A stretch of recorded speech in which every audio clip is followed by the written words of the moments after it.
Tonight, we begin a quiet journey through one of the most powerful stories in the Bible, the story of Samuel, the prophet who heard the voice of God, the story of kings, of prayer, of faith, and of a young shepherd boy who would one day defeat a giant. So wherever you are tonight, maybe in your room, maybe listening in the darkness, maybe trying to rest after a long day, let the words of Scripture slow your thoughts and calm your heart. If you enjoy listening to the Bible like this, you can gently support this channel by subscribing and by letting me know in the comments what time it is where you are listening from. Now, take a slow breath, settle in, and let the Word of God guide you into rest as we begin with the first book of Samuel. 1 Samuel, chapter 1. Now there was a certain man of Ramathaim Zophim, of Mount Ephraim, and his name was Elkanah, the son of Jeroham, the son of Elihu, the son of Tohu, the son of Zuph, an Ephrathite. And he had 2 wives. The name of the one was Hannah, and the name of the other Peninnah. And Peninnah had children, but Hannah had no children. And this man went up out of his city yearly to worship and to sacrifice unto the Lord of hosts in Shiloh. And the 2 sons of Eli, Hophni and Phinehas, the priests of the Lord, were there. And when the time was that Elkanah offered, he gave to Peninnah his wife, and to all her sons and her daughters, portions. But unto Hannah he gave a worthy portion, for he loved Hannah. But the Lord had shut up her womb. And her adversary also provoked her sore, for to make her fret, because the Lord had shut up her womb. And as he did so year by year, when she went up to the house of the Lord, so she provoked her. Therefore she wept, and did not eat. Then said Elkanah her husband to her, Hannah, why weepest thou, and why eatest thou not? And why is thy heart grieved? Am not I better to thee than 10 sons? So Hannah rose up after they had eaten in Shiloh, and after they had drunk. Now Eli the priest sat upon a seat by a post of the temple of the Lord. And she was in bitterness of soul, and prayed unto the Lord, and wept sore. And she vowed a vow, and said, O Lord of hosts, if thou wilt indeed look on the affliction of thine handmaid, and remember me, and not forget thine handmaid, but wilt give unto thine handmaid a man-child, then I will give him unto the Lord all the days of his life, and there shall no razor come upon his head. And it came to pass, as she continued praying before the Lord, that Eli marked her mouth. Now Hannah, she spake in her heart, only her lips moved, but her voice was not heard. Therefore Eli thought she had been drunken. And Eli said unto her, How long wilt thou be drunken? Put away thy wine from thee. And Hannah answered and said, No, my Lord, I am a woman of a sorrowful spirit. I have drunk neither wine nor strong drink, but have poured out my soul before the Lord. Count not thine handmaid for a daughter of Belial, for out of the abundance of my complaint and grief have I spoken hitherto. Then Eli answered and said, Go in peace, and the God of Israel grant thee thy petition that thou hast asked of him. And she said, Let thine handmaid find grace in thy sight. So the woman went her way, and did eat, and her countenance was no more sad. And they rose up in the morning early, and worshipped before the Lord, and returned, and came to their house to Ramah. And Elkanah knew Hannah his wife, and the Lord remembered her. Wherefore it came to pass, when the time was come about after Hannah had conceived, that she bare a son, and called his name Samuel, saying, Because I have asked him of the Lord. And the man Elkanah and all his house went up to offer unto the Lord the yearly sacrifice and his vow. But Hannah went not up, for she said unto her husband, I will not go up until the child be weaned, and then I will bring him, that he may appear before the Lord, and there abide forever. And Elkanah her husband said unto her, Do what seemeth thee good, tarry until thou have weaned him. Only the Lord establish his word. So the woman abode, and gave her son suck until she weaned him. And when she had weaned him, she took him up with her, with 3 bullocks, and 1 ephah of flour, and a bottle of wine, and brought him unto the house of the Lord in Shiloh. And the child was young. And they slew a bullock, and brought the child to Eli. And she said, O my Lord, as thy soul liveth, my Lord, I am the woman that stood by thee here, praying unto the Lord. For this child I prayed, and the Lord hath given me my petition, which I asked of him.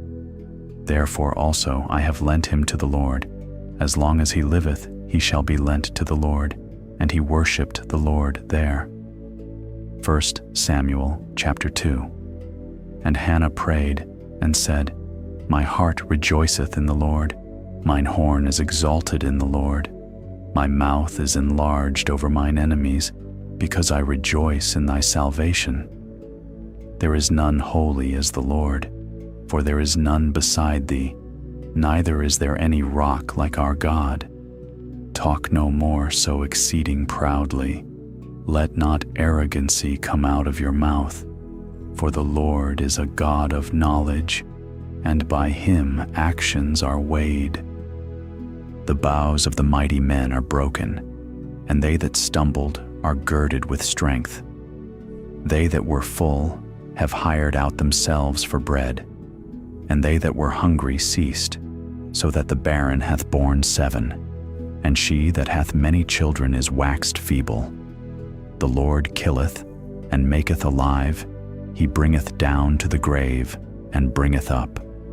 The Lord maketh poor, and maketh rich, he bringeth low, and lifteth up.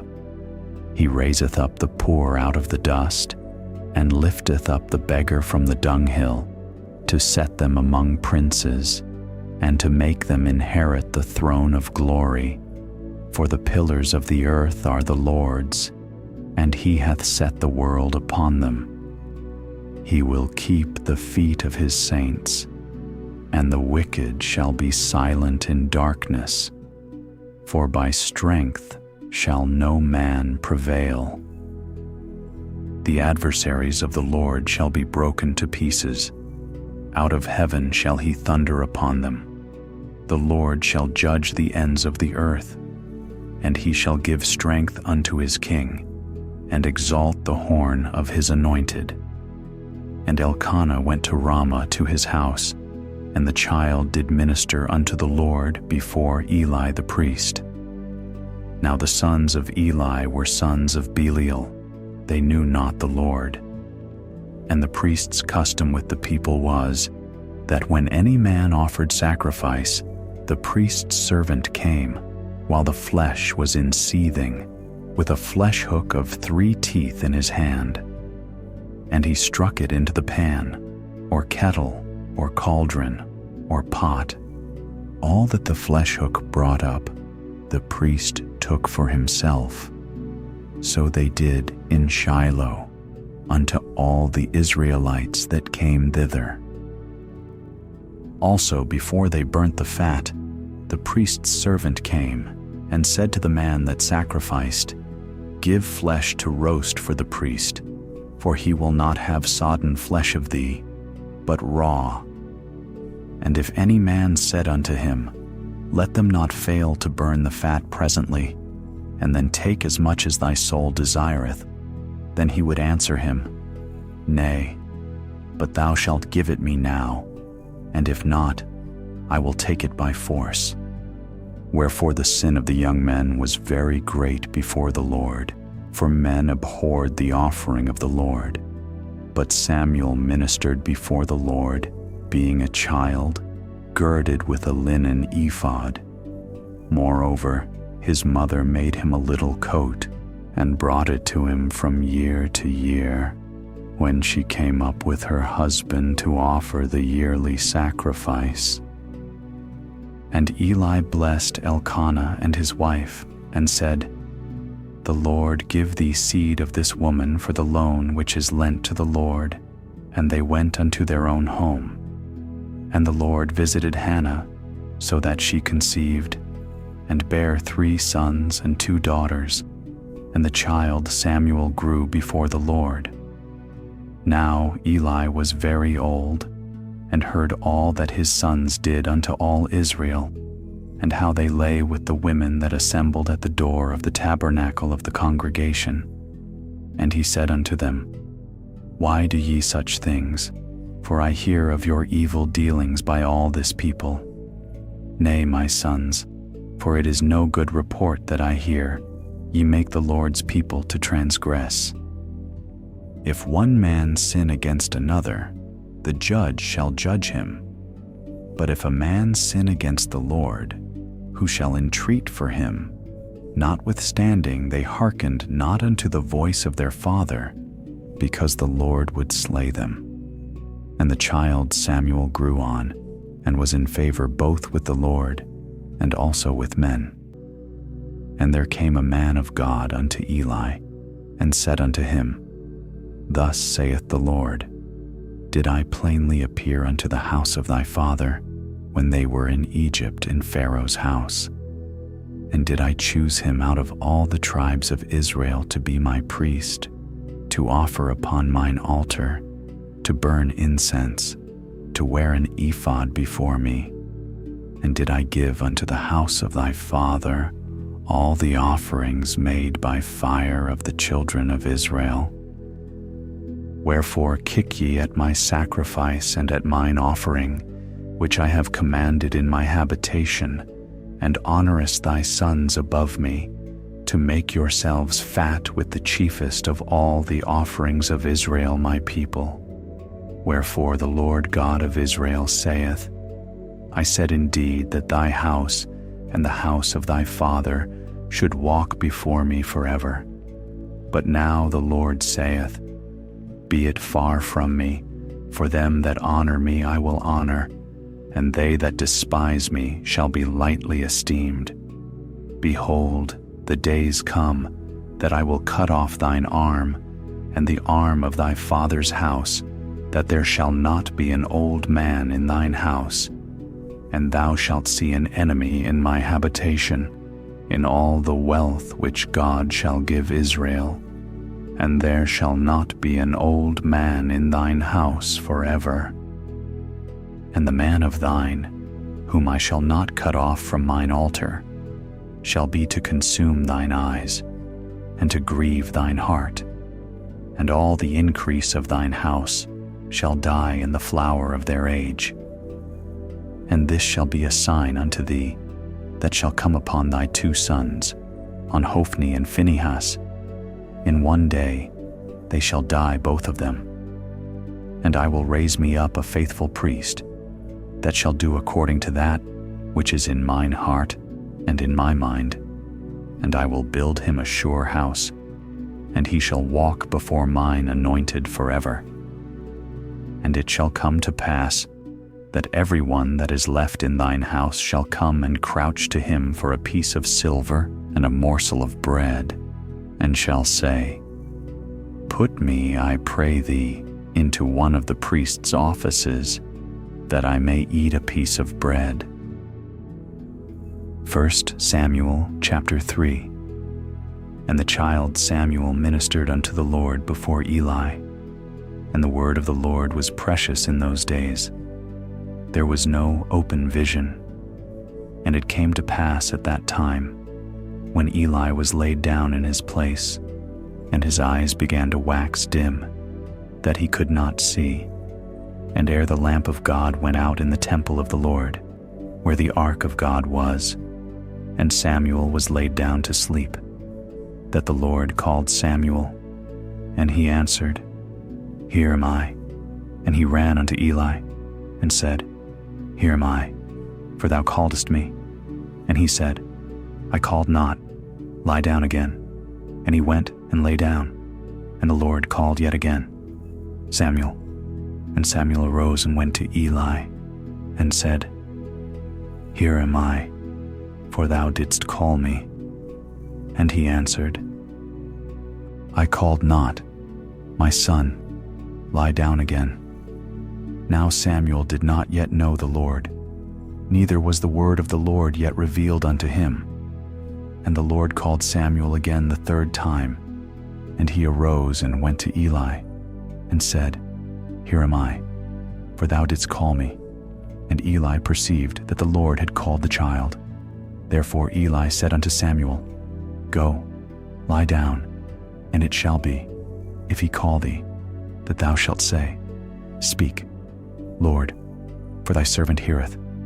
So Samuel went and lay down in his place, and the Lord came, and stood, and called, as at other times, Samuel, Samuel. Then Samuel answered, Speak, for thy servant heareth. And the Lord said to Samuel, Behold, I will do a thing in Israel, at which both the ears of every one that heareth it shall tingle. In that day I will perform against Eli all things which I have spoken concerning his house. When I begin, I will also make an end. For I have told him that I will judge his house forever, for the iniquity which he knoweth, because his sons made themselves vile, and he restrained them not. And therefore I have sworn unto the house of Eli, that the iniquity of Eli's house shall not be purged with sacrifice nor offering forever. And Samuel lay until the morning, and opened the doors of the house of the Lord. And Samuel feared to show Eli the vision. Then Eli called Samuel, and said, Samuel, my son. And he answered, Here am I. And he said, What is the thing that the Lord hath said unto thee? I pray thee hide it not from me. God do so to thee, and more also, if thou hide anything from me of all the things that he said unto thee. And Samuel told him every whit, and hid nothing from him. And he said, It is the Lord, let him do what seemeth him good. And Samuel grew, and the Lord was with him, and did let none of his words fall to the ground. And all Israel from Dan even to Beersheba knew that Samuel was established to be a prophet of the Lord. And the Lord appeared again in Shiloh, for the Lord revealed himself to Samuel in Shiloh by the word of the Lord. 1 Samuel, chapter 4. And the word of Samuel came to all Israel. Now Israel went out against the Philistines to battle, and pitched beside Ebenezer. And the Philistines pitched in Aphek. And the Philistines put themselves in array against Israel. And when they joined battle, Israel was smitten before the Philistines. And they slew of the army in the field about 4,000 men.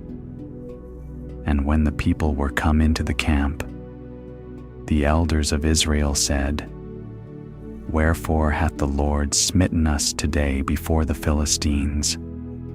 Let us fetch the ark of the covenant of the Lord out of Shiloh unto us, that, when it cometh among us, it may save us out of the hand of our enemies.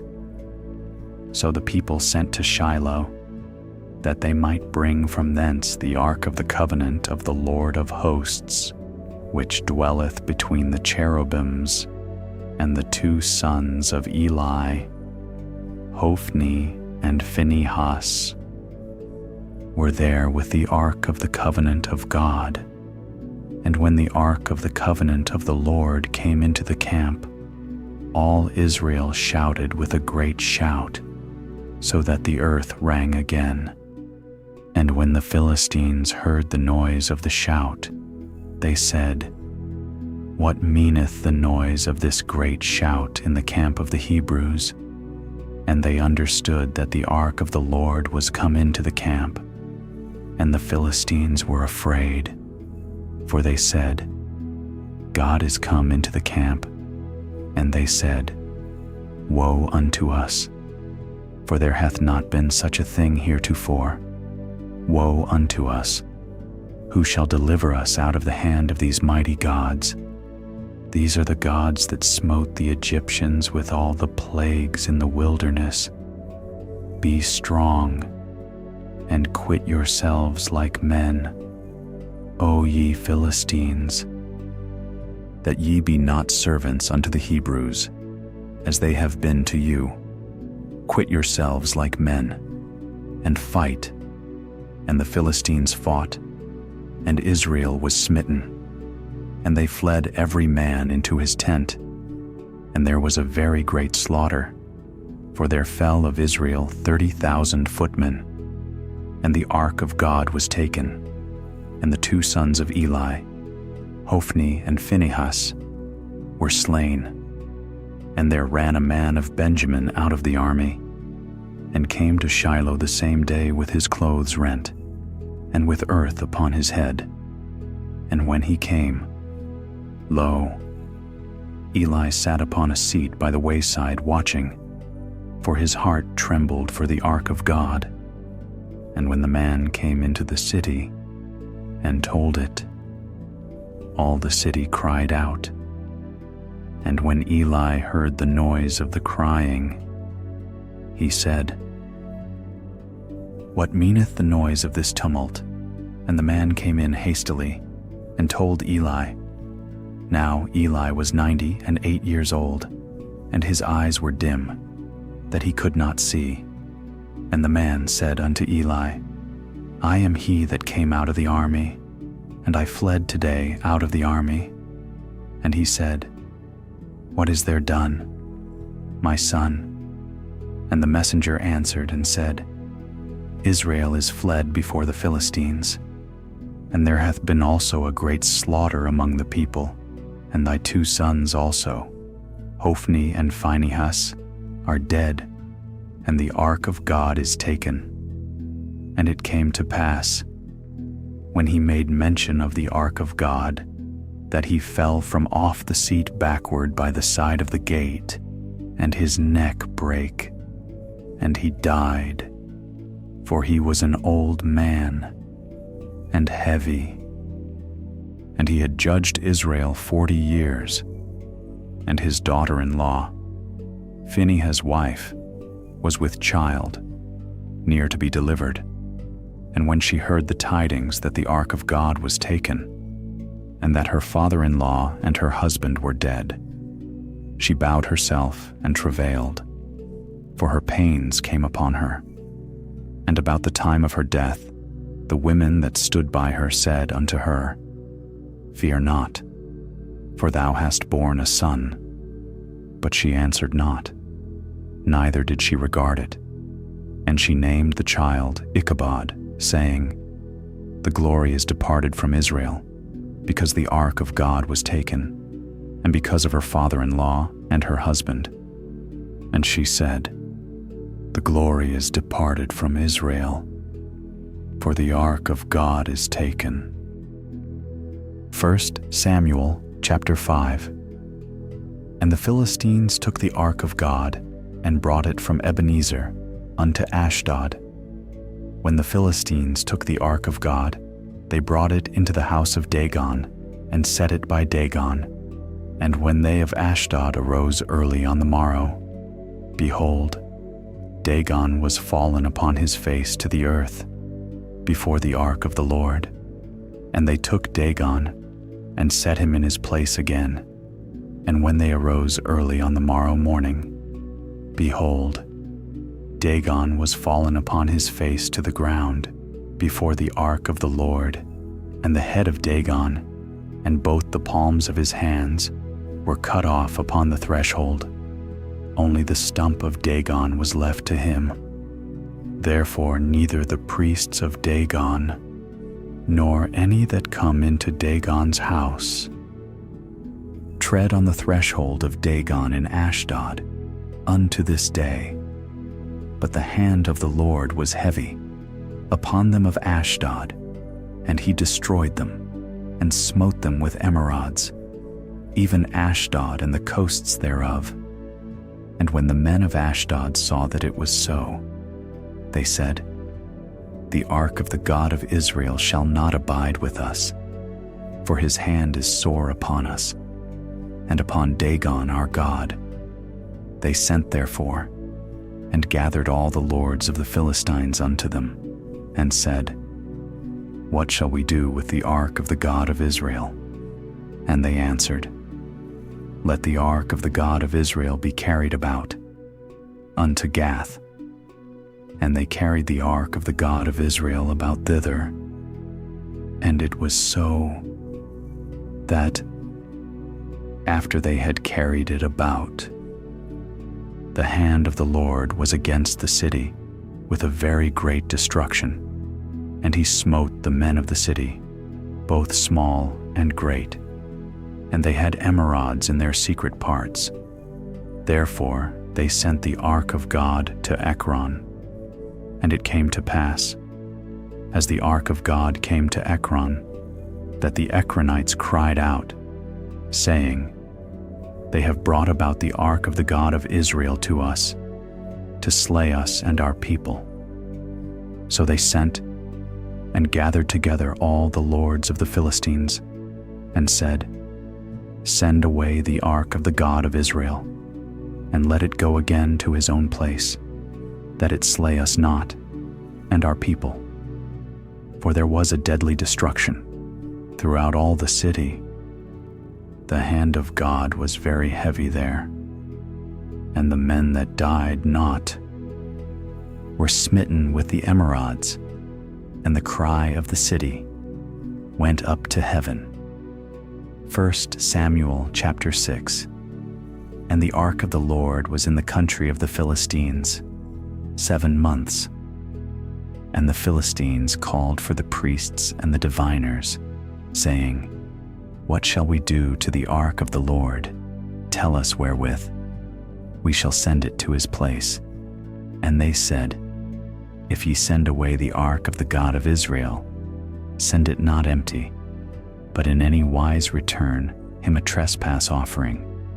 Then ye shall be healed, and it shall be known to you why his hand is not removed from you. Then said they, What shall be the trespass offering, which we shall return to him? They answered, 5 golden emerods, and 5 golden mice, according to the number of the lords of the Philistines. For one plague was on you all, and on your lords. Wherefore ye shall make images of your emerods, and images of your mice, that mar the land. And ye shall give glory unto the God of Israel. Peradventure he will lighten his hand from off you, and from off your gods, and from off your land. Wherefore then do ye harden your hearts, as the Egyptians and Pharaoh hardened their hearts, when he had wrought wonderfully among them? Did they not let the people go? And they departed. Now therefore make a new cart, and take 2 milch kine, on which there hath come no yoke, and tie the kine to the cart, and bring their calves home from them. And take the ark of the Lord, and lay it upon the cart, and put the jewels of gold, which ye return him for a trespass offering, in a coffer by the side thereof, and send it away, that it may go. And see, if it goeth up by the way of his own coast, to Beth Shemesh, then he hath done us this great evil. But if not, then we shall know that it is not his hand that smote us, It was a chance that happened to us.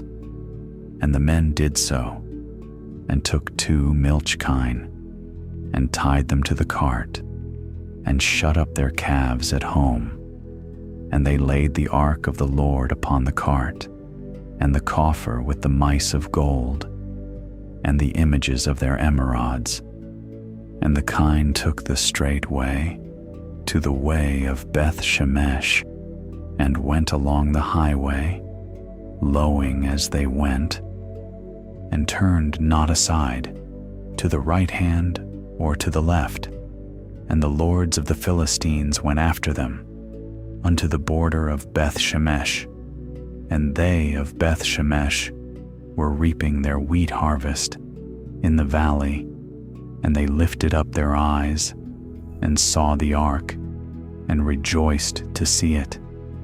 And the cart came into the field of Joshua, a Beth Shemite, and stood there, where there was a great stone, and they clave the wood of the cart, and offered the kine, a burnt offering unto the Lord.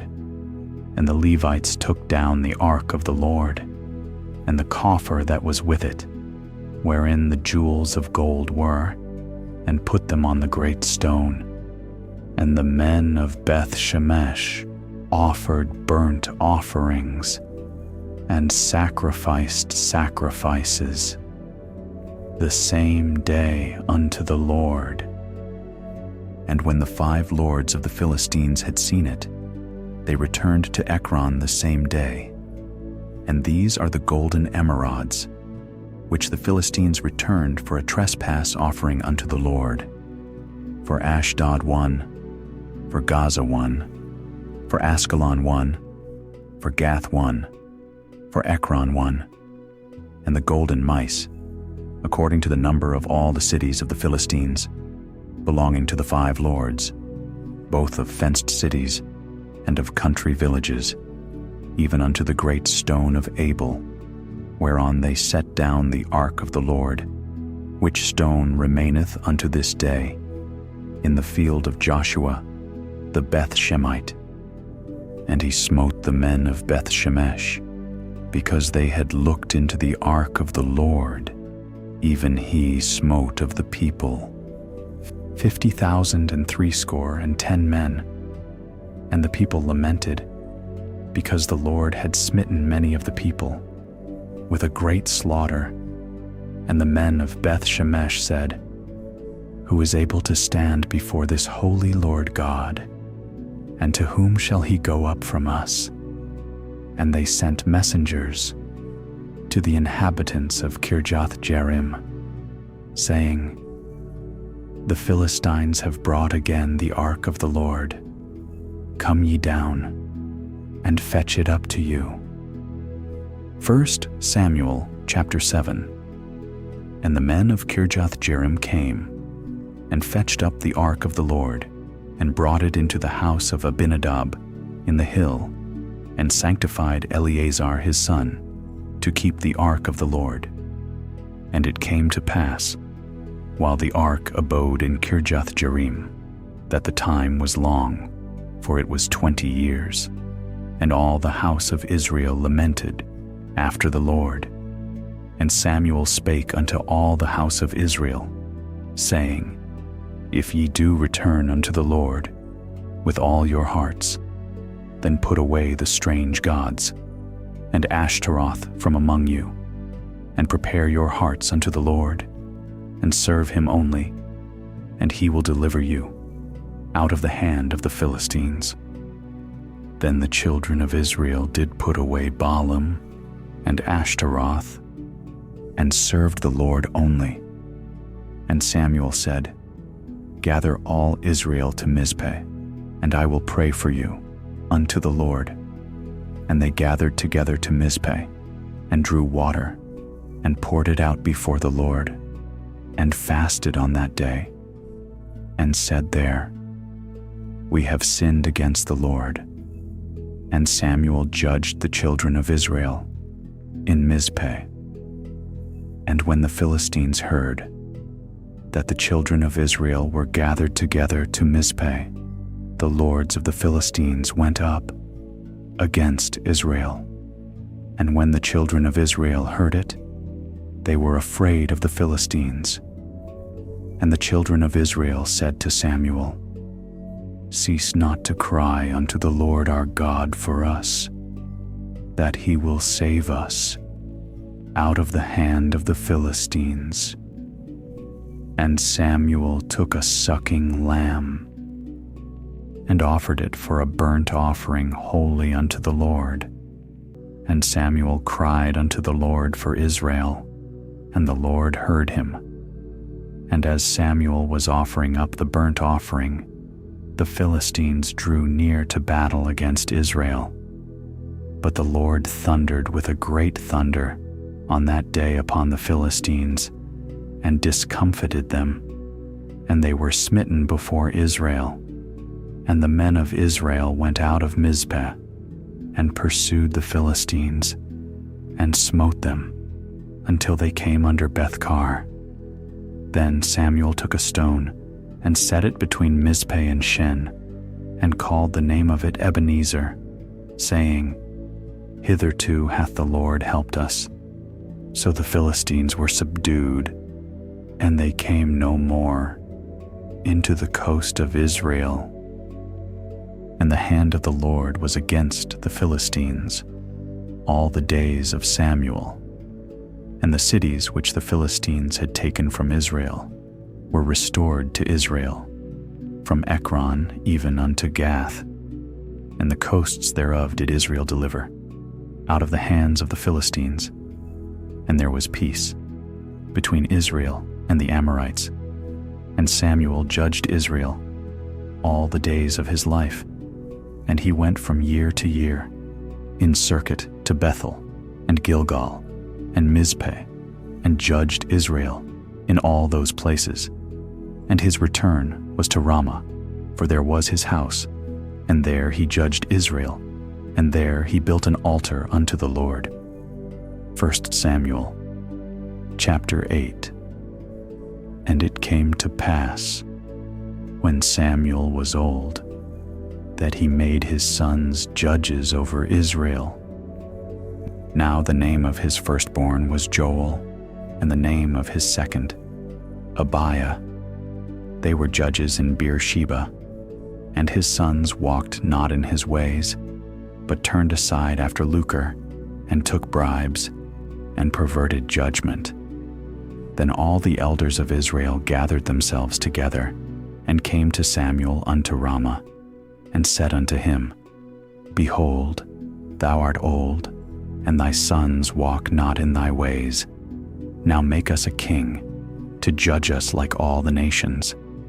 But the thing displeased Samuel, when they said, Give us a king to judge us. And Samuel prayed unto the Lord. And the Lord said unto Samuel, Hearken unto the voice of the people, in all that they say unto thee. For they have not rejected thee, but they have rejected me, that I should not reign over them, according to all the works which they have done, since the day that I brought them up out of Egypt, even unto this day, wherewith they have forsaken me, and served other gods. So do they also unto thee. Now therefore hearken unto their voice. Howbeit, yet protest solemnly unto them, and show them the manner of the king, that shall reign over them. And Samuel told all the words of the Lord unto the people that asked of him a king. And he said, This will be the manner of the king, that shall reign over you. He will take your sons, and appoint them for himself, for his chariots, and to be his horsemen, and some shall run before his chariots, and he will appoint him captains over thousands, and captains over 50s, and will set them to ear his ground, and to reap his harvest, and to make his instruments of war, and instruments of his chariots. And he will take your daughters to be confectionaries, and to be cooks, and to be bakers, and he will take your fields, and your vineyards, and your olive yards, even the best of them, and give them to his servants. And he will take the 10th of your seed and of your vineyards, and give to his officers and to his servants. And he will take your menservants and your maidservants, and your goodliest young men, and your asses, and put them to his work. He will take the 10th of your sheep, and ye shall be his servants. And ye shall cry out in that day, because of your king, which ye shall have chosen you, and the Lord will not hear you in that day. Nevertheless, the people refused to obey the voice of Samuel, and they said, Nay, but we will have a king over us, that we also may be like all the nations, and that our king may judge us, and go out before us, and fight our battles.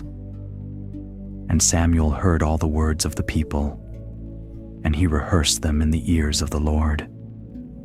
And the Lord said to Samuel, Hearken unto their voice, and make them a king. And Samuel said unto the men of Israel, Go ye every man unto his city. 1 Samuel, chapter 9. Now there was a man of Benjamin, whose name was Kish, the son of Abiel, the son of Zeror, the son of Bechorath, the son of Aphiah, a Benjamite, a mighty man of power. And he had a son, whose name was Saul, a choice young man, and a goodly. And there was not among the children of Israel a goodlier person than he. From his shoulders and upward, he was higher than any of the people. And the asses of Kish, Saul's father, were lost. And Kish said to Saul his son, Take now one of the servants with thee, and arise, go seek the asses. And he passed through Mount Ephraim, and passed through the land of Shalisha, but they found them not. Then they passed through the land of Shalim, and there they were not. And he passed through the land of the Benjamites, but they found them not. And when they were come to the land of Zuph, Saul said to his servant that was with him, Come, and let us return, lest my father leave caring for the asses, and take thought for us. And he said unto him, Behold now, there is in this city a man of God, and he is an honorable man. All that he saith cometh surely to pass. Now let us go thither.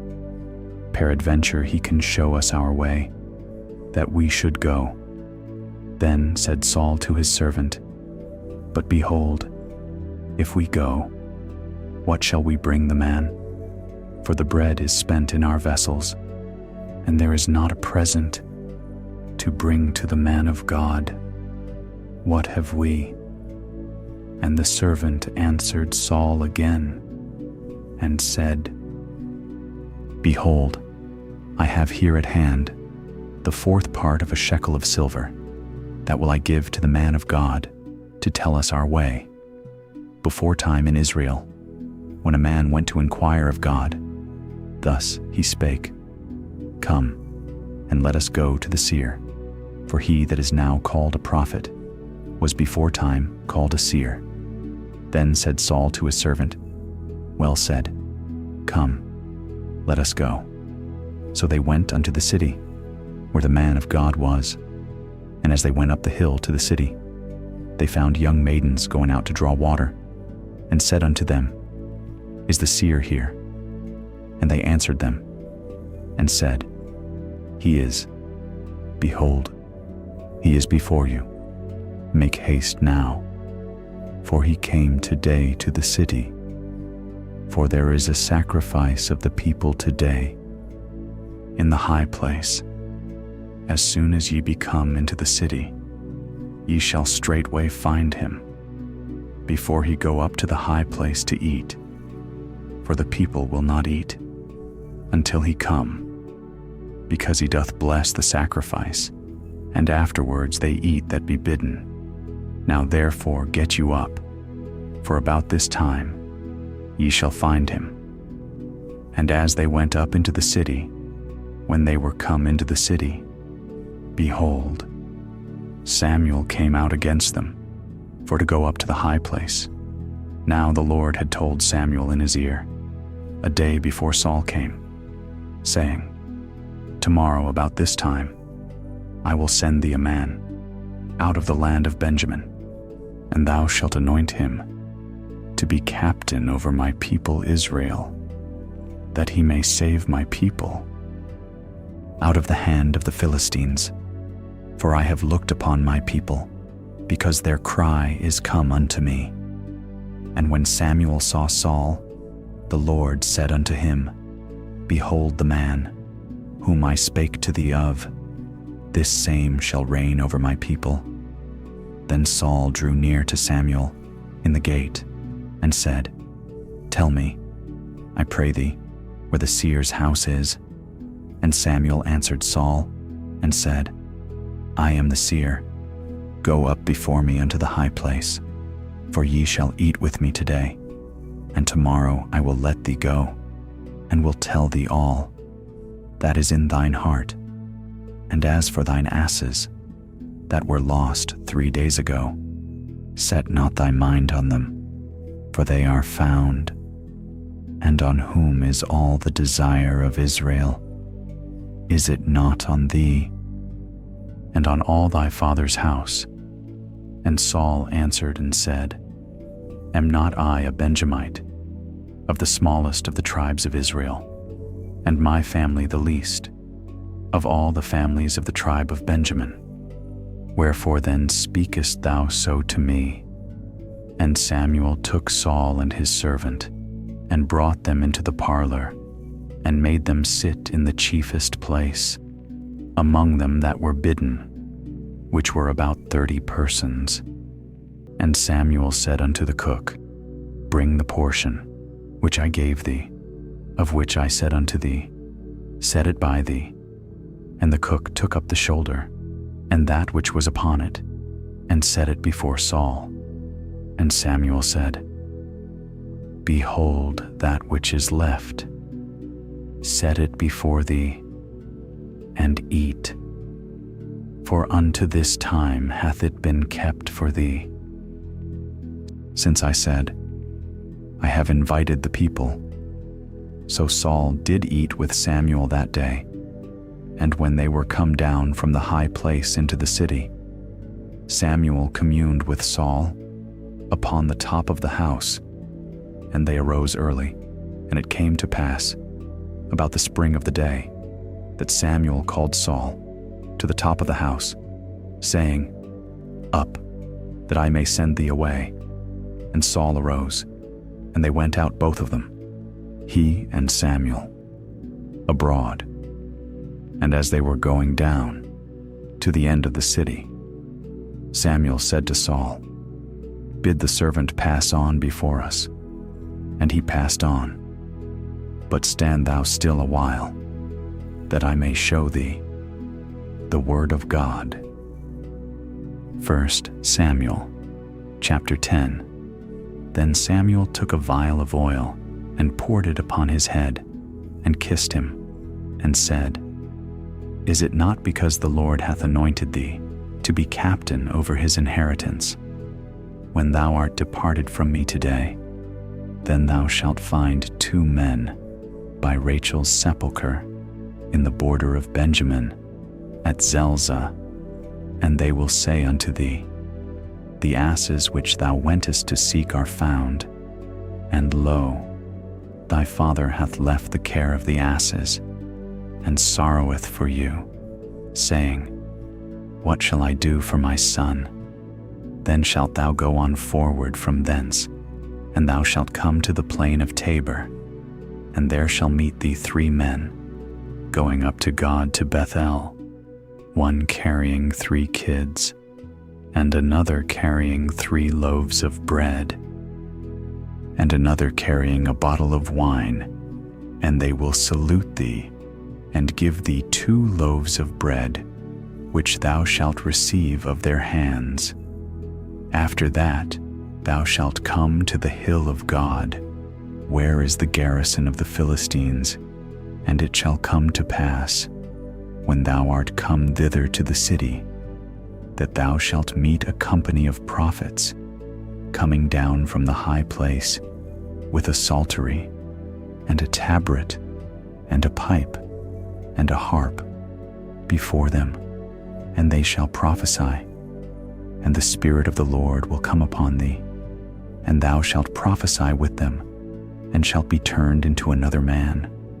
And let it be, when these signs are come unto thee, that thou do as occasion serve thee, for God is with thee.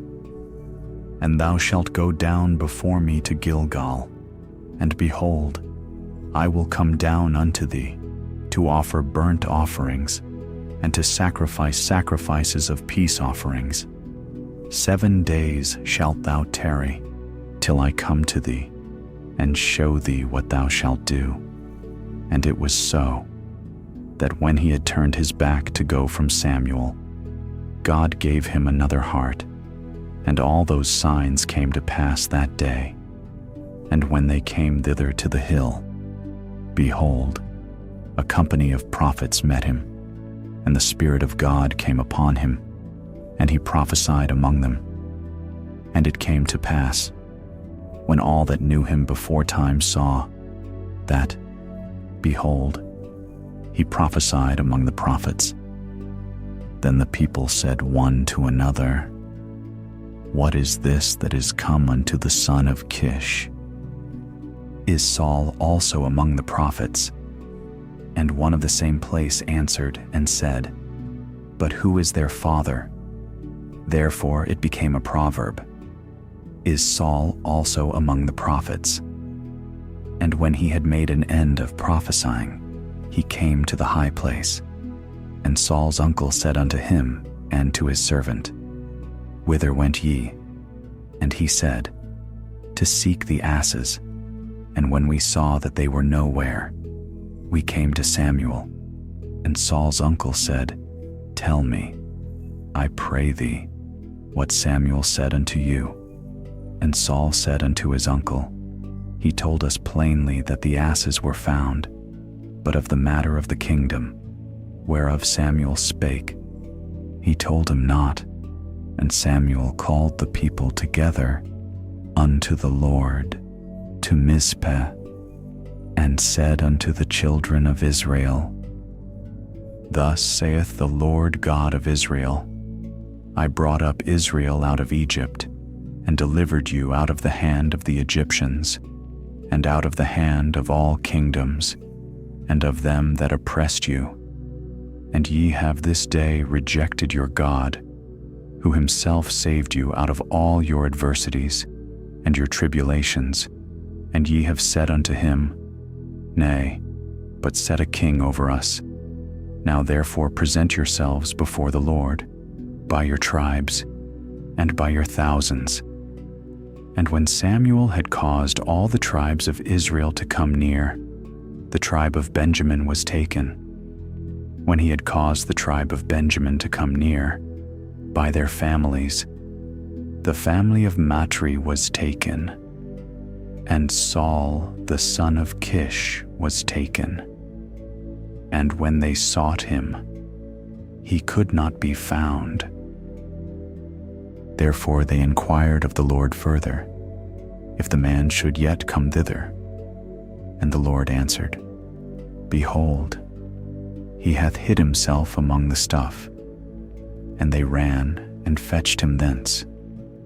And when he stood among the people, he was higher than any of the people, from his shoulders and upward. And Samuel said to all the people, See ye him whom the Lord hath chosen, that there is none like him among all the people. And all the people shouted, and said, God save the king. Then Samuel told the people the manner of the kingdom, and wrote it in a book. and laid it up before the Lord. And Samuel sent all the people away, every man to his house. And Saul also went home to Gibeah. And there went with him a band of men, whose hearts God had touched. But the children of Belial said, "How shall this man save us?" And they despised him, and brought him no presents, but he held his peace. 1 Samuel chapter 11. Then Nahash the Ammonite came up, and encamped against Jabesh Gilead. And all the men of Jabesh said unto Nahash, "Make a covenant with us, and we will serve thee." And Nahash the Ammonite answered them, "On this condition will I make a covenant with you, that I may thrust out all your right eyes, and lay it for a reproach upon all Israel." And the elders of Jabesh said unto him, "Give us 7 days' respite, that we may send messengers unto all the coasts of Israel. And then, if there be no man to save us, we will come out to thee." Then came the messengers to Gibeah of Saul, and told the tidings in the ears of the people.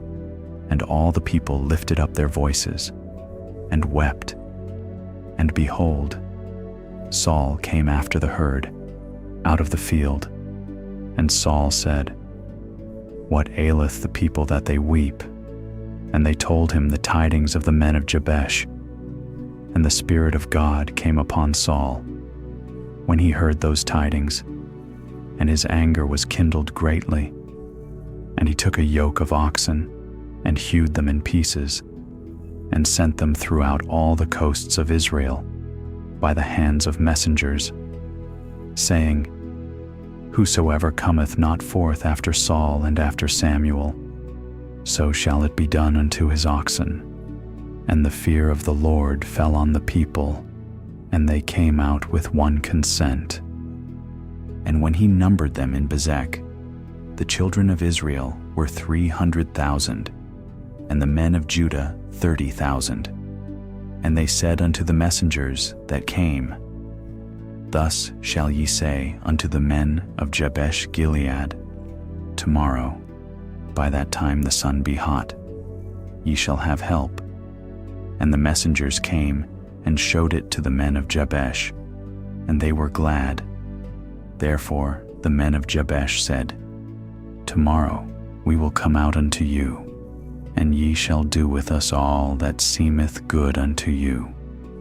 And it was so on the morrow, that Saul put the people in 3 companies, and they came into the midst of the host in the morning watch, and slew the Ammonites until the heat of the day. And it came to pass that they which remained were scattered, so that 2 of them were not left together. And the people said unto Samuel, "Who is he that said, Shall Saul reign over us? Bring the men, that we may put them to death." And Saul said, "There shall not a man be put to death this day, for today the Lord hath wrought salvation in Israel."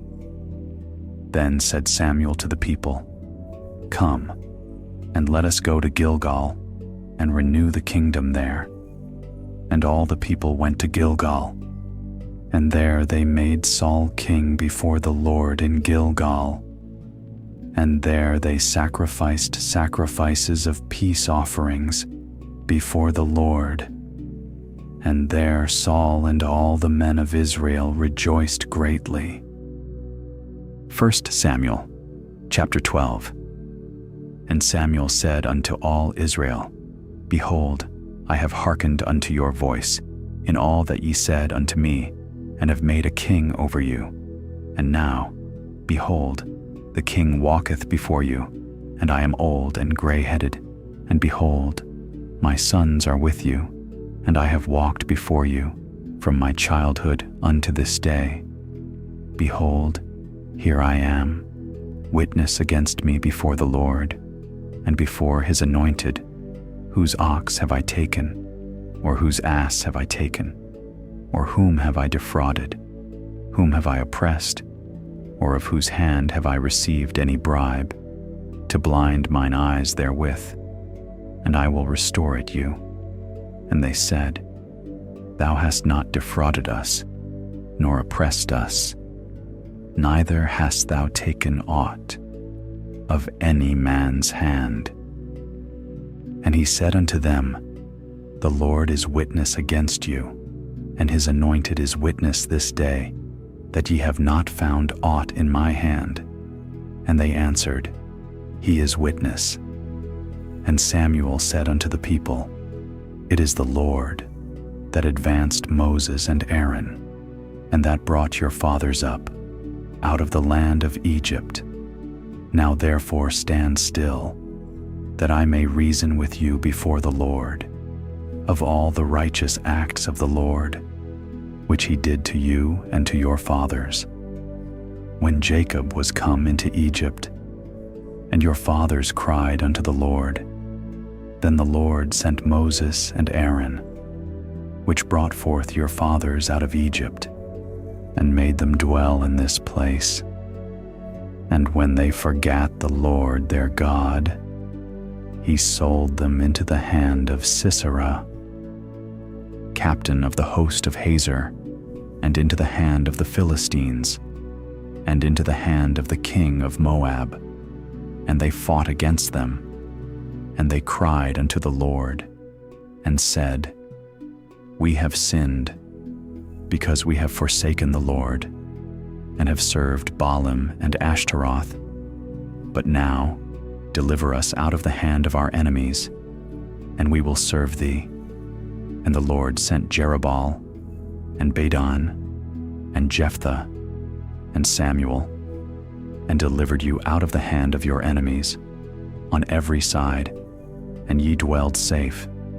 And when ye saw that Nahash, the king of the children of Ammon, came against you, ye said unto me, Nay, but a king shall reign over us, when the Lord your God was your king. Now therefore behold the king, whom ye have chosen, and whom ye have desired, and behold, the Lord hath set a king over you. If ye will fear the Lord, and serve him, and obey his voice, and not rebel against the commandment of the Lord, then shall both ye, and also the king that reigneth over you, continue following the Lord your God. But if ye will not obey the voice of the Lord, but rebel against the commandment of the Lord, then shall the hand of the Lord be against you, as it was against your fathers. Now therefore stand and see this great thing, which the Lord will do before your eyes. Is it not wheat harvest today? I will call unto the Lord, and he shall send thunder and rain, that ye may perceive and see that your wickedness is great, which ye have done in the sight of the Lord, in asking you a king. So Samuel called unto the Lord, and the Lord sent thunder and rain that day, and all the people greatly feared the Lord and Samuel. And all the people said unto Samuel, Pray for thy servants unto the Lord thy God, that we die not, for we have added unto all our sins this evil, to ask us a king.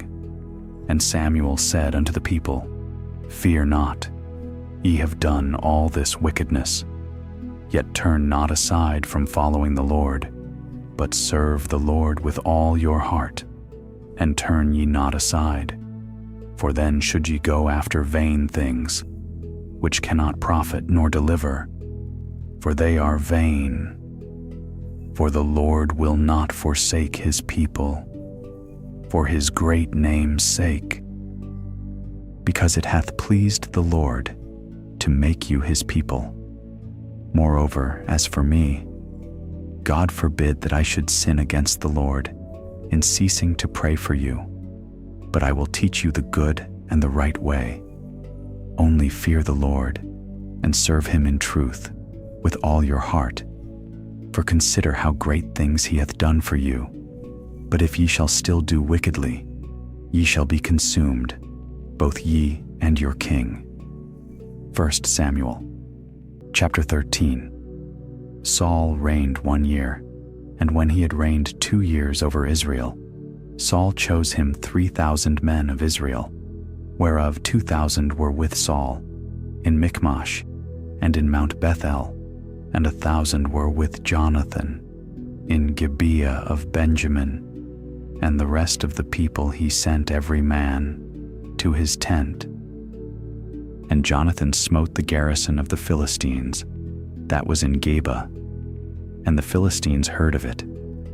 And Saul blew the trumpet throughout all the land, saying, Let the Hebrews hear.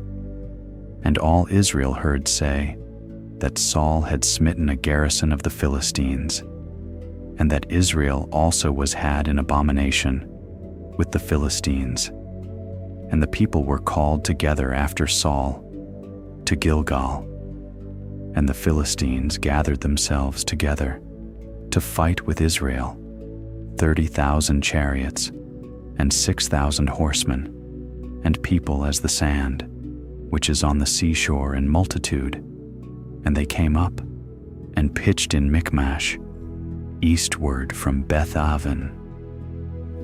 When the men of Israel saw that they were in a strait, for the people were distressed, then the people did hide themselves in caves, and in thickets, and in rocks, and in high places, and in pits. And some of the Hebrews went over Jordan to the land of Gad and Gilead.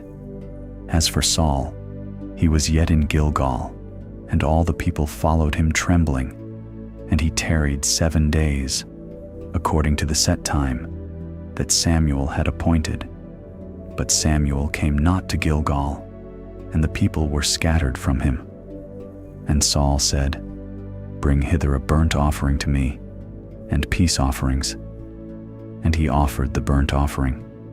And it came to pass that as soon as he had made an end of offering the burnt offering, behold, Samuel came, and Saul went out to meet him, that he might salute him. And Samuel said, What hast thou done? And Saul said, Because I saw that the people were scattered from me, and that thou camest not within the days appointed, and that the Philistines gathered themselves together at Michmash. Therefore said I, The Philistines will come down now upon me to Gilgal, and I have not made supplication unto the Lord. I forced myself therefore, and offered a burnt offering. And Samuel said to Saul, Thou hast done foolishly. Thou hast not kept the commandment of the Lord thy God, which he commanded thee. For now would the Lord have established thy kingdom upon Israel forever. But now thy kingdom shall not continue. The Lord hath sought him a man after his own heart, and the Lord hath commanded him to be captain over his people, because thou hast not kept that which the Lord commanded thee. And Samuel arose, and gat him up from Gilgal unto Gibeah of Benjamin. And Saul numbered the people that were present with him, about 600 men. And Saul, and Jonathan his son, and the people that were present with them, abode in Gibeah of Benjamin. But the Philistines encamped in Michmash. And the spoilers came out of the camp of the Philistines in 3 companies. 1 company turned unto the way that leadeth to Ophrah, unto the land of Shual, and another company turned the way to Beth-horon, and another company turned to the way of the border that looketh to the valley of Zeboim, toward the wilderness. Now there was no smith found throughout all the land of Israel. For the Philistines said, "Lest the Hebrews make them swords or spears." But all the Israelites went down to the Philistines, to sharpen every man his share, and his coulter, and his axe, and his mattock. Yet they had a file for the mattocks, and for the coulters, and for the forks, and for the axes, and to sharpen the goads. So it came to pass in the day of battle that there was neither sword nor spear found in the hand of any of the people that were with Saul and Jonathan, but with Saul and with Jonathan his son was there found. And the garrison of the Philistines went out to the passage of Michmash. 1 Samuel chapter 14. Now it came to pass upon a day that Jonathan the son of Saul said unto the young man that bare his armor, "Come, and let us go over to the Philistines' garrison, that is on the other side." But he told not his father. And Saul tarried in the uttermost part of Gibeah, under a pomegranate tree, which is in Migron, and the people that were with him were about 600 men. And Ahiah, the son of Ahitub, Ichabod's brother, the son of Phinehas, the son of Eli, the Lord's priest in Shiloh, wearing an ephod, and the people knew not that Jonathan was gone. And between the passages by which Jonathan sought to go over unto the Philistines' garrison, there was a sharp rock on the one side, and a sharp rock on the other side, and the name of the one was Bozez, and the name of the other Seneh. The forefront of the one was situate northward, over against Michmash, and the other southward, over against Gibeah. And Jonathan said to the young man that bare his armor, "Come, and let us go over unto the garrison of these uncircumcised. It may be that the Lord will work for us, for there is no restraint to the Lord to save by many or by few." And his armor-bearer said unto him, "Do all that is in thine heart, turn thee. Behold, I am with thee, according to thy heart." Then said Jonathan, "Behold, we will pass over unto these men, and we will discover ourselves unto them. If they say thus unto us, Tarry until we come to you, then we will stand still in our place, and will not go up unto them. But if they say thus, Come up unto us, then we will go up, for the Lord hath delivered them into our hand, and this shall be a sign unto us." And both of them discovered themselves unto the garrison of the Philistines. And the Philistines said, "Behold, the Hebrews come forth out of the holes, where they had hid themselves." And the men of the garrison answered Jonathan and his armor-bearer, and said, "Come up to us, and we will show you a thing." And Jonathan said unto his armor-bearer, "Come up after me, for the Lord hath delivered them into the hand of Israel." And Jonathan climbed up upon his hands and upon his feet, and his armor-bearer after him, and they fell before Jonathan, and his armor-bearer slew after him. And that first slaughter, which Jonathan and his armor-bearer made, was about 20 men, within, as it were, an half acre of land, which a yoke of oxen might plow. And there was trembling in the host, in the field, and among all the people, the garrison, and the spoilers. They also trembled, and the earth quaked. So it was a very great trembling. And the watchmen of Saul in Gibeah of Benjamin looked, and behold, the multitude melted away, and they went on beating down one another. Then said Saul unto the people that were with him, Number now, and see who is gone from us. And when they had numbered, behold, Jonathan and his armor-bearer were not there. And Saul said unto Ahiah, Bring hither the ark of God. For the ark of God was at that time with the children of Israel. And it came to pass, while Saul talked unto the priest, that the noise that was in the host of the Philistines went on and increased. And Saul said unto the priest, Withdraw thine hand. And Saul and all the people that were with him assembled themselves, and they came to the battle. And behold, every man's sword was against his fellow, and there was a very great discomfiture. Moreover, the Hebrews that were with the Philistines before that time, which went up with them into the camp from the country round about, even they also turned to be with the Israelites that were with Saul and Jonathan. Likewise all the men of Israel, which had hid themselves in Mount Ephraim, when they heard that the Philistines fled, even they also followed hard after them in the battle. So the Lord saved Israel that day, and the battle passed over unto Beth-aven.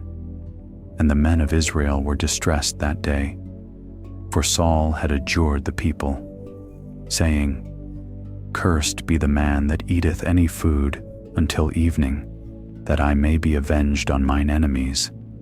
So none of the people tasted any food, and all they of the land came to a wood, and there was honey upon the ground.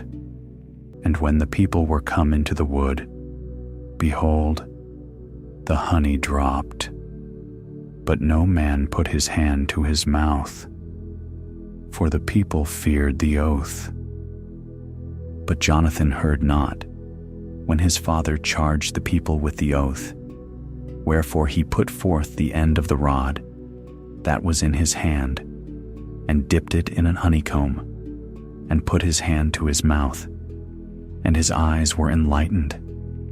Then answered one of the people, and said, Thy father straitly charged the people with an oath, saying, Cursed be the man that eateth any food this day. And the people were faint. Then said Jonathan, My father hath troubled the land. See, I pray you, how mine eyes have been enlightened, because I tasted a little of this honey. How much more, if haply the people had eaten freely today of the spoil of their enemies, which they found. For had there not been now a much greater slaughter among the Philistines? And they smote the Philistines that day, from Michmash to Aijalon, and the people were very faint. And the people flew upon the spoil, and took sheep, and oxen, and calves, and slew them on the ground, and the people did eat them with the blood. Then they told Saul, saying, Behold, the people sin against the Lord, in that they eat with the blood. And he said, Ye have transgressed. Roll a great stone unto me this day. And Saul said, Disperse yourselves among the people, and say unto them, Bring me hither every man his ox, and every man his sheep, and slay them here, and eat, and sin not against the Lord, in eating with the blood. And all the people brought every man his ox with him that night, and slew them there. And Saul built an altar unto the Lord. The same was the first altar that he built unto the Lord. And Saul said, Let us go down after the Philistines by night, and spoil them until the morning light, and let us not leave a man of them. And they said, Do whatsoever seemeth good unto thee. Then said the priest, Let us draw near hither unto God, And Saul asked counsel of God, "Shall I go down after the Philistines? Wilt thou deliver them into the hand of Israel?" But he answered him not that day. And Saul said, "Draw ye near hither, all the chief of the people, and know and see wherein this sin hath been this day. For, as the Lord liveth, which saveth Israel, though it be in Jonathan my son, he shall surely die." But there was not a man among all the people that answered him. Then said he unto all Israel, "Be ye on one side, and I and Jonathan my son will be on the other side." And the people said unto Saul, "Do what seemeth good unto thee." Therefore Saul said unto the Lord God of Israel, "Give a perfect lot." And Saul and Jonathan were taken, but the people escaped. And Saul said, "Cast lots between me and Jonathan my son." And Jonathan was taken. Then Saul said to Jonathan, "Tell me what thou hast done." And Jonathan told him, and said, "I did but taste a little honey with the end of the rod that was in mine hand, and, lo, I must die." And Saul answered, "God do so and more also, for thou shalt surely die, Jonathan." And the people said unto Saul, "Shall Jonathan die, who hath wrought this great salvation in Israel? God forbid. As the Lord liveth, there shall not one hair of his head fall to the ground, for he hath wrought with God this day." So the people rescued Jonathan, that he died not. Then Saul went up from following the Philistines, and the Philistines went to their own place. So Saul took the kingdom over Israel, and fought against all his enemies on every side, against Moab, and against the children of Ammon, and against Edom, and against the kings of Zobah, and against the Philistines. And whithersoever he turned himself, he vexed them, and he gathered an host, and smote the Amalekites, and delivered Israel out of the hands of them that spoiled them. Now the sons of Saul were Jonathan, and Ishui, and Melchishua, and the names of his 2 daughters were these: the name of the firstborn Merab, and the name of the younger Michal. And the name of Saul's wife was Ahinoam, the daughter of Ahimaaz. And the name of the captain of his host was Abner, the son of Ner, Saul's uncle. And Kish was the father of Saul, and Ner, the father of Abner, was the son of Abiel. And there was sore war against the Philistines all the days of Saul. And when Saul saw any strong man, or any valiant man, he took him unto him. 1 Samuel, chapter 15. Samuel also said unto Saul, "The Lord sent me to anoint thee, to be king over his people, over Israel. Now therefore hearken thou unto the voice of the words of the Lord.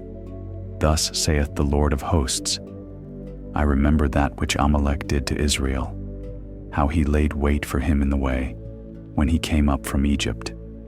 Now go and smite Amalek, and utterly destroy all that they have, and spare them not, but slay both man and woman, infant and suckling, ox and sheep, camel and ass." And Saul gathered the people together, and numbered them in Telaim, 200,000 footmen, and 10,000 men of Judah. And Saul came to a city of Amalek, and laid wait in the valley. And Saul said unto the Kenites, "Go, depart. Get you down from among the Amalekites, lest I destroy you with them. For ye showed kindness to all the children of Israel, when they came up out of Egypt.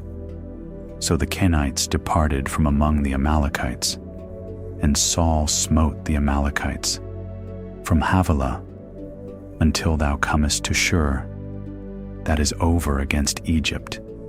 And he took Agag the king of the Amalekites alive, and utterly destroyed all the people with the edge of the sword. But Saul and the people spared Agag, and the best of the sheep, and of the oxen, and of the fatlings, and the lambs, and all that was good, and would not utterly destroy them. But everything that was vile and refuse, that they destroyed utterly. Then came the word of the Lord unto Samuel, saying, It repenteth me that I have set up Saul to be king, for he is turned back from following me, and hath not performed my commandments. And it grieved Samuel, and he cried unto the Lord all night. And when Samuel rose early to meet Saul in the morning, it was told Samuel, saying, Saul came to Carmel, and behold, he set him up a place, and is gone about, and passed on, and gone down to Gilgal. And Samuel came to Saul, and Saul said unto him, Blessed be thou of the Lord. I have performed the commandment of the Lord. And Samuel said, What meaneth then this bleating of the sheep in mine ears, and the lowing of the oxen which I hear? And Saul said, They have brought them from the Amalekites. For the people spared the best of the sheep and of the oxen to sacrifice unto the Lord thy God, and the rest we have utterly destroyed. Then Samuel said unto Saul, Stay, and I will tell thee what the Lord hath said to me this night. And he said unto him, Say on. And Samuel said, When thou wast little in thine own sight, wast thou not made the head of the tribes of Israel? And the Lord anointed thee king over Israel, and the Lord sent thee on a journey, and said, Go and utterly destroy the sinners, the Amalekites, and fight against them until they be consumed. Wherefore then didst thou not obey the voice of the Lord, but didst fly upon the spoil, and didst evil in the sight of the Lord?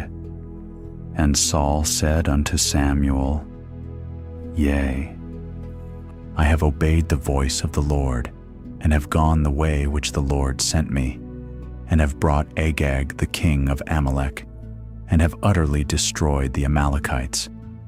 But the people took of the spoil, sheep and oxen, the chief of the things, which should have been utterly destroyed, to sacrifice unto the Lord thy God in Gilgal. And Samuel said, Hath the Lord as great delight in burnt offerings and sacrifices, as in obeying the voice of the Lord? Behold, to obey is better than sacrifice, and to hearken than the fat of rams. For rebellion is as the sin of witchcraft, and stubbornness is as iniquity and idolatry. Because thou hast rejected the word of the Lord, he hath also rejected thee from being king. And Saul said unto Samuel, I have sinned, for I have transgressed the commandment of the Lord, and thy words, because I feared the people, and obeyed their voice. Now therefore, I pray thee, pardon my sin, and turn again with me, that I may worship the Lord. And Samuel said unto Saul, I will not return with thee, for thou hast rejected the word of the Lord, and the Lord hath rejected thee from being king over Israel. And as Samuel turned about to go away, he laid hold upon the skirt of his mantle, and it rent. And Samuel said unto him, The Lord hath rent the kingdom of Israel from thee this day, and hath given it to a neighbor of thine, that is better than thou. And also the strength of Israel will not lie nor repent, for he is not a man, that he should repent. Then he said, I have sinned, yet honor me now, I pray thee, before the elders of my people and before Israel, and turn again with me, that I may worship the Lord thy God. So Samuel turned again after Saul, and Saul worshipped the Lord. Then said Samuel, Bring ye hither to me Agag, the king of the Amalekites. And Agag came unto him delicately. And Agag said, Surely the bitterness of death is past. And Samuel said, As thy sword hath made women childless, so shall thy mother be childless among women. And Samuel hewed Agag in pieces before the Lord in Gilgal. Then Samuel went to Ramah, and Saul went up to his house, to Gibeah of Saul. And Samuel came no more to see Saul, until the day of his death. Nevertheless, Samuel mourned for Saul, and the Lord repented that he had made Saul king over Israel. 1 Samuel, chapter 16. And the Lord said unto Samuel, How long wilt thou mourn for Saul, seeing I have rejected him from reigning over Israel?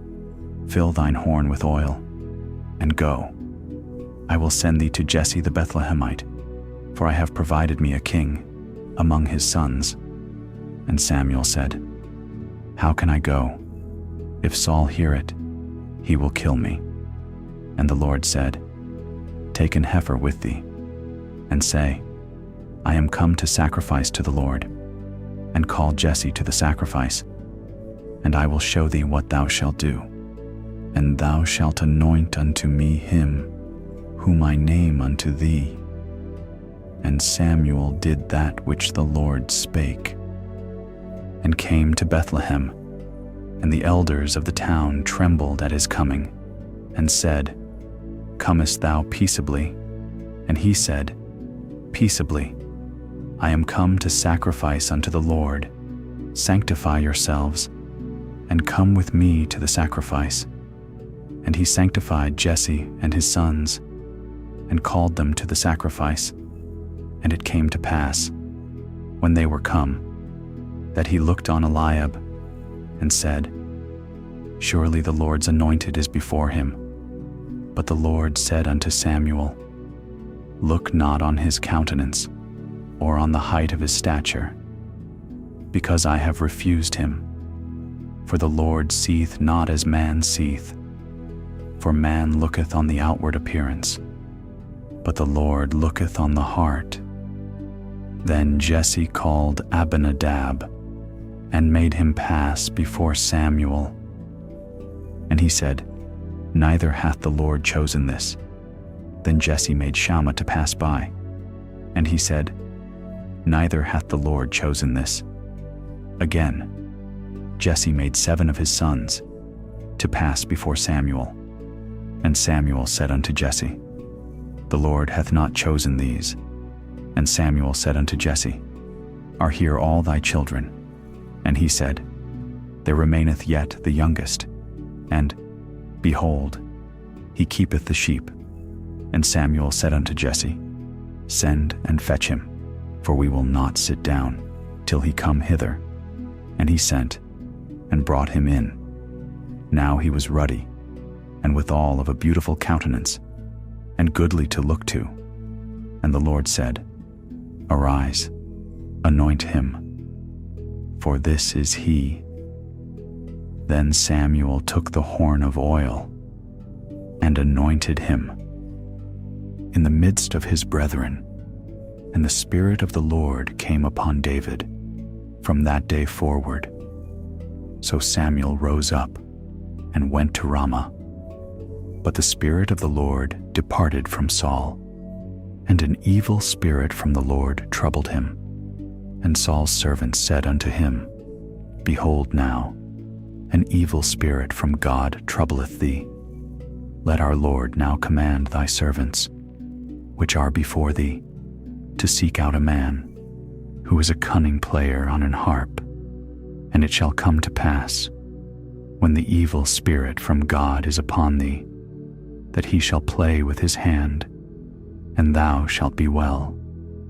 And Saul said unto his servants, Provide me now a man that can play well, and bring him to me.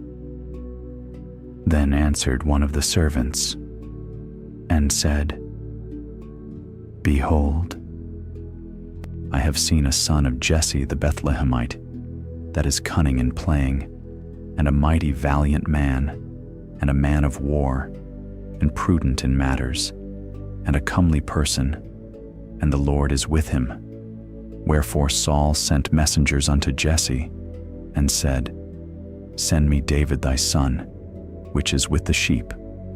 And Jesse took an ass laden with bread, and a bottle of wine, and a kid, and sent them by David his son unto Saul. And David came to Saul, and stood before him, and he loved him greatly, and he became his armor-bearer. And Saul sent to Jesse, saying, Let David, I pray thee, stand before me, for he hath found favor in my sight. And it came to pass, when the evil spirit from God was upon Saul, that David took an harp, and played with his hand. So Saul was refreshed, and was well, and the evil spirit departed from him. 1 Samuel, chapter 17. Now the Philistines gathered together their armies to battle, and were gathered together at Shochoh, which belongeth to Judah, and pitched between Shochoh and Azekah, in Ephes Dammim. And Saul and the men of Israel were gathered together, and pitched by the valley of Elah, and set the battle in array against the Philistines. And the Philistines stood on a mountain on the one side, and Israel stood on a mountain on the other side, and there was a valley between them.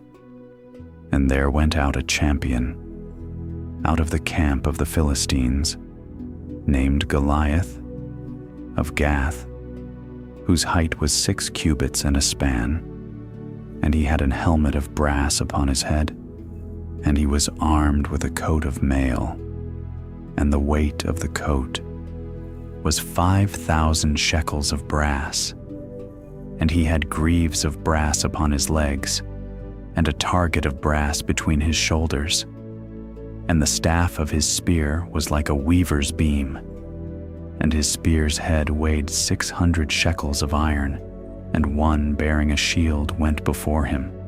And he stood and cried unto the armies of Israel, and said unto them, Why are ye come out, to set your battle in array? Am not I a Philistine? And ye servants to Saul, choose you a man for you, and let him come down to me. If he be able to fight with me, and to kill me, then will we be your servants. But if I prevail against him, and kill him, then shall ye be our servants, and serve us. And the Philistine said, I defy the armies of Israel this day. Give me a man, that we may fight together. When Saul and all Israel heard those words of the Philistine, they were dismayed and greatly afraid. Now David was the son of that Ephrathite of Bethlehem, Judah, whose name was Jesse, and he had 8 sons. And the man went among men, for an old man, in the days of Saul. And the 3 eldest sons of Jesse went and followed Saul to the battle. And the names of his 3 sons that went to the battle were Eliab the firstborn, and next unto him Abinadab, and the 3rd Shammah. And David was the youngest, and the 3 eldest followed Saul. But David went and returned from Saul to feed his father's sheep at Bethlehem. And the Philistine drew near morning and evening, and presented himself 40 days. And Jesse said unto David his son, Take now for thy brethren an ephah of this parched corn, and these 10 loaves, and run to the camp to thy brethren, and carry these 10 cheeses unto the captain of their 1,000, and look how thy brethren fare, and take their pledge. Now Saul, and they, and all the men of Israel, were in the valley of Elah, fighting with the Philistines. And David rose up early in the morning, and left the sheep with a keeper, and took, and went, as Jesse had commanded him. And he came to the trench, as the host was going forth to the fight, and shouted for the battle. For Israel and the Philistines had put the battle in array, army against army. And David left his carriage in the hand of the keeper of the carriage, and ran into the army, and came and saluted his brethren. And as he talked with them, behold, there came up the champion, the Philistine of Gath, Goliath by name, out of the armies of the Philistines, and spake according to the same words. And David heard them. And all the men of Israel, when they saw the man, fled from him, and were sore afraid.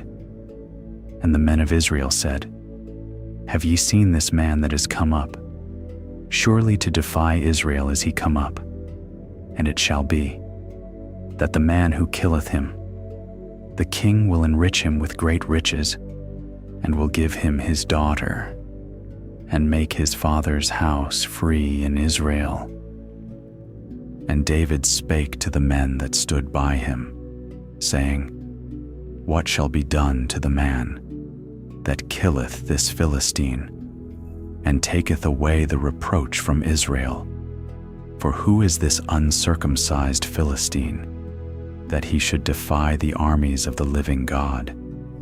And the people answered him after this manner, saying, So shall it be done to the man that killeth him. And Eliab his eldest brother heard, when he spake unto the men, and Eliab's anger was kindled against David. And he said, Why camest thou down hither?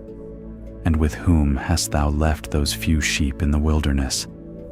I know thy pride, and the naughtiness of thine heart, for thou art come down, that thou mightest see the battle. And David said, What have I now done? Is there not a cause? And he turned from him toward another, and spake after the same manner. And the people answered him again, after the former manner. And when the words were heard which David spake, they rehearsed them before Saul. And he sent for him. And David said to Saul, Let no man's heart fail because of him. Thy servant will go and fight with this Philistine. And Saul said to David, Thou art not able to go against this Philistine to fight with him, for thou art but a youth, and he a man of war from his youth. And David said unto Saul, Thy servant kept his father's sheep, and there came a lion and a bear, and took a lamb out of the flock. And I went out after him, and smote him, and delivered it out of his mouth.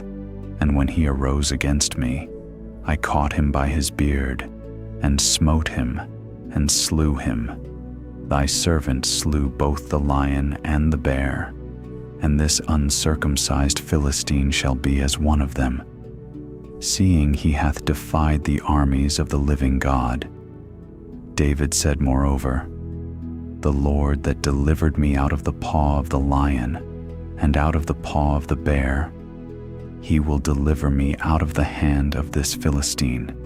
And Saul said unto David, Go, and the Lord be with thee. And Saul armed David with his armor, and he put an helmet of brass upon his head. Also he armed him with a coat of mail, and David girded his sword upon his armor. and he essayed to go, for he had not proved it. And David said unto Saul, I cannot go with these, for I have not proved them. And David put them off him. And he took his staff in his hand, and chose him 5 smooth stones out of the brook, and put them in a shepherd's bag, which he had, even in a scrip, and his sling was in his hand. And he drew near to the Philistine. And the Philistine came on, and drew near unto David. And the man that bare the shield went before him. And when the Philistine looked about and saw David, he disdained him, for he was but a youth, and ruddy, and of a fair countenance. And the Philistine said unto David, Am I a dog, that thou comest to me with staves? And the Philistine cursed David by his gods. And the Philistine said to David, Come to me, and I will give thy flesh unto the fowls of the air, and to the beasts of the field.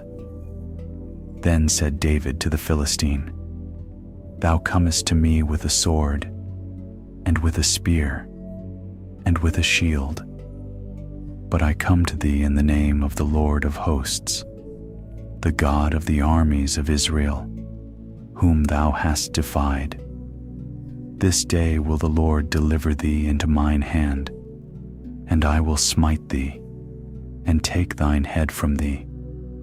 And I will give the carcasses of the host of the Philistines this day unto the fowls of the air, and to the wild beasts of the earth, that all the earth may know that there is a God in Israel, and all this assembly shall know that the Lord saveth not with sword and spear, for the battle is the Lord's, and he will give you into our hands.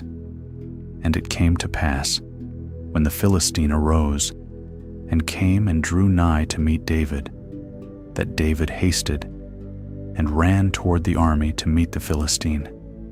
And David put his hand in his bag, and took thence a stone, and slang it, and smote the Philistine in his forehead, that the stone sunk into his forehead, and he fell upon his face to the earth. So David prevailed over the Philistine with a sling and with a stone, and smote the Philistine, and slew him. But there was no sword in the hand of David. Therefore David ran, and stood upon the Philistine, and took his sword, and drew it out of the sheath thereof, and slew him, and cut off his head therewith. And when the Philistines saw their champion was dead, they fled. And the men of Israel and of Judah arose, and shouted, and pursued the Philistines, until thou come to the valley, and to the gates of Ekron. And the wounded of the Philistines fell down by the way to Shaaraim, even unto Gath, and unto Ekron. And the children of Israel returned from chasing after the Philistines, and they spoiled their tents. And David took the head of the Philistine, and brought it to Jerusalem. But he put his armor in his tent. And when Saul saw David go forth against the Philistine, he said unto Abner, the captain of the host, Abner, whose son is this youth? And Abner said, As thy soul liveth, O king, I cannot tell. And the king said, Inquire thou whose son the stripling is. And as David returned from the slaughter of the Philistine, Abner took him and brought him before Saul, with the head of the Philistine in his hand. And Saul said to him, Whose son art thou, thou young man? And David answered, I am the son of thy servant Jesse the Bethlehemite. 1 Samuel chapter 18. And it came to pass, when he had made an end of speaking unto Saul, that the soul of Jonathan was knit with the soul of David, and Jonathan loved him as his own soul. And Saul took him that day, and would let him go no more home to his father's house. Then Jonathan and David made a covenant, because he loved him as his own soul. And Jonathan stripped himself of the robe that was upon him, and gave it to David, and his garments, even to his sword, and to his bow, and to his girdle. And David went out whithersoever Saul sent him, and behaved himself wisely. And Saul set him over the men of war, and he was accepted in the sight of all the people, and also in the sight of Saul's servants. And it came to pass, as they came, when David was returned from the slaughter of the Philistine, that the women came out of all cities of Israel, singing and dancing, to meet King Saul, with tabrets, with joy, and with instruments of music. And the women answered one another, as they played, and said, Saul hath slain his thousands, and David his 10,000s. And Saul was very wroth, and the saying displeased him. And he said, They have ascribed unto David 10,000s, and to me they have ascribed but thousands. And what can he have more but the kingdom? And Saul eyed David from that day and forward. And it came to pass on the morrow that the evil spirit from God came upon Saul, and he prophesied in the midst of the house, and David played with his hand, as at other times. And there was a javelin in Saul's hand, and Saul cast the javelin, for he said, I will smite David even to the wall with it. And David avoided out of his presence twice. And Saul was afraid of David, because the Lord was with him, and was departed from Saul. Therefore Saul removed him from him, and made him his captain over 1,000. And he went out and came in before the people. And David behaved himself wisely in all his ways, and the Lord was with him. Wherefore when Saul saw that he behaved himself very wisely, he was afraid of him. But all Israel and Judah loved David, because he went out and came in before them. And Saul said to David, Behold my elder daughter Merab, her will I give thee to wife. Only be thou valiant for me, and fight the Lord's battles. For Saul said, Let not mine hand be upon him, but let the hand of the Philistines be upon him. And David said unto Saul, Who am I, and what is my life, or my father's family in Israel, that I should be son-in-law to the king? But it came to pass, at the time when Merab Saul's daughter should have been given to David, that she was given unto Adriel the Meholathite to wife. And Michal Saul's daughter loved David. And they told Saul, and the thing pleased him. And Saul said, I will give him her, that she may be a snare to him, and that the hand of the Philistines may be against him. Wherefore Saul said to David, Thou shalt this day be my son-in-law, in the one of the twain. And Saul commanded his servants, saying, Commune with David secretly, and say, Behold, the king hath delight in thee, and all his servants love thee. Now therefore be the king's son-in-law. And Saul's servants spake those words in the ears of David. And David said, Seemeth it to you a light thing to be a king's son-in-law, seeing that I am a poor man, and lightly esteemed? And the servants of Saul told him, saying, On this manner spake David. And Saul said, Thus shall ye say to David, The king desireth not any dowry, but 100 foreskins of the Philistines, to be avenged of the king's enemies. But Saul thought to make David fall by the hand of the Philistines. And when his servants told David these words, it pleased David well to be the king's son-in-law, and the days were not expired.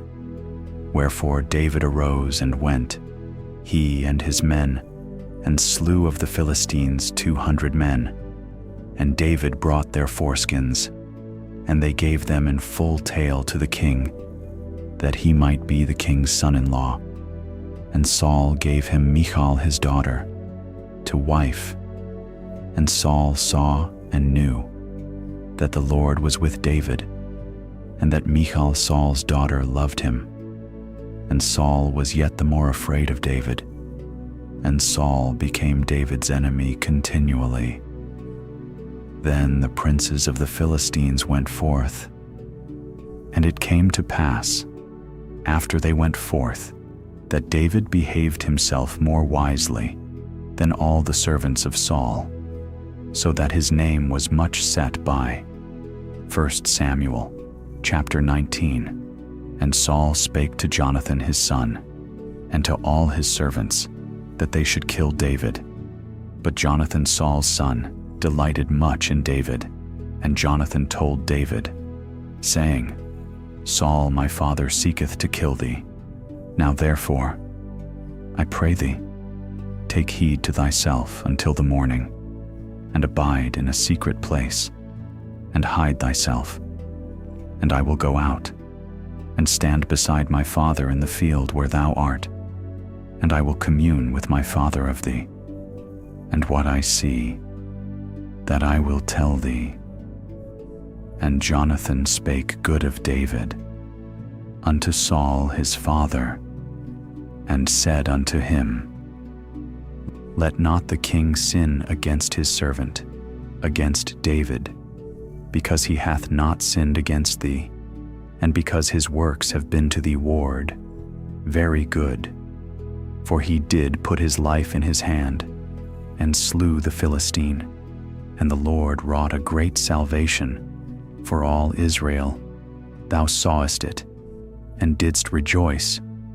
Wherefore then wilt thou sin against innocent blood, to slay David without a cause? And Saul hearkened unto the voice of Jonathan. And Saul sware, As the Lord liveth, he shall not be slain. And Jonathan called David, and Jonathan showed him all those things. And Jonathan brought David to Saul, and he was in his presence, as in times past. And there was war again. And David went out, and fought with the Philistines, and slew them with a great slaughter, and they fled from him. And the evil spirit from the Lord was upon Saul, as he sat in his house, with his javelin in his hand, and David played with his hand. And Saul sought to smite David, even to the wall with the javelin, but he slipped away out of Saul's presence, and he smote the javelin into the wall, and David fled, and escaped that night. Saul also sent messengers unto David's house, to watch him, and to slay him in the morning. And Michal David's wife told him, saying, If thou save not thy life tonight, tomorrow thou shalt be slain. So Michal let David down through a window, and he went, and fled, and escaped. And Michal took an image, and laid it in the bed, and put a pillow of goat's hair for his bolster, and covered it with a cloth.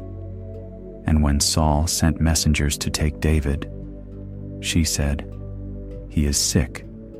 And Saul sent the messengers again to see David, saying, Bring him up to me in the bed, that I may slay him.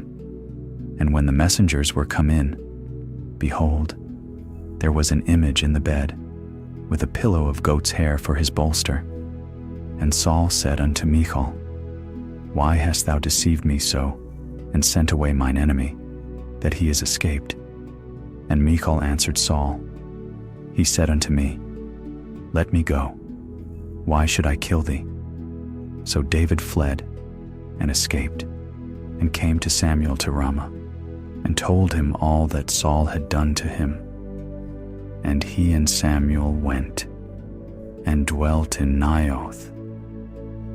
And it was told Saul, saying, Behold, David is at Naioth in Ramah. And Saul sent messengers to take David. And when they saw the company of the prophets prophesying, and Samuel standing as appointed over them, the Spirit of God was upon the messengers of Saul, and they also prophesied. And when it was told Saul, he sent other messengers, and they prophesied likewise. And Saul sent messengers again the third time, and they prophesied also. Then went he also to Ramah, and came to a great well that is in Sechu. And he asked and said, Where are Samuel and David? And one said, Behold, they be at Naioth in Ramah. And he went thither to Naioth in Ramah, and the Spirit of God was upon him also. And he went on and prophesied until he came to Naioth in Ramah. And he stripped off his clothes also, and prophesied before Samuel in like manner, and lay down naked all that day and all that night. Wherefore they say, Is Saul also among the prophets? 1 Samuel chapter 20. And David fled from Naioth in Ramah, and came and said before Jonathan, What have I done? What is mine iniquity? And what is my sin before thy father, that he seeketh my life? And he said unto him, God forbid, thou shalt not die. Behold, my father will do nothing either great or small, but that he will show it me. And why should my father hide this thing from me? It is not so. And David sware moreover, and said, Thy father certainly knoweth that I have found grace in thine eyes. And he saith, Let not Jonathan know this, lest he be grieved. But truly as the Lord liveth, and as thy soul liveth, there is but a step between me and death. Then said Jonathan unto David, Whatsoever thy soul desireth, I will even do it for thee. And David said unto Jonathan, Behold, tomorrow is the new moon, and I should not fail to sit with the king at meat. But let me go, that I may hide myself in the field unto the third day at even. If thy father at all miss me, then say, David earnestly asked leave of me, that he might run to Bethlehem his city, for there is a yearly sacrifice there, for all the family. If he say thus, It is well, thy servant shall have peace. But if he be very wroth, then be sure that evil is determined by him. Therefore thou shalt deal kindly with thy servant, for thou hast brought thy servant into a covenant of the Lord with thee. Notwithstanding, if there be in me iniquity, slay me thyself. For why shouldest thou bring me to thy father? And Jonathan said, Far be it from thee, for if I knew certainly that evil were determined by my father to come upon thee, then would not I tell it thee. Then said David to Jonathan, Who shall tell me? Or what if thy father answer thee roughly? And Jonathan said unto David, Come, and let us go out into the field. And they went out both of them into the field. And Jonathan said unto David, O Lord God of Israel, when I have sounded my father about tomorrow, any time, or the third day, and behold, if there be good toward David, and I then send not unto thee, and show it thee, the Lord do so, and much more to Jonathan. But if it please my father to do thee evil, then I will show it thee, and send thee away, that thou mayest go in peace, and the Lord be with thee, as he hath been with my father. And thou shalt not only while yet I live show me the kindness of the Lord, that I die not, but also thou shalt not cut off thy kindness from my house forever. No, not when the Lord hath cut off the enemies of David, every one from the face of the earth. So Jonathan made a covenant with the house of David, saying, Let the Lord even require it at the hand of David's enemies. And Jonathan caused David to swear again, because he loved him, for he loved him as he loved his own soul. Then Jonathan said to David, Tomorrow is the new moon, and thou shalt be missed, because thy seat will be empty. And when thou hast stayed 3 days, then thou shalt go down quickly, and come to the place where thou didst hide thyself when the business was in hand, and shalt remain by the stone easel. And I will shoot 3 arrows on the side thereof, as though I shot at a mark. And behold, I will send a lad, saying, Go, find out the arrows. If I expressly say unto the lad, Behold, the arrows are on this side of thee, take them. Then come thou, for there is peace to thee, and no hurt, as the Lord liveth. But if I say thus unto the young man, Behold, the arrows are beyond thee, go thy way, for the Lord hath sent thee away. And as touching the matter which thou and I have spoken of, behold, the Lord be between thee and me forever. So David hid himself in the field, and when the new moon was come, the king sat him down to eat meat, and the king sat upon his seat, as at other times, even upon a seat by the wall. And Jonathan arose, and Abner sat by Saul's side, and David's place was empty. Nevertheless, Saul spake not anything that day, for he thought, Something hath befallen him. He is not clean. Surely he is not clean. And it came to pass on the morrow, which was the 2nd day of the month, that David's place was empty. And Saul said unto Jonathan his son, Wherefore cometh not the son of Jesse to meat, neither yesterday, nor today? And Jonathan answered Saul, David earnestly asked leave of me to go to Bethlehem. And he said, Let me go, I pray thee, for our family hath a sacrifice in the city, and my brother, he hath commanded me to be there.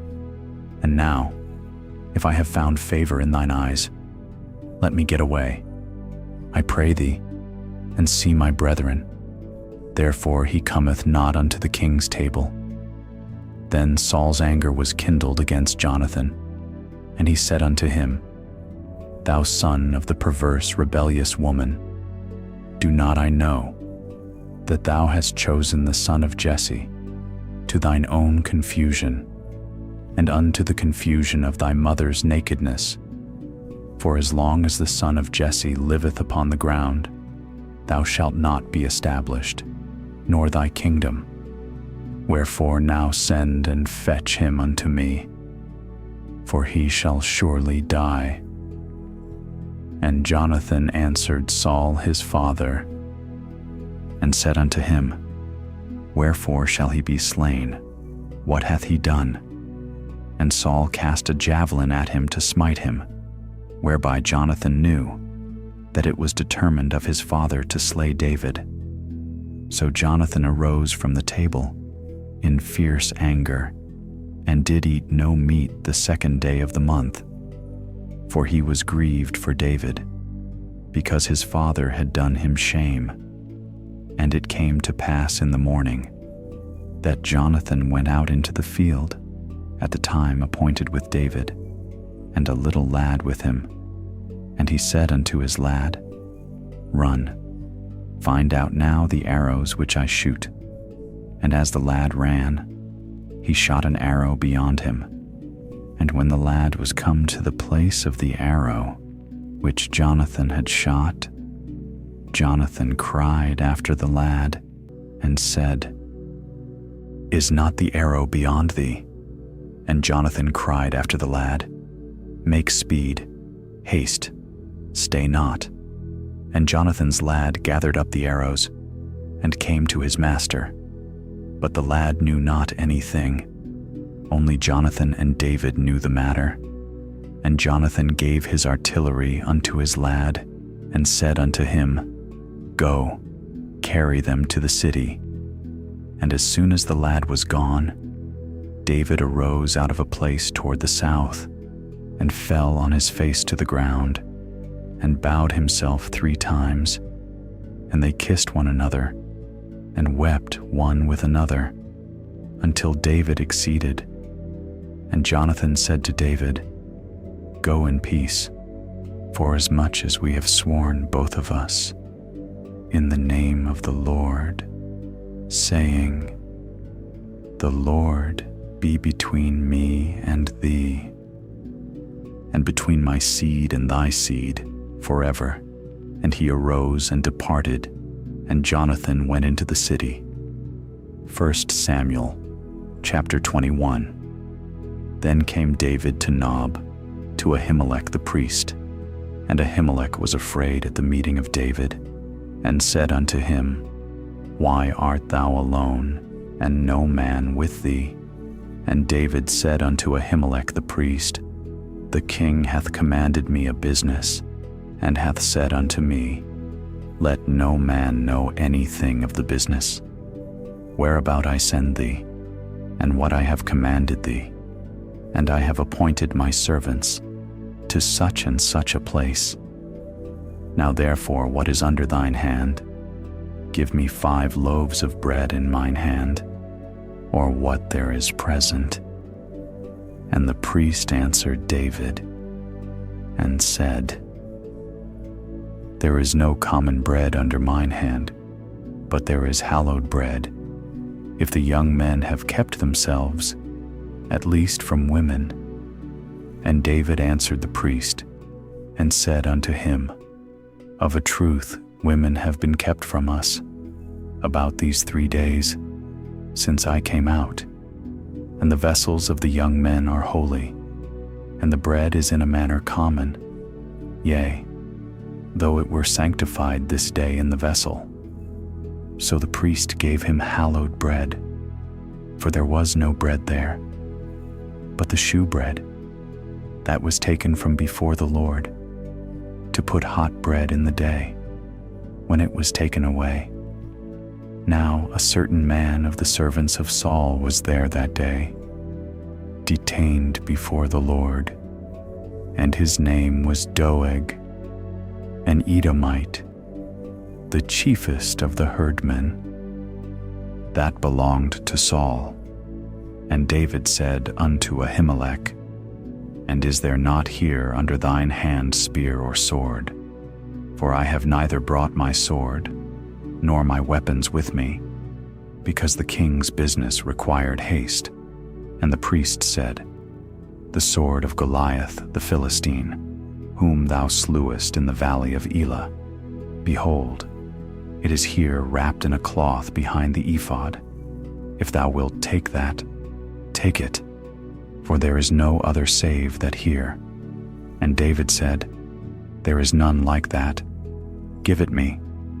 And David arose, and fled that day for fear of Saul, and went to Achish the king of Gath. And the servants of Achish said unto him, Is not this David the king of the land? Did they not sing one to another of him in dances, saying, Saul hath slain his thousands, and David his 10,000s. And David laid up these words in his heart, and was sore afraid of Achish, the king of Gath. And he changed his behavior before them, and feigned himself mad in their hands, and scrabbled on the doors of the gate, and let his spittle fall down upon his beard. Then said Achish unto his servants, Lo, ye see the man is mad. Wherefore then have ye brought him to me? Have I need of mad men, that ye have brought this fellow to play the madman in my presence? Shall this fellow come into my house? 1 Samuel, chapter 22. David therefore departed thence, and escaped to the cave Adullam.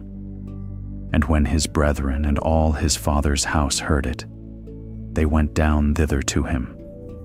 And every one that was in distress, and every one that was in debt, and every one that was discontented, gathered themselves unto him, and he became a captain over them. And there were with him about 400 men. And David went thence to Mizpeh of Moab.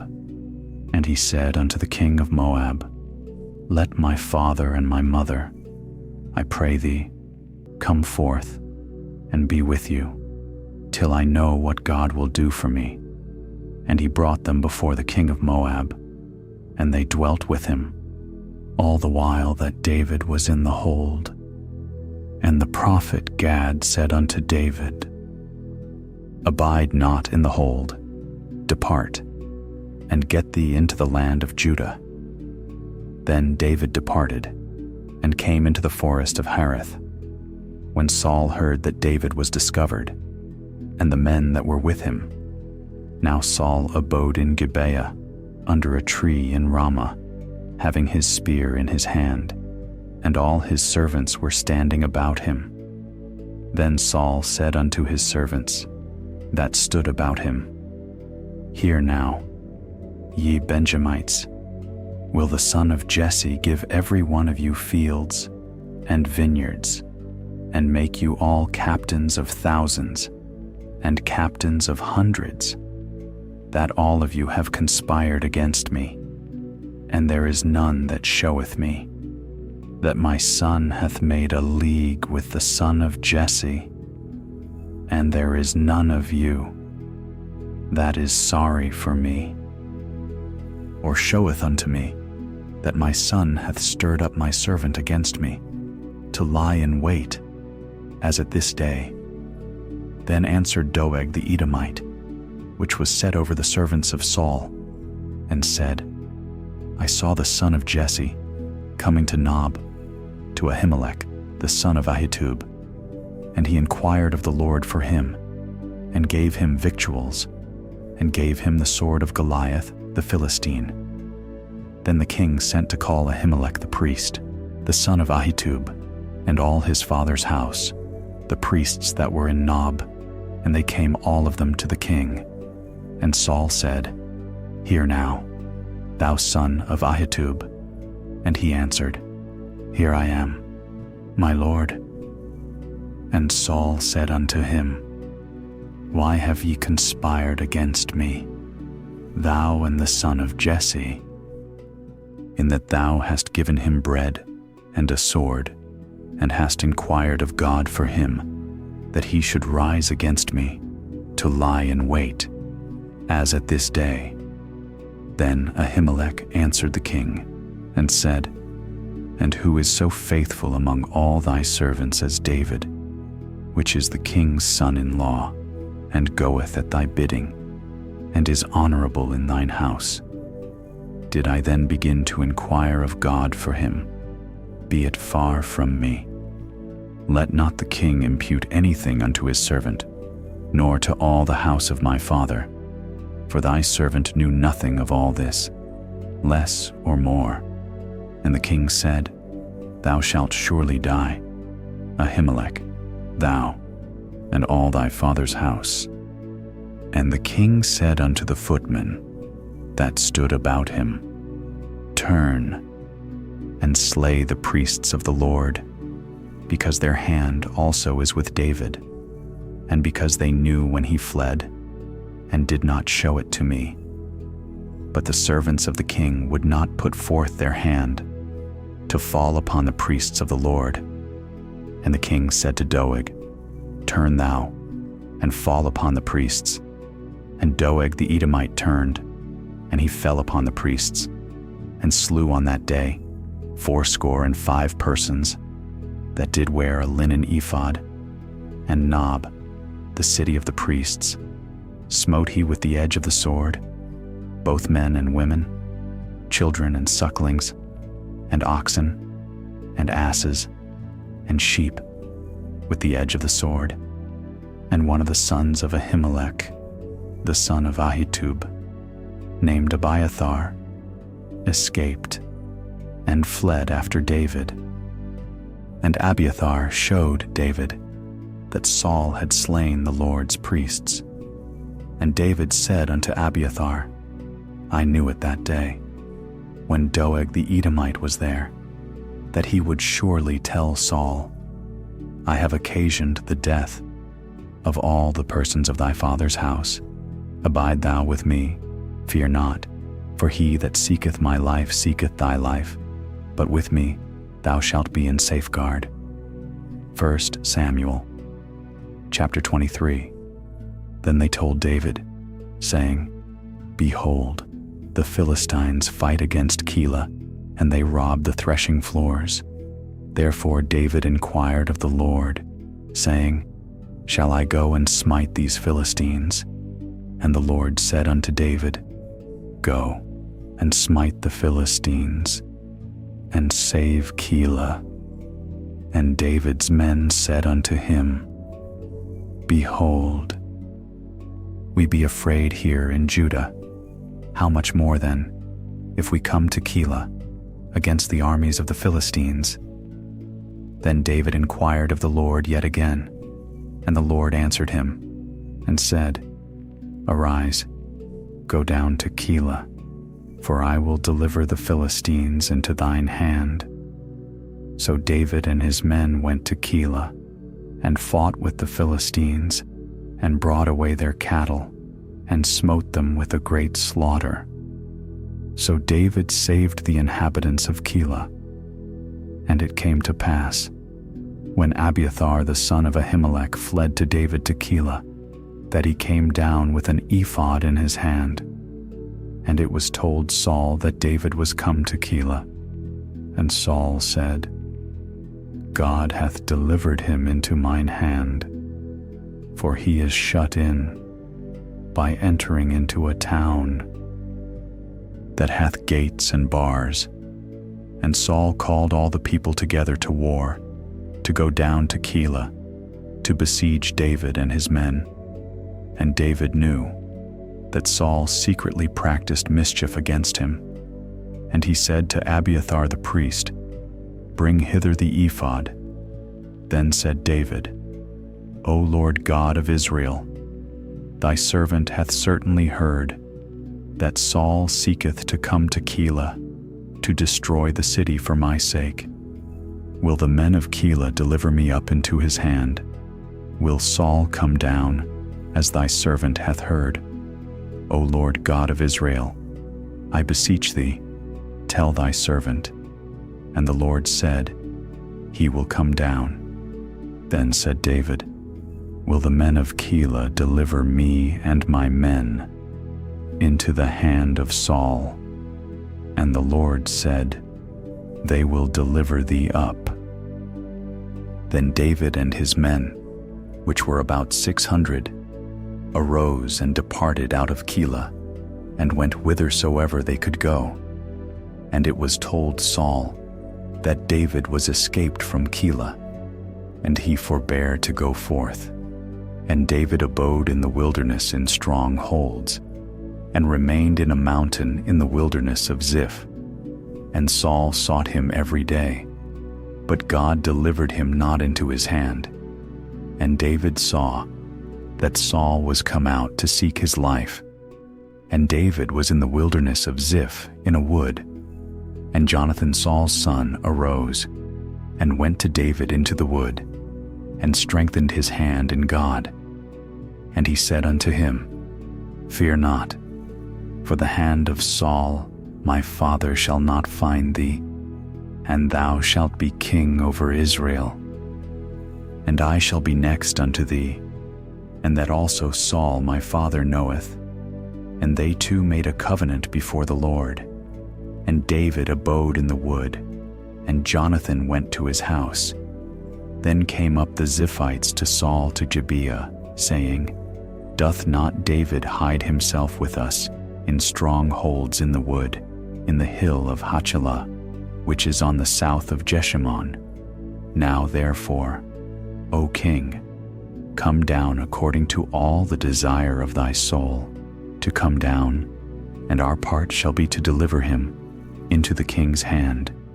And Saul said, Blessed be ye of the Lord, for ye have compassion on me.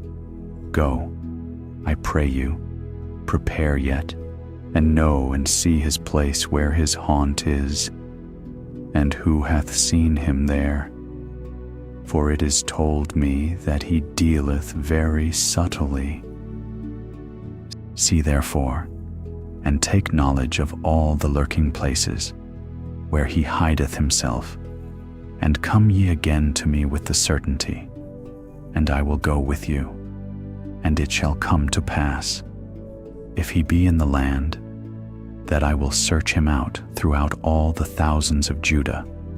And they arose, and went to Ziph before Saul. But David and his men were in the wilderness of Maon, in the plain on the south of Jeshimon. Saul also and his men went to seek him. And they told David. Wherefore he came down into a rock, and abode in the wilderness of Maon. And when Saul heard that, he pursued after David in the wilderness of Maon. And Saul went on this side of the mountain, and David and his men on that side of the mountain. And David made haste to get away for fear of Saul. For Saul and his men compassed David and his men round about, to take them. But there came a messenger unto Saul, saying, Haste thee, and come, for the Philistines have invaded the land.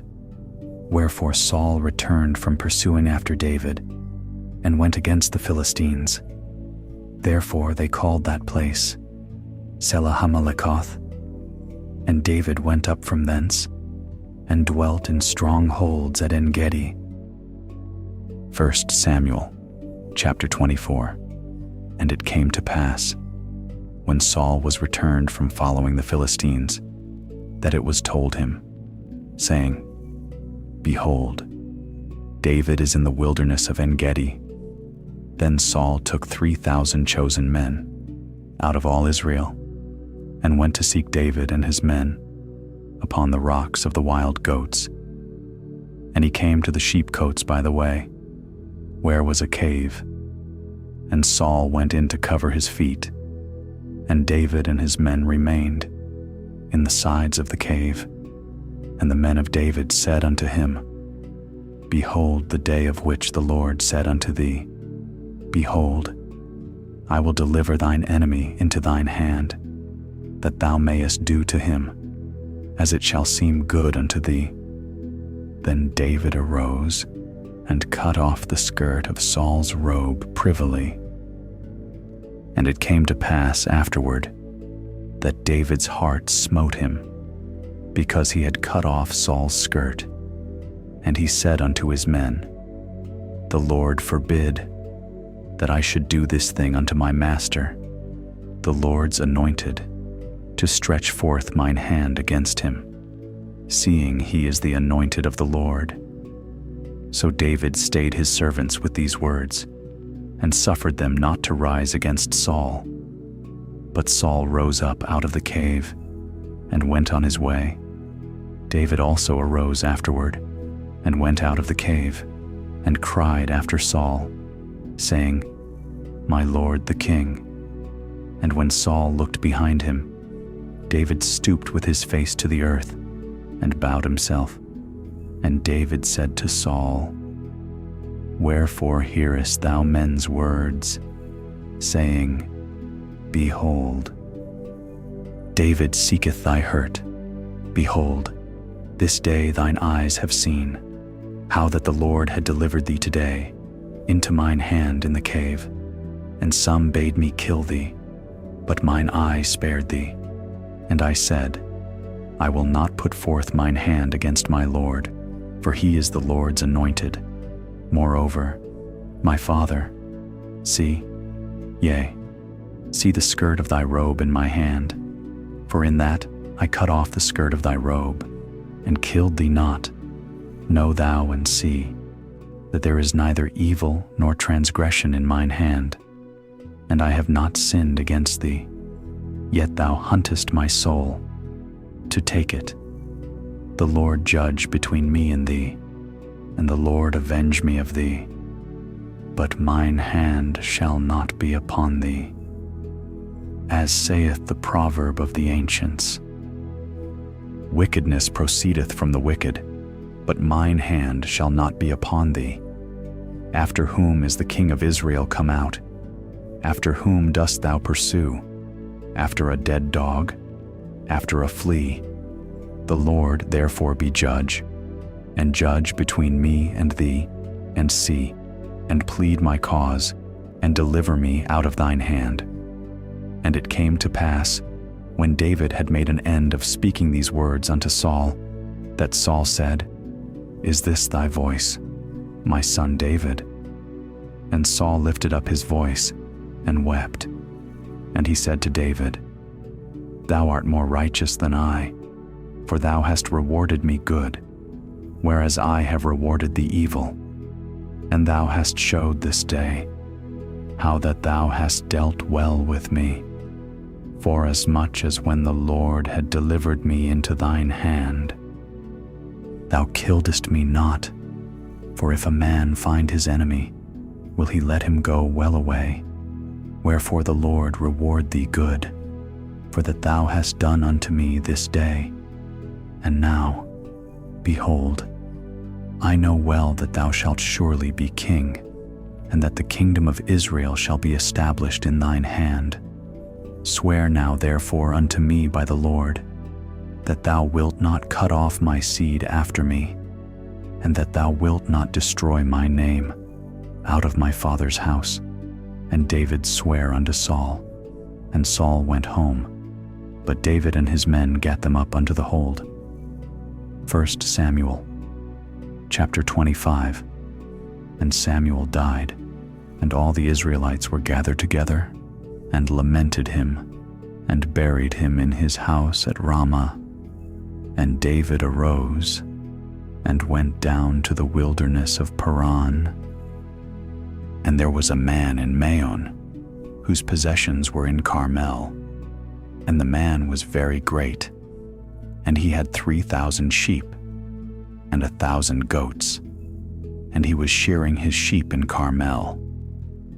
Now the name of the man was Nabal, and the name of his wife Abigail, and she was a woman of good understanding, and of a beautiful countenance. But the man was churlish and evil in his doings, and he was of the house of Caleb. And David heard in the wilderness that Nabal did shear his sheep. And David sent out 10 young men. And David said unto the young men, Get you up to Carmel, and go to Nabal, and greet him in my name.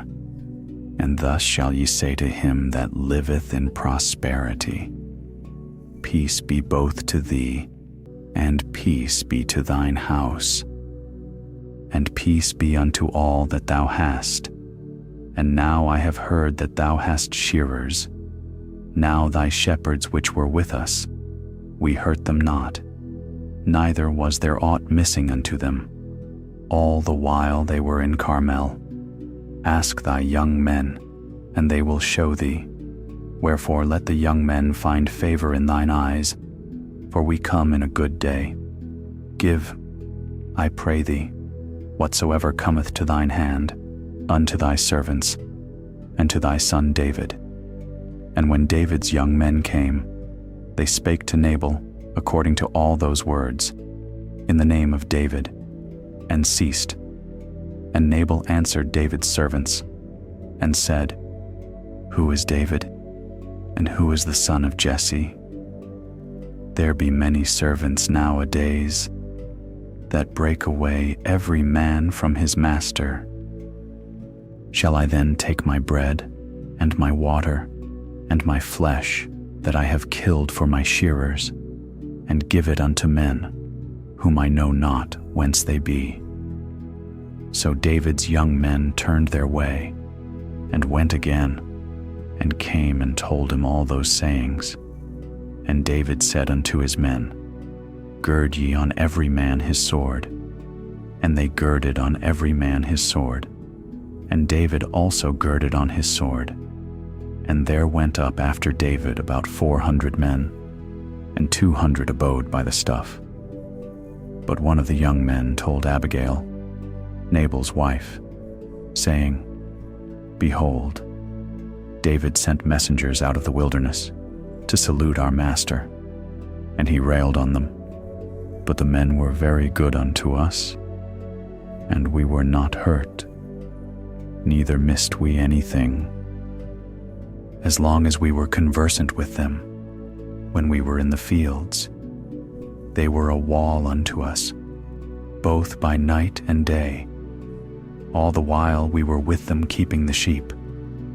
Now therefore know and consider what thou wilt do, for evil is determined against our master and against all his household. For he is such a son of Belial that a man cannot speak to him." Then Abigail made haste and took 200 loaves and 2 bottles of wine and 5 sheep ready dressed and 5 measures of parched corn and 100 clusters of raisins and 200 cakes of figs, and laid them on asses. And she said unto her servants, "Go on before me. Behold, I come after you." But she told not her husband Nabal. And it was so, as she rode on the ass, that she came down by the covert of the hill, and behold, David and his men came down against her, and she met them.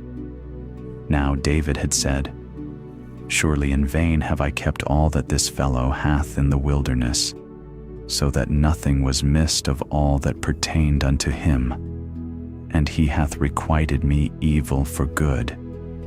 So and more also do God unto the enemies of David, if I leave of all that pertain to him by the morning light any that pisseth against the wall."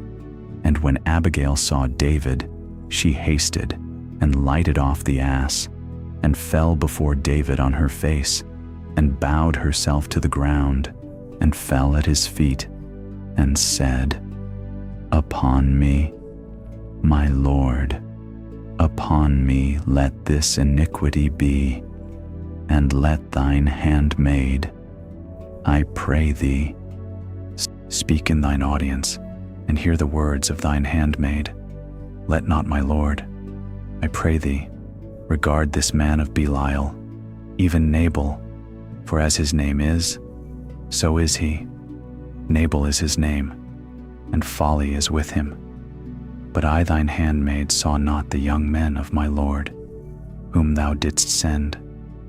Now therefore, my Lord, as the Lord liveth, and as thy soul liveth, seeing the Lord hath withholden thee from coming to shed blood, and from avenging thyself with thine own hand, now let thine enemies, and they that seek evil to my Lord, be as Nabal.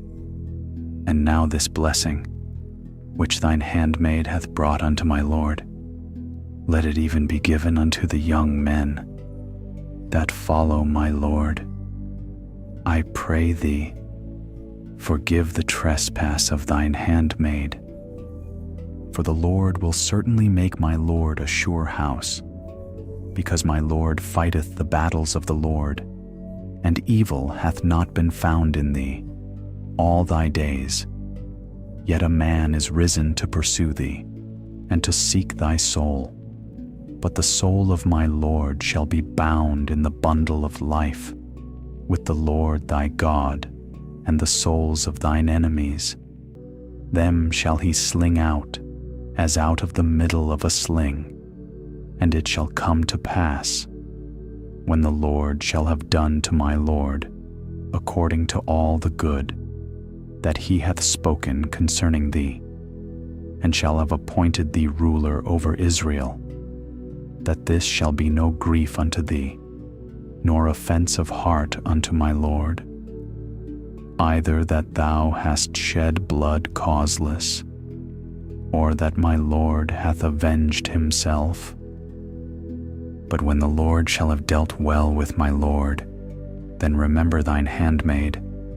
And David said to Abigail, Blessed be the Lord God of Israel, which sent thee this day to meet me, and blessed be thy advice, and blessed be thou, which hast kept me this day from coming to shed blood, and from avenging myself with mine own hand. For in very deed, as the Lord God of Israel liveth, which hath kept me back from hurting thee, except thou hadst hasted and come to meet me, surely there had not been left unto Nabal by the morning light any that pisseth against the wall. So David received of her hand that which she had brought him, and said unto her, Go up in peace to thine house.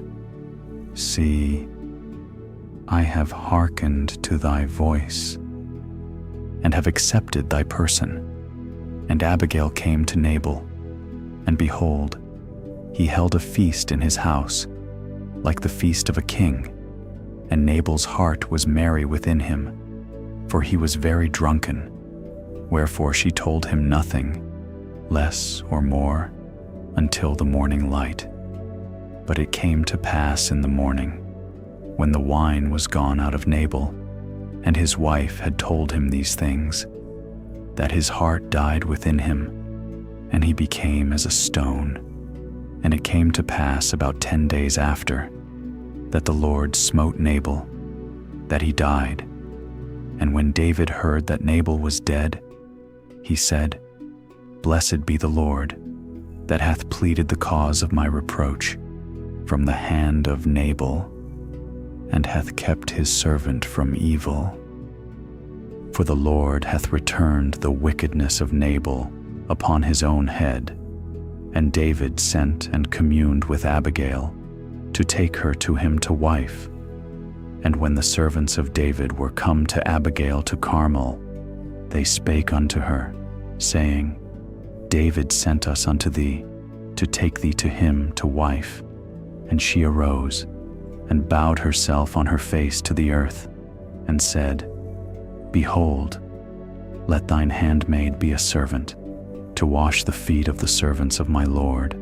And Abigail hasted, and arose, and rode upon an ass, with 5 damsels of hers, that went after her, and she went after the messengers of David, and became his wife.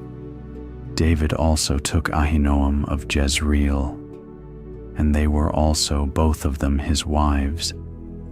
But Saul had given Michal his daughter, David's wife, to Phalti, the son of Laish, which was of Galim.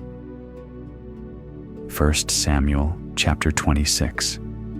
And the Ziphites came unto Saul to Gibeah, saying, Doth not David hide himself in the hill of Hachilah, which is before Jeshimon? Then Saul arose, and went down to the wilderness of Ziph, having 3,000 chosen men of Israel with him, to seek David in the wilderness of Ziph. And Saul pitched in the hill of Hachilah, which is before Jeshimon, by the way.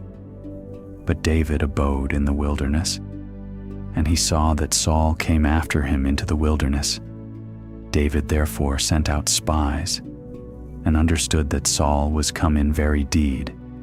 And David arose, and came to the place where Saul had pitched. And David beheld the place where Saul lay. And Abner, the son of Ner, the captain of his host. And Saul lay in the trench, and the people pitched round about him. Then answered David and said to Ahimelech the Hittite, and to Abishai the son of Zeruiah, brother to Joab, saying, Who will go down with me to Saul to the camp? And Abishai said, I will go down with thee. So David and Abishai came to the people by night, and, behold, Saul lay sleeping within the trench, and his spear stuck in the ground at his bolster. But Abner and the people lay round about him. Then said Abishai to David, God hath delivered thine enemy into thine hand this day. Now therefore let me smite him, I pray thee, with the spear even to the earth at once, and I will not smite him the second time. And David said to Abishai, Destroy him not. For who can stretch forth his hand against the Lord's anointed and be guiltless? David said furthermore, As the Lord liveth, the Lord shall smite him, or his day shall come to die, or he shall descend into battle and perish. The Lord forbid that I should stretch forth mine hand against the Lord's anointed. But, I pray thee, take thou now the spear that is at his bolster, and the cruse of water, and let us go. So David took the spear and the cruse of water from Saul's bolster, and they gat them away, and no man saw it, nor knew it, neither awaked, for they were all asleep, because a deep sleep from the Lord was fallen upon them. Then David went over to the other side, and stood on the top of an hill afar off, a great space being between them. And David cried to the people, and to Abner the son of Ner, saying, Answerest thou not, Abner? Then Abner answered and said, Who art thou that criest to the king? And David said to Abner, Art not thou a valiant man, and who is like to thee in Israel? Wherefore then hast thou not kept thy lord the king? For there came one of the people in to destroy the king thy lord. This thing is not good that thou hast done. As the Lord liveth, ye are worthy to die, because ye have not kept your master, the Lord's anointed. And now see where the king's spear is, and the cruse of water that was at his bolster. And Saul knew David's voice, and said, Is this thy voice, my son David? And David said, It is my voice, my lord, O king. And he said, Wherefore doth my lord thus pursue after his servant? For what have I done, or what evil is in mine hand? Now therefore, I pray thee, let my lord the king hear the words of his servant. If the Lord have stirred thee up against me, let him accept an offering. But if they be the children of men, cursed be they before the Lord. For they have driven me out this day from abiding in the inheritance of the Lord, saying, Go, serve other gods. Now therefore, let not my blood fall to the earth before the face of the Lord. For the king of Israel is come out to seek a flea, as when one doth hunt a partridge in the mountains. Then said Saul, I have sinned. Return, my son David, for I will no more do thee harm, because my soul was precious in thine eyes this day. Behold, I have played the fool, and have erred exceedingly. And David answered and said, Behold the king's spear, and let one of the young men come over and fetch it. The Lord render to every man his righteousness and his faithfulness, for the Lord delivered thee into my hand today. But I would not stretch forth mine hand against the Lord's anointed, and, behold, as thy life was much set by this day in mine eyes, So let my life be much set by in the eyes of the Lord, and let him deliver me out of all tribulation.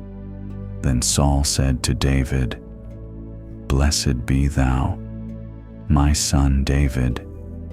Thou shalt both do great things, and also shalt still prevail. So David went on his way, and Saul returned to his place. 1 Samuel chapter 27. And David said in his heart, I shall now perish one day by the hand of Saul. There is nothing better for me than that I should speedily escape into the land of the Philistines, and Saul shall despair of me, to seek me any more in any coast of Israel. So shall I escape out of his hand. And David arose, and he passed over with the 600 men that were with him, unto Achish, the son of Maoch, king of Gath. And David dwelt with Achish at Gath, he and his men, every man with his household, even David with his 2 wives, Ahinoam the Jezreelitess, and Abigail the Carmelitess, Nabal's wife. And it was told Saul that David was fled to Gath, and he sought no more again for him. And David said unto Achish, If I have now found grace in thine eyes, let them give me a place in some town in the country, that I may dwell there. For why should thy servant dwell in the royal city with thee?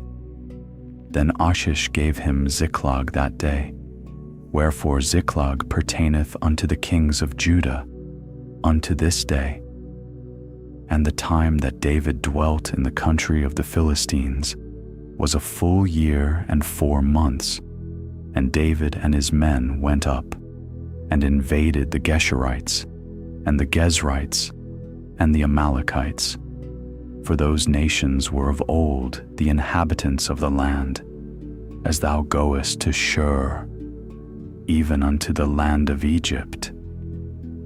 And David smote the land, and left neither man nor woman alive, and took away the sheep, and the oxen, and the asses, and the camels, and the apparel, and returned, and came to Achish. And Achish said, Whither have ye made a road today? And David said, Against the south of Judah, and against the south of the Jerahmeelites, and against the south of the Kenites. And David saved neither man nor woman alive, to bring tidings to Gath, saying, Lest they should tell on us, saying, So did David, and so will be his manner all the while he dwelleth in the country of the Philistines. And Achish believed David, saying, He hath made his people Israel utterly to abhor him, therefore he shall be my servant forever. 1 Samuel chapter 28. And it came to pass in those days that the Philistines gathered their armies together for warfare to fight with Israel. And Achish said unto David, Know thou assuredly that thou shalt go out with me to battle, thou and thy men. And David said to Achish, Surely thou shalt know what thy servant can do. And Achish said to David, Therefore will I make thee keeper of mine head forever. Now Samuel was dead, and all Israel had lamented him, and buried him in Ramah, even in his own city. And Saul had put away those that had familiar spirits, and the wizards, out of the land. And the Philistines gathered themselves together, and came and pitched in Shunem. And Saul gathered all Israel together, and they pitched in Gilboa. And when Saul saw the host of the Philistines, he was afraid, and his heart greatly trembled. And when Saul inquired of the Lord answered him not, neither by dreams, nor by Urim, nor by prophets. Then said Saul unto his servants, Seek me a woman that hath a familiar spirit, that I may go to her and inquire of her. And his servants said to him, Behold, there is a woman that hath a familiar spirit at Endor. And Saul disguised himself and put on other raiment. And he went, and 2 men with him, and they came to the woman by night. And he said, I pray thee, divine unto me by the familiar spirit, and bring me him up, whom I shall name unto thee. And the woman said unto him, Behold, thou knowest what Saul hath done, how he hath cut off those that have familiar spirits, and the wizards, out of the land. Wherefore then layest thou a snare for my life, to cause me to die? And Saul sware to her by the Lord, saying, As the Lord liveth, there shall no punishment happen to thee for this thing. Then said the woman, Whom shall I bring up unto thee? And he said, Bring me up Samuel. And when the woman saw Samuel, she cried with a loud voice. And the woman spake to Saul, saying, Why hast thou deceived me? For thou art Saul. And the king said unto her, Be not afraid, for what sawest thou? And the woman said unto Saul, I saw gods ascending out of the earth. And he said unto her, What form is he of? And she said, An old man cometh up, and he is covered with a mantle. And Saul perceived that it was Samuel, and he stooped with his face to the ground, and bowed himself. And Samuel said to Saul, Why hast thou disquieted me, to bring me up? And Saul answered, I am sore distressed, for the Philistines make war against me, and God is departed from me, and answereth me no more, neither by prophets, nor by dreams. Therefore I have called thee, that thou mayest make known unto me what I shall do. Then said Samuel, Wherefore then dost thou ask of me, seeing the Lord is departed from thee, and is become thine enemy? And the Lord hath done to him as he spake by me. For the Lord hath rent the kingdom out of thine hand, and given it to thy neighbor, even to David, because thou obeyedst not the voice of the Lord, nor executedst his fierce wrath upon Amalek. Therefore hath the Lord done this thing unto thee this day. Moreover, the Lord will also deliver Israel with thee into the hand of the Philistines. And tomorrow shalt thou and thy sons be with me. The Lord also shall deliver the host of Israel into the hand of the Philistines. Then Saul fell straightway all along on the earth, and was sore afraid, because of the words of Samuel, and there was no strength in him, for he had eaten no bread all the day, nor all the night. And the woman came unto Saul, and saw that he was sore troubled, and said unto him, Behold, thine handmaid hath obeyed thy voice, and I have put my life in my hand, and have hearkened unto thy words, which thou spakest unto me. Now therefore, I pray thee, hearken thou also unto the voice of thine handmaid, and let me set a morsel of bread before thee, and eat, that thou mayest have strength when thou goest on thy way. But he refused, and said, I will not eat. But his servants, together with the woman, compelled him, and he hearkened unto their voice. So he arose from the earth, and sat upon the bed. And the woman had a fat calf in the house, and she hasted, and killed it, and took flour, and kneaded it, and did bake unleavened bread thereof, and she brought it before Saul, and before his servants, and they did eat. Then they rose up, and went away that night, 1 Samuel chapter 29. Now the Philistines gathered together, all their armies to Aphek, and the Israelites pitched by a fountain, which is in Jezreel. And the lords of the Philistines passed on, by hundreds and by thousands. But David and his men passed on, in the reward with Achish. Then said the princes of the Philistines, What do these Hebrews here? And Achish said unto the princes of the Philistines, Is not this David, the servant of Saul the king of Israel, which hath been with me these days, or these years?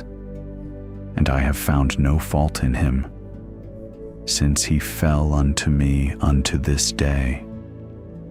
And the princes of the Philistines were wroth with him. And the princes of the Philistines said unto him, Make this fellow return, that he may go again to his place, which thou hast appointed him, and let him not go down with us to battle, lest in the battle he be an adversary to us.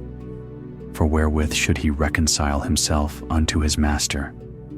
Should it not be with the heads of these men? Is not this David, of whom they sang one to another in dances, saying, Saul slew his thousands, and David his 10,000s. Then Achish called David, and said unto him, Surely, as the Lord liveth, thou hast been upright, and thy going out and thy coming in with me in the host is good in my sight. For I have not found evil in thee, since the day of thy coming unto me unto this day. Nevertheless the Lord's favor thee not.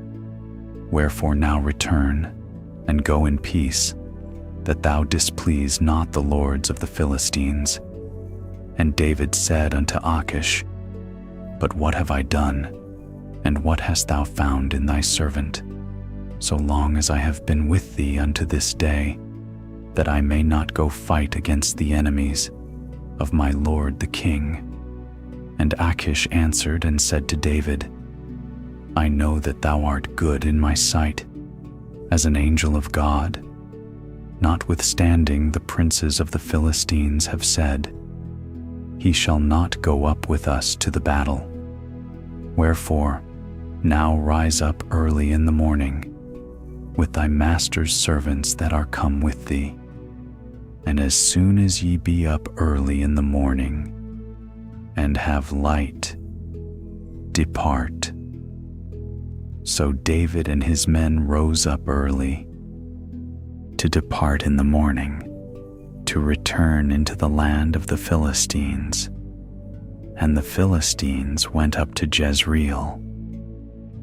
1 Samuel chapter 30. And it came to pass, when David and his men were come to Ziklag on the third day, that the Amalekites had invaded the south, and Ziklag, and smitten Ziklag, and burned it with fire, and had taken the women captives that were therein. They slew not any, either great or small, but carried them away, and went on their way. So David and his men came to the city, and behold, it was burned with fire, and their wives, and their sons, and their daughters were taken captives. Then David and the people that were with him lifted up their voice and wept, until they had no more power to weep. And David's 2 wives were taken captives, Ahinoam the Jezreelitess, and Abigail the wife of Nabal the Carmelite. And David was greatly distressed, for the people spake of stoning him, because the soul of all the people was grieved, every man for his sons and for his daughters. But David encouraged himself in the Lord his God. And David said to Abiathar the priest, Ahimelech's son, I pray thee, bring me hither the ephod. And Abiathar brought thither the ephod to David. And David inquired at the Lord, saying, Shall I pursue after this troop? Shall I overtake them? And he answered him, pursue, for thou shalt surely overtake them, and without fail recover all. So David went, he and the 600 men that were with him, and came to the brook Besor, where those that were left behind stayed. But David pursued, he and 400 men. For 200 abode behind, which were so faint that they could not go over the brook Besor. And they found an Egyptian in the field, and brought him to David, and gave him bread, and he did eat. And they made him drink water, and they gave him a piece of a cake of figs, and 2 clusters of raisins. And when he had eaten, his spirit came again to him, for he had eaten no bread, nor drunk any water, 3 days and 3 nights. And David said unto him, To whom belongest thou, and whence art thou? And he said, I am a young man of Egypt, servant to an Amalekite, and my master left me, because 3 days agone I fell sick. We made an invasion upon the south of the Cherethites, and upon the coast which belongeth to Judah, and upon the south of Caleb, and we burned Ziklag with fire. And David said to him, Canst thou bring me down to this company? And he said, Swear unto me by God, that thou wilt neither kill me, nor deliver me into the hands of my master, and I will bring thee down to this company. And when he had brought him down, behold, they were spread abroad upon all the earth, eating and drinking and dancing, because of all the great spoil that they had taken out of the land of the Philistines, and out of the land of Judah. And David smote them from the twilight even unto the evening of the next day. And there escaped not a man of them, save 400 young men, which rode upon camels, and fled. And David recovered all that the Amalekites had carried away. And David rescued his 2 wives, and there was nothing lacking to them, neither small nor great, neither sons nor daughters, neither spoil, nor anything that they had taken to them. David recovered all, and David took all the flocks and the herds, which they drave before those other cattle, and said, This is David's spoil. And David came to the 200 men, which were so faint that they could not follow David, whom they had made also to abide at the brook Besor. And they went forth to meet David, and to meet the people that were with him. And when David came near to the people, he saluted them. Then answered all the wicked men, and men of Belial, of those that went with David, and said, Because they went not with us, we will not give them aught of the spoil that we have recovered, save to every man his wife and his children, that they may lead them away, and depart. Then said David, Ye shall not do so, my brethren, with that which the Lord hath given us, who hath preserved us, and delivered the company that came against us into our hand. For who will hearken unto you in this matter? But as his part is, that goeth down to the battle, so shall his part be, that tarrieth by the stuff. They shall part alike. And it was so from that day forward, that he made it a statute and an ordinance for Israel unto this day.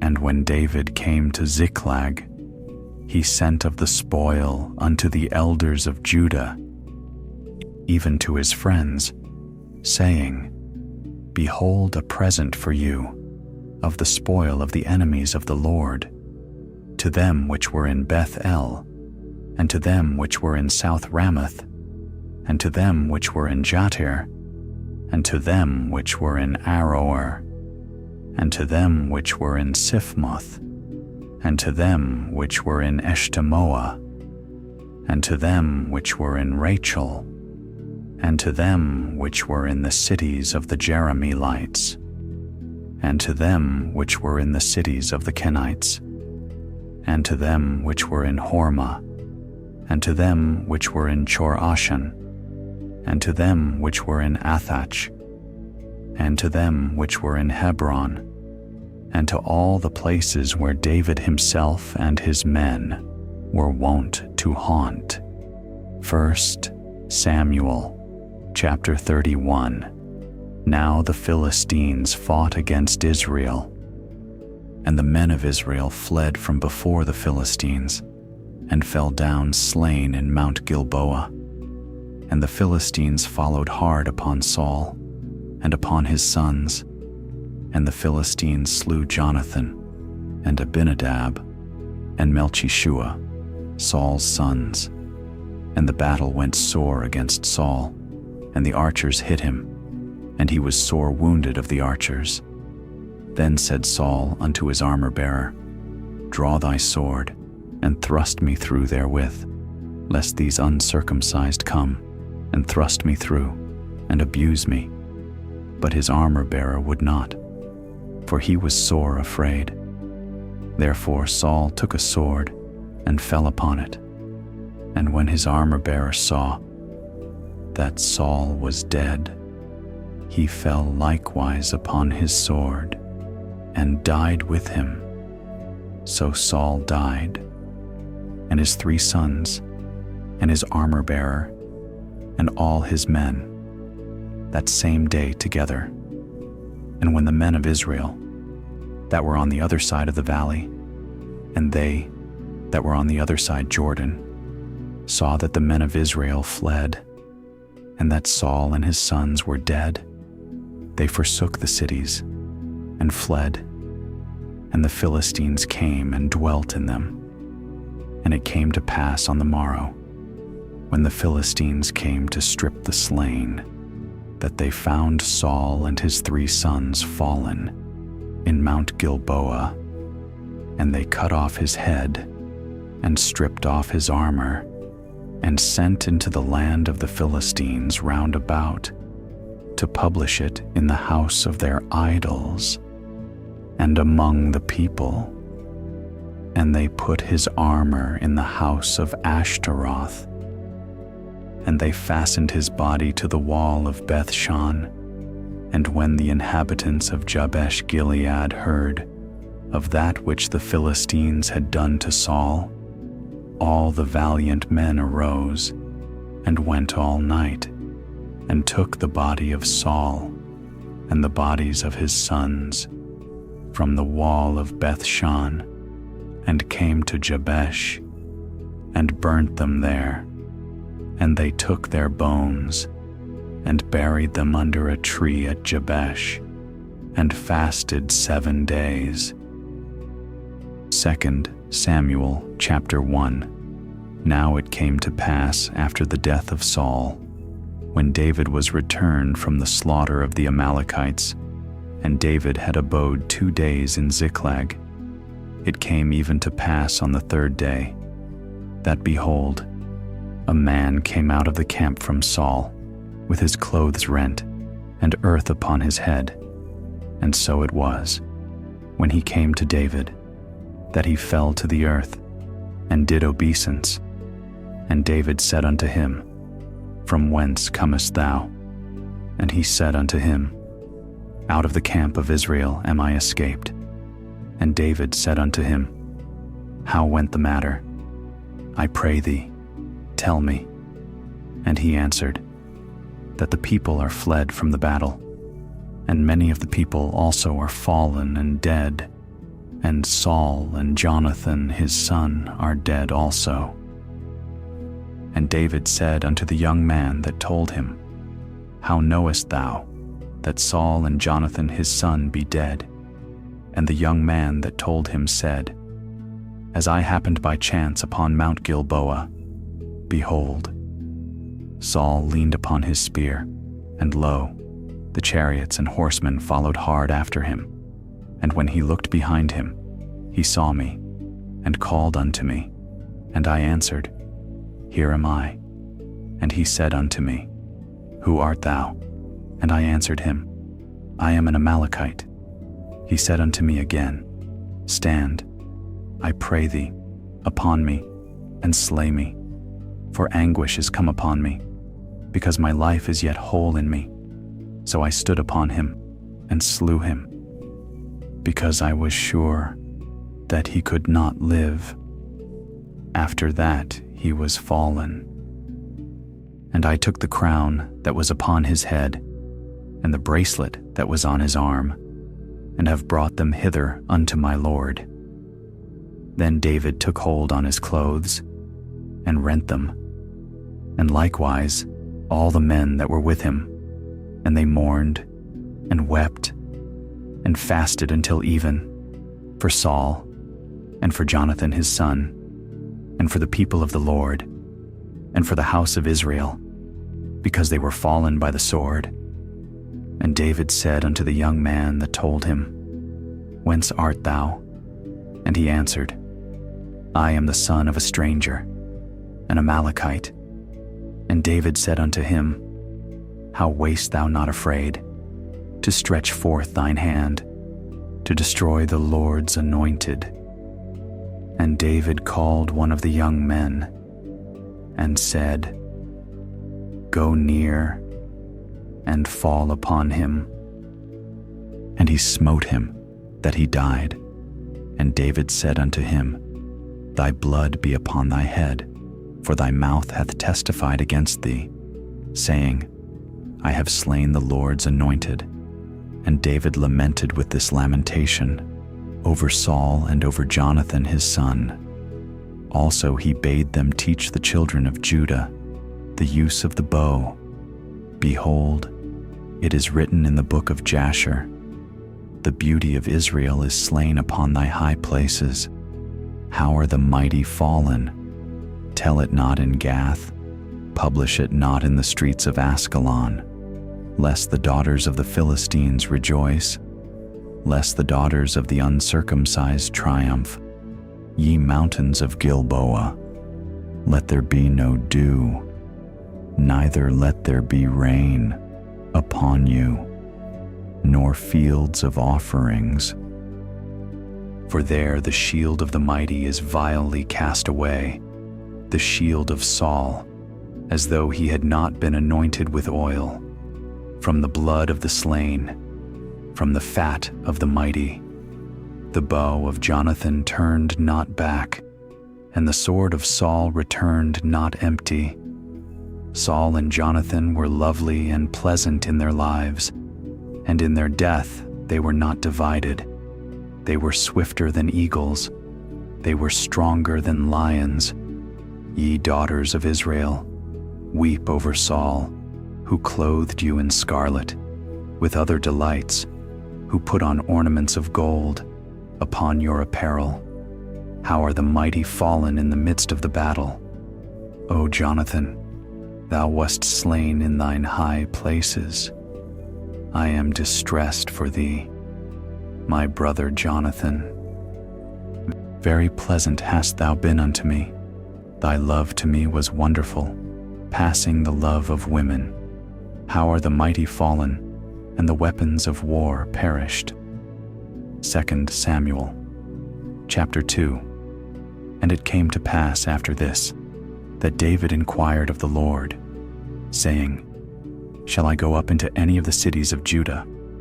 And the Lord said unto him, Go up. And David said, Whither shall I go up?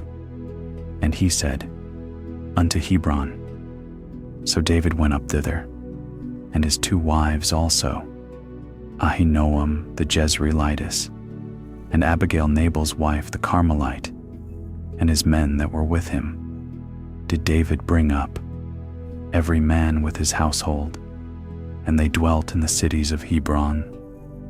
And the men of Judah came, and there they anointed David king over the house of Judah. And they told David, saying, that the men of Jabesh Gilead were they that buried Saul. And David sent messengers unto the men of Jabesh Gilead, and said unto them, Blessed be ye of the Lord, that ye have showed this kindness unto your Lord, even unto Saul, and have buried him. And now the Lord show kindness and truth unto you. And I also will requite you this kindness, because ye have done this thing. Therefore now let your hands be strengthened, and be ye valiant, for your master Saul is dead, and also the house of Judah have anointed me king over them.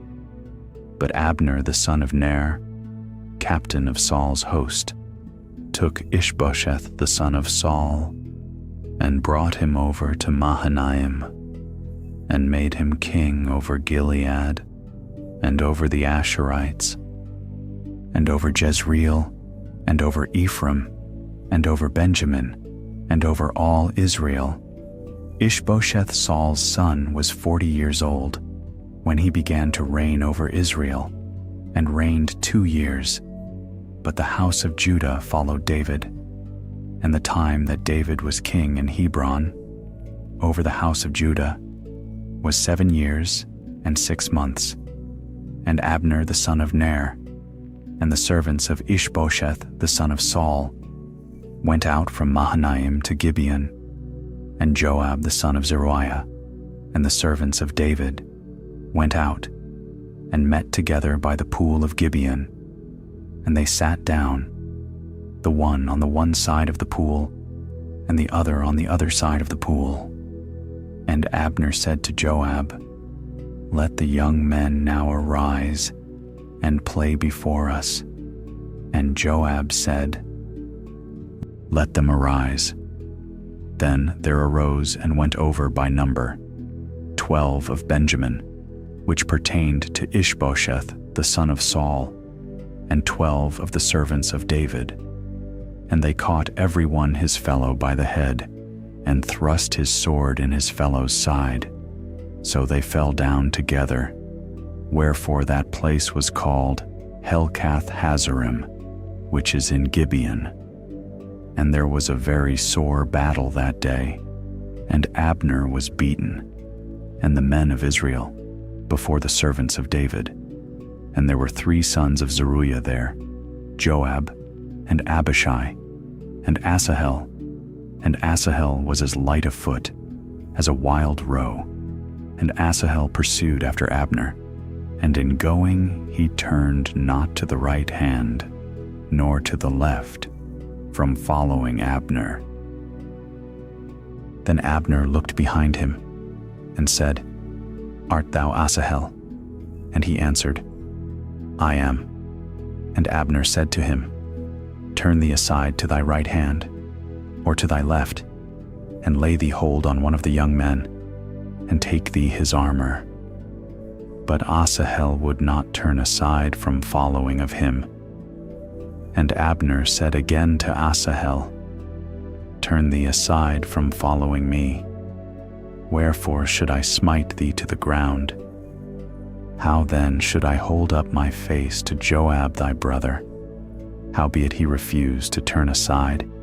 Wherefore Abner with the hinder end of the spear smote him under the 5th rib, that the spear came out behind him, and he fell down there, and died in the same place.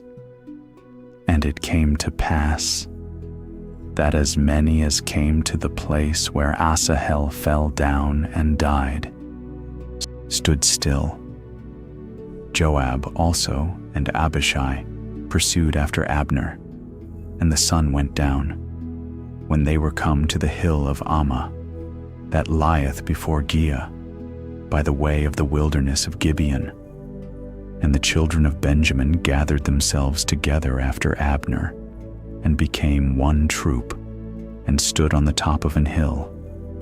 Then Abner called to Joab, and said, Shall the sword devour forever?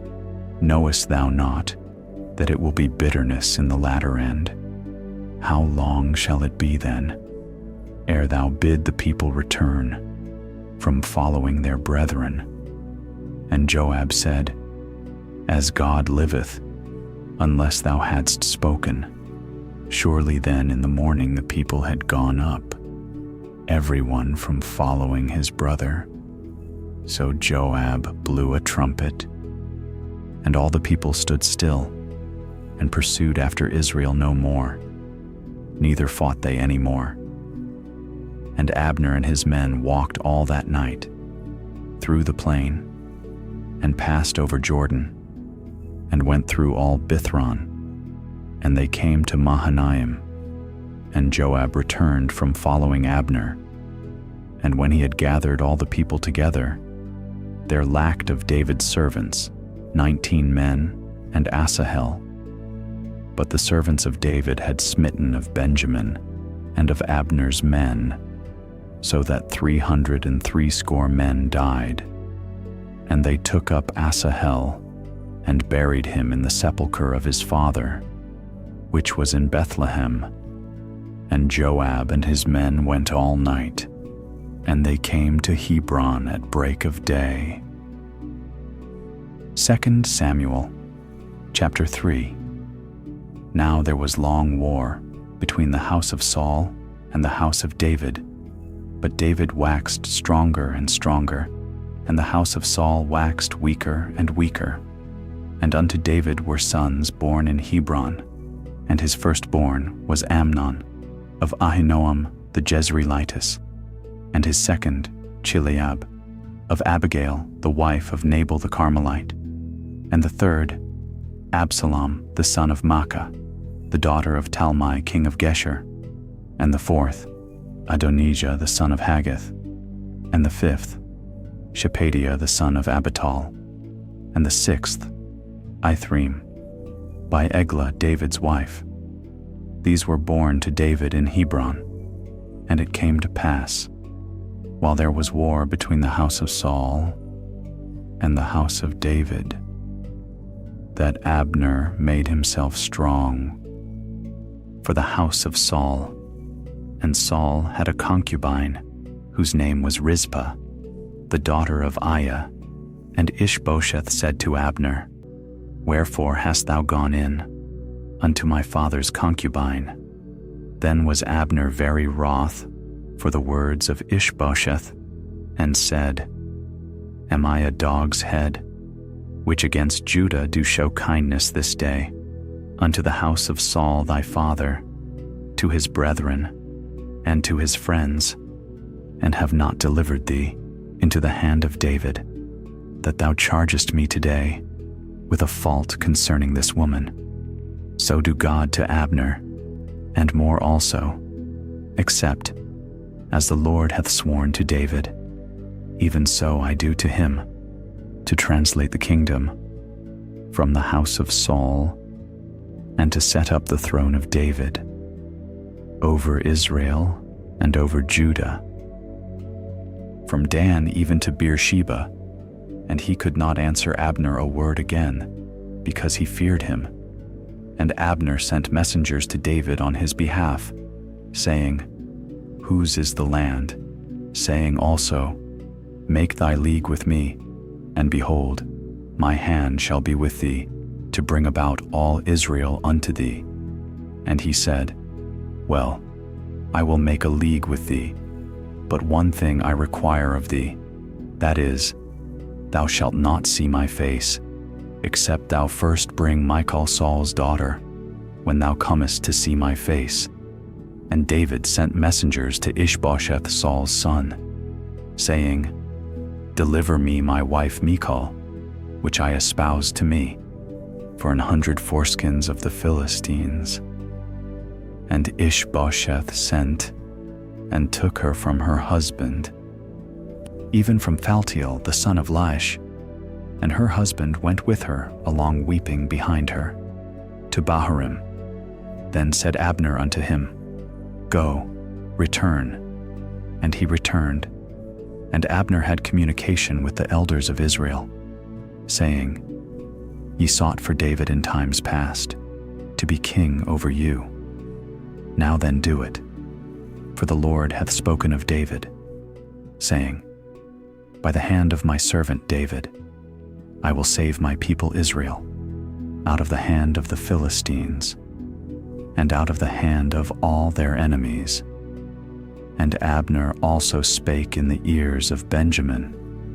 And Abner went also to speak in the ears of David in Hebron, all that seemed good to Israel, and that seemed good to the whole house of Benjamin. So Abner came to David to Hebron, and 20 men with him. And David made Abner and the men that were with him a feast. And Abner said unto David, I will arise and go, and will gather all Israel unto my lord the king, that they may make a league with thee, and that thou mayest reign over all, that thine heart desireth. And David sent Abner away, and he went in peace.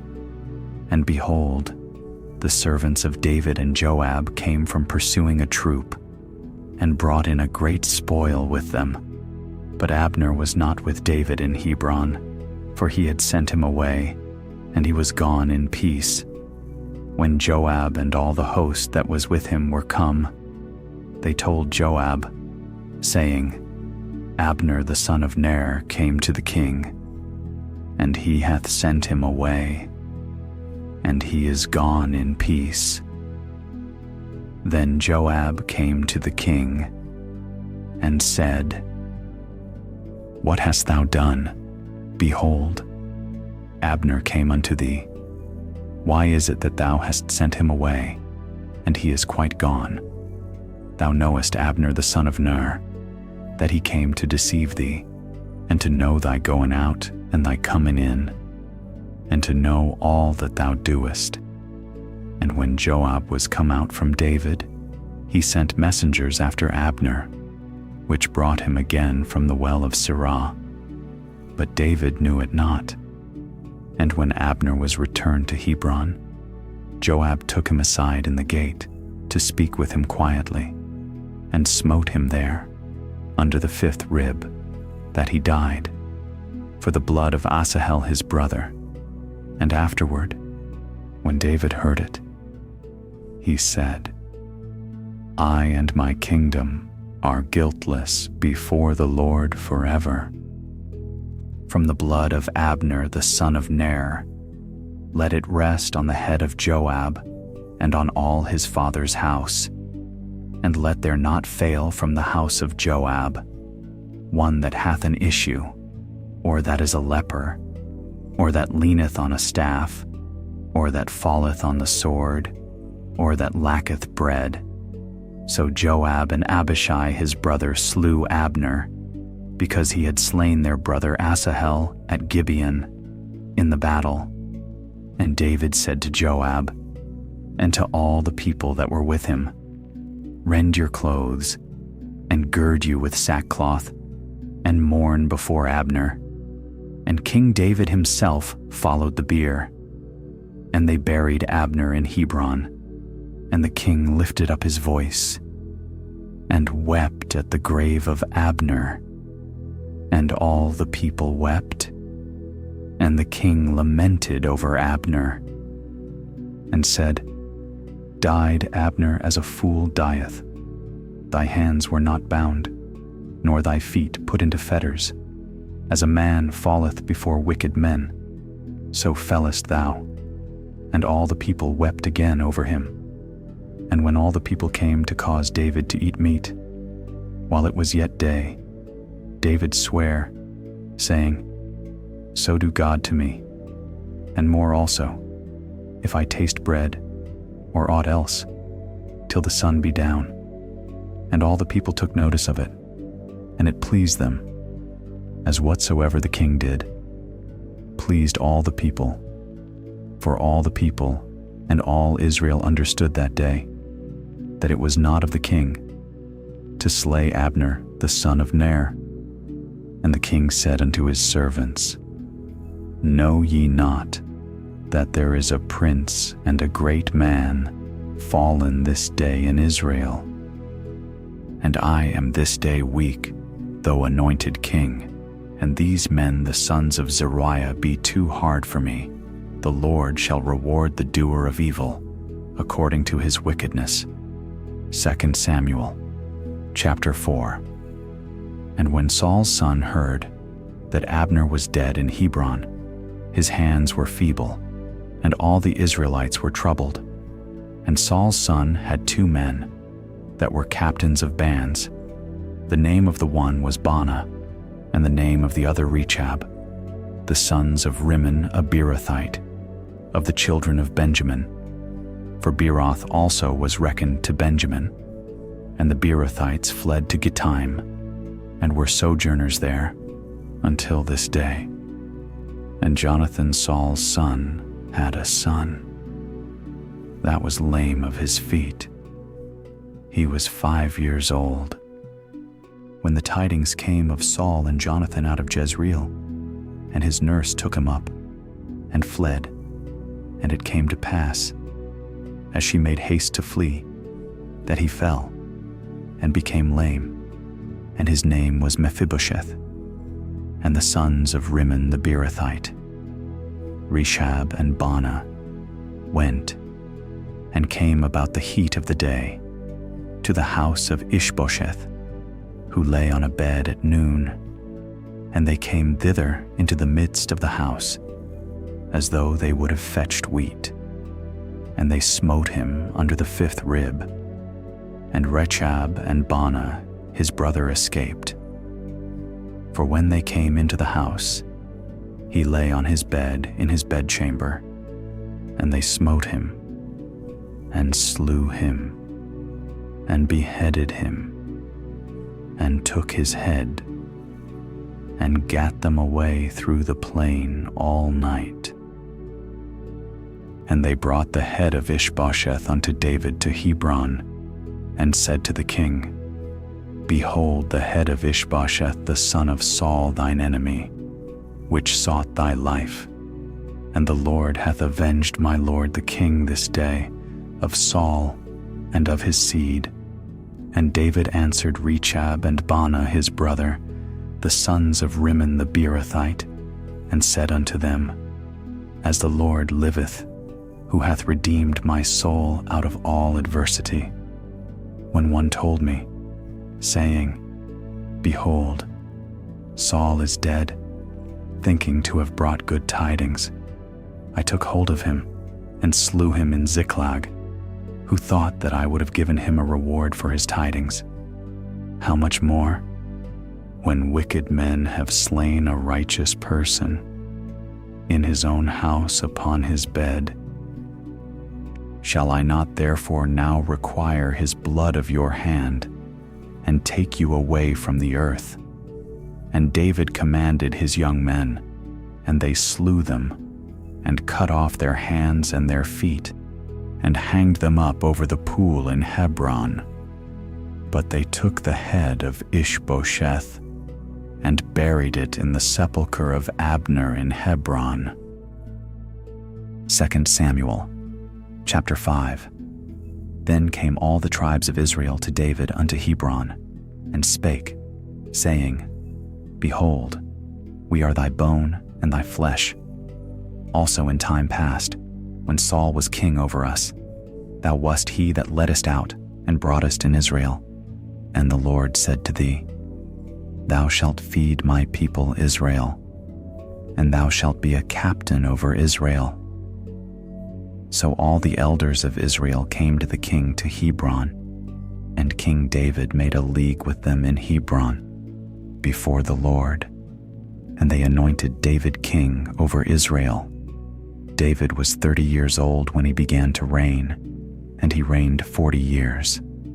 In Hebron he reigned over Judah 7 years and 6 months, and in Jerusalem he reigned 30 years over all Israel and Judah. And the king and his men went to Jerusalem unto the Jebusites, the inhabitants of the land, which spake unto David, saying, Except thou take away the blind and the lame, thou shalt not come in hither, thinking, David cannot come in hither. Nevertheless, David took the stronghold of Zion, The same is the city of David.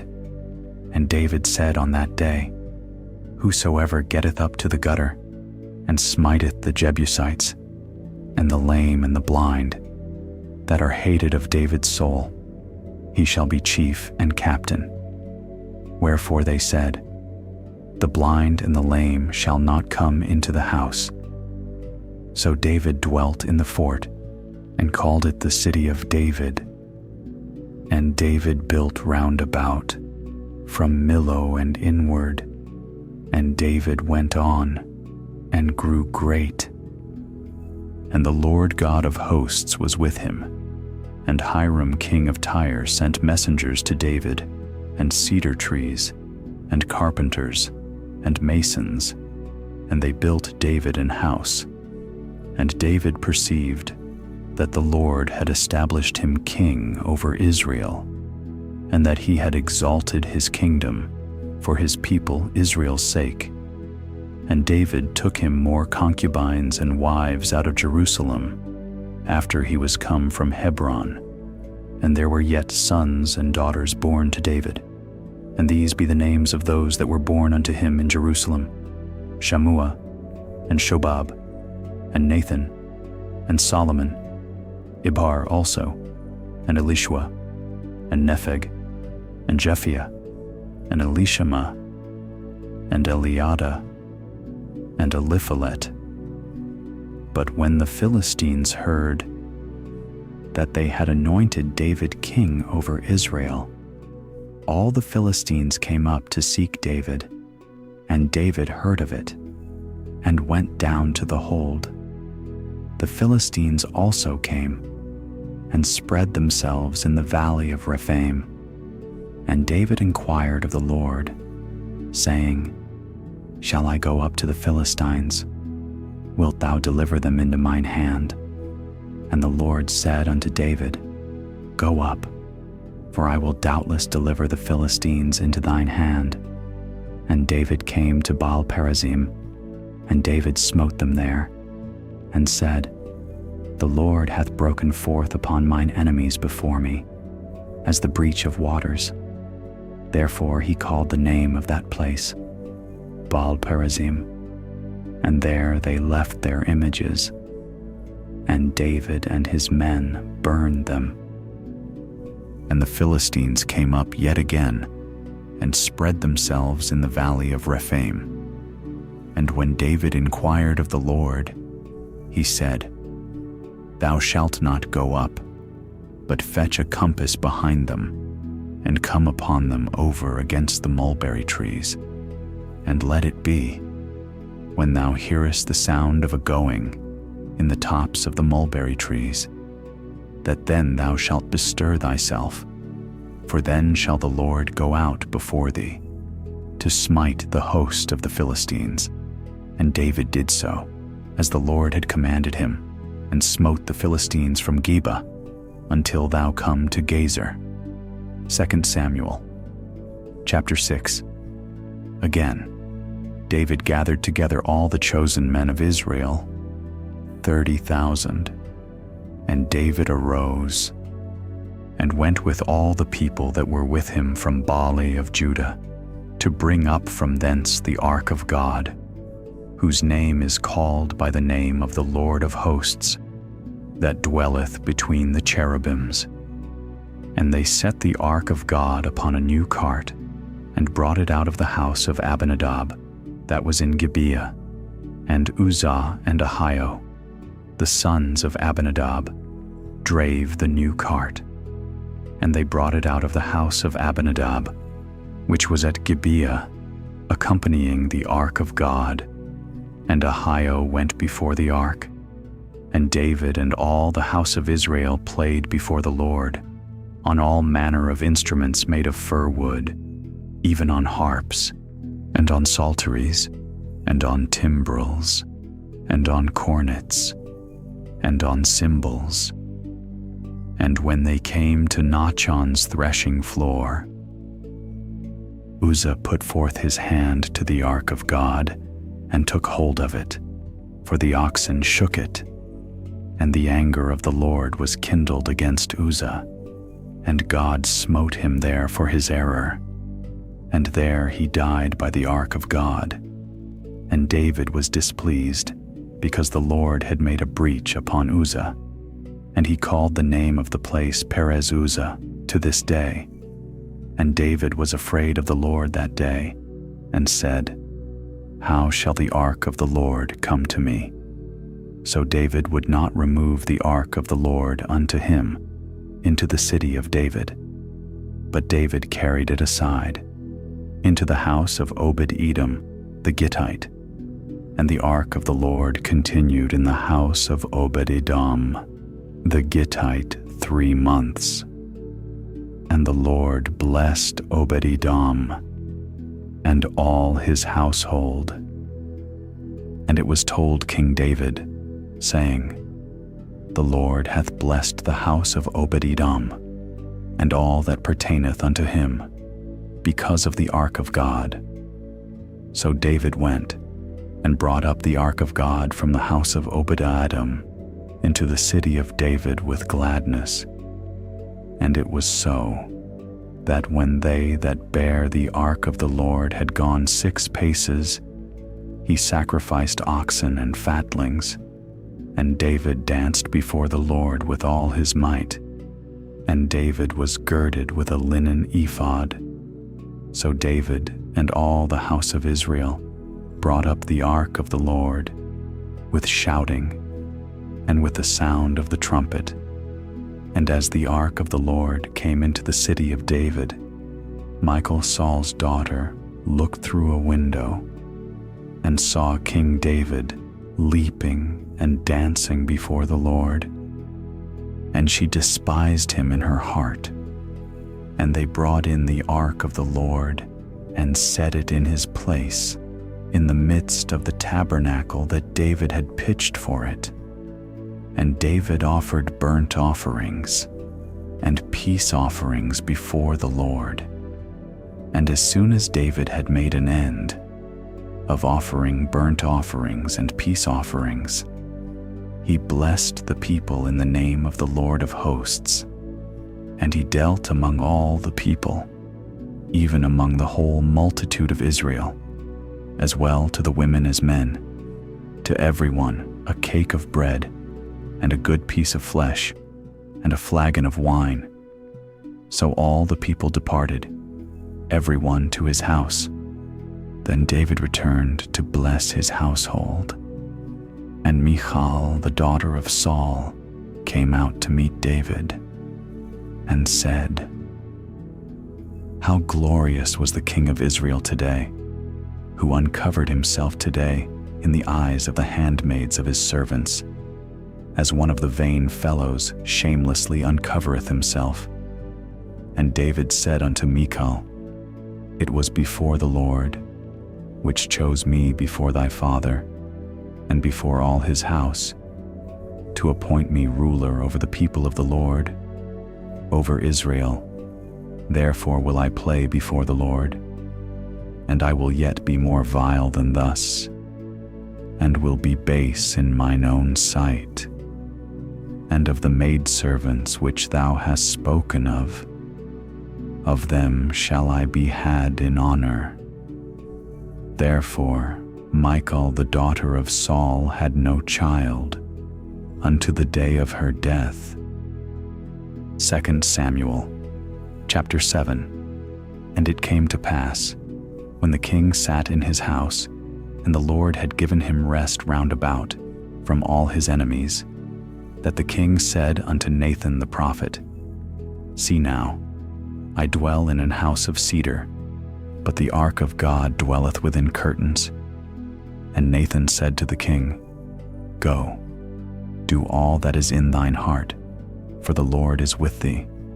And it came to pass that night, that the word of the Lord came unto Nathan, saying, Go and tell my servant David, Thus saith the Lord, Shalt thou build me an house, for me to dwell in, whereas I have not dwelt in any house, since the time that I brought up the children of Israel out of Egypt, even to this day, but have walked in a tent, and in a tabernacle.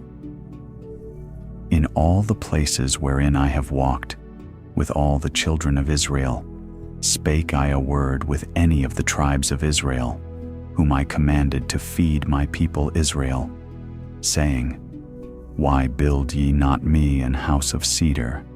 Now therefore so shalt thou say unto my servant David, Thus saith the Lord of hosts, I took thee from the sheepcote, from following the sheep, to be ruler over my people, over Israel, and I was with thee, whithersoever thou wentest, and have cut off all thine enemies out of thy sight, and have made thee a great name, like unto the name of the great men that are in the earth. Moreover, I will appoint a place for my people Israel, and will plant them, that they may dwell in a place of their own, and move no more. Neither shall the children of wickedness afflict them any more, as before time, and as since the time that I commanded judges to be over my people Israel, and have caused thee to rest from all thine enemies. Also the Lord telleth thee that he will make thee an house, and when thy days be fulfilled, and thou shalt sleep with thy fathers, I will set up thy seed after thee, which shall proceed out of thy bowels, and I will establish his kingdom. He shall build an house for my name, and I will establish the throne of his kingdom forever. I will be his father, and he shall be my son. If he commit iniquity, I will chasten him with the rod of men, and with the stripes of the children of men. But my mercy shall not depart away from him, as I took it from Saul, whom I put away before thee, and thine house and thy kingdom shall be established forever before thee. Thy throne shall be established forever. According to all these words, and according to all this vision, so did Nathan speak unto David. Then went King David in, and sat before the Lord. And he said, Who am I, O Lord God, and what is my house, that thou hast brought me hitherto? And this was yet a small thing in thy sight, O Lord God. But thou hast spoken also of thy servant's house for a great while to come. And is this the manner of man, O Lord God? And what can David say more unto thee?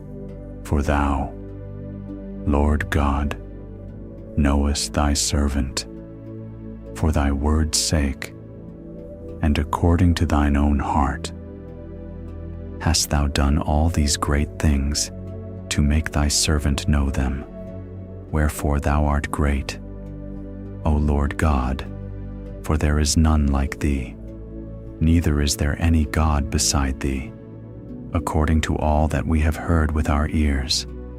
And what one nation in the earth is like thy people, even like Israel, whom God went to redeem for a people to himself, and to make him a name, and to do for you great things and terrible for thy land, before thy people, which thou redeemedst to thee from Egypt, from the nations and their gods.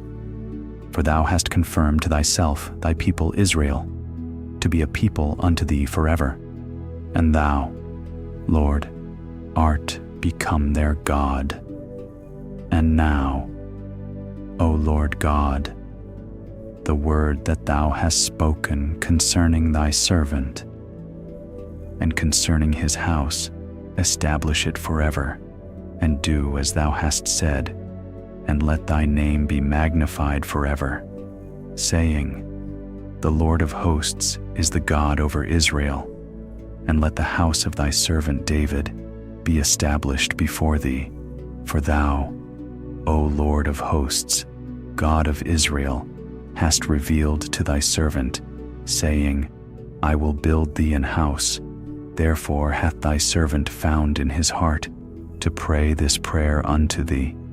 And now, O Lord God, thou art that God, and thy words be true. and thou hast promised this goodness unto thy servant. Therefore now let it please thee to bless the house of thy servant, that it may continue forever before thee. For thou, O Lord God, hast spoken it.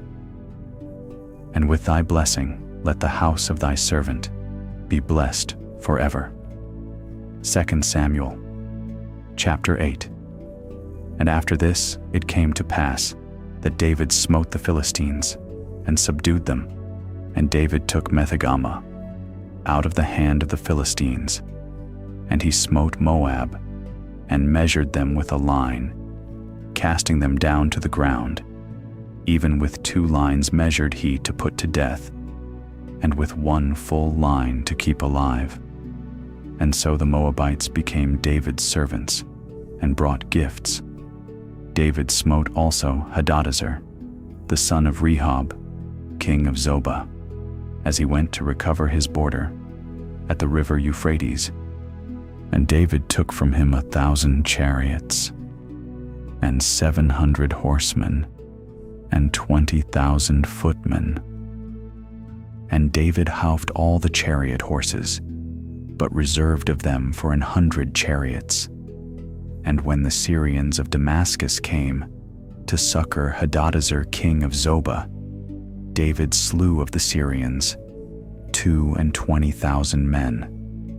Then David put garrisons in Syria of Damascus, and the Syrians became servants to David and brought gifts. And the Lord preserved David whithersoever he went. And David took the shields of gold that were on the servants of Hadadezer and brought them to Jerusalem, and from Beta, and from Berothai, cities of Hadadezer. King David took exceeding much brass. When Toi king of Hamath heard that David had smitten all the host of Hadadezer, then Toi sent Joram his son unto King David to salute him and to bless him, because he had fought against Hadadezer and smitten him. For Hadadezer had wars with Toi, and Joram brought with him vessels of silver, and vessels of gold, and vessels of brass, which also King David did dedicate unto the Lord with the silver and gold that he had dedicated of all nations, which he subdued, of Syria, and of Moab, and of the children of Ammon, and of the Philistines, and of Amalek, and of the spoil of Hadadezer, son of Rehob, king of Zobah. And David gat him a name when he returned from smiting of the Syrians in the valley of Salt, being 18,000 men. And he put garrisons in Edom. Throughout all Edom put he garrisons, and all they of Edom became David's servants. And the Lord preserved David whithersoever he went. And David reigned over all Israel. And David executed judgment and justice unto all his people. And Joab the son of Zeruiah was over the host, and Jehoshaphat the son of Ahilud was recorder, and Zadok the son of Ahitub, and Ahimelech the son of Abiathar were the priests, and Sariah was the scribe, and Benaiah the son of Jehoiada was over both the Cherethites and the Pelethites, and David's sons were chief rulers. 2 Samuel chapter 9. And David said, Is there yet any that is left of the house of Saul, that I may show him kindness for Jonathan's sake? And there was of the house of Saul a servant whose name was Ziba. And when they had called him unto David, the king said unto him, Art thou Ziba? And he said, Thy servant is he. And the king said, Is there not yet any of the house of Saul, that I may show the kindness of God unto him? And Ziba said unto the king, Jonathan hath yet a son, which is lame on his feet. And the king said unto him, Where is he? And Ziba said unto the king, Behold, he is in the house of Machir, the son of Ammiel, in Lodabar. Then King David sent and fetched him out of the house of Machir, the son of Ammiel, from Lodabar. Now when Mephibosheth, the son of Jonathan, the son of Saul, was come unto David, he fell on his face and did reverence. And David said, Mephibosheth. And he answered, Behold thy servant. And David said unto him, Fear not, for I will surely show thee kindness, for Jonathan thy father's sake, and will restore thee all the land of Saul thy father, and thou shalt eat bread at my table continually. And he bowed himself, and said, What is thy servant, that thou shouldest look upon such a dead dog as I am? Then the king called to Ziba, Saul's servant, and said unto him, I have given unto thy master's son all that pertained to Saul, and to all his house.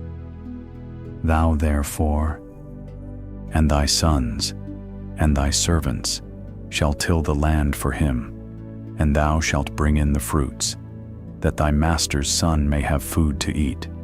But Mephibosheth, thy master's son, shall eat bread alway at my table. Now Ziba had 15 sons, and 20 servants. Then said Ziba unto the king, According to all that my lord the king hath commanded his servant, so shall thy servant do. As for Mephibosheth, said the king, he shall eat at my table, as one of the king's sons. And Mephibosheth had a young son, whose name was Micha, and all that dwelt in the house of Ziba were servants unto Mephibosheth. So Mephibosheth dwelt in Jerusalem, for he did eat continually at the king's table, and was lame on both his feet. 2 Samuel, chapter 10. And it came to pass after this, that the king of the children of Ammon died, and Hanun his son reigned in his stead. Then said David, I will show kindness unto Hanun, the son of Nahash, as his father showed kindness unto me. And David sent to comfort him by the hand of his servants for his father. And David's servants came into the land of the children of Ammon. And the princes of the children of Ammon said unto Hanun their lord, Thinkest thou that David doth honor thy father, that he hath sent comforters unto thee? Hath not David rather sent his servants unto thee, to search the city, and to spy it out, and to overthrow it? Wherefore Hanun took David's servants, and shaved off the 1/2 of their beards, and cut off their garments in the middle, even to their buttocks, and sent them away. When they told it unto David, he sent to meet them, because the men were greatly ashamed.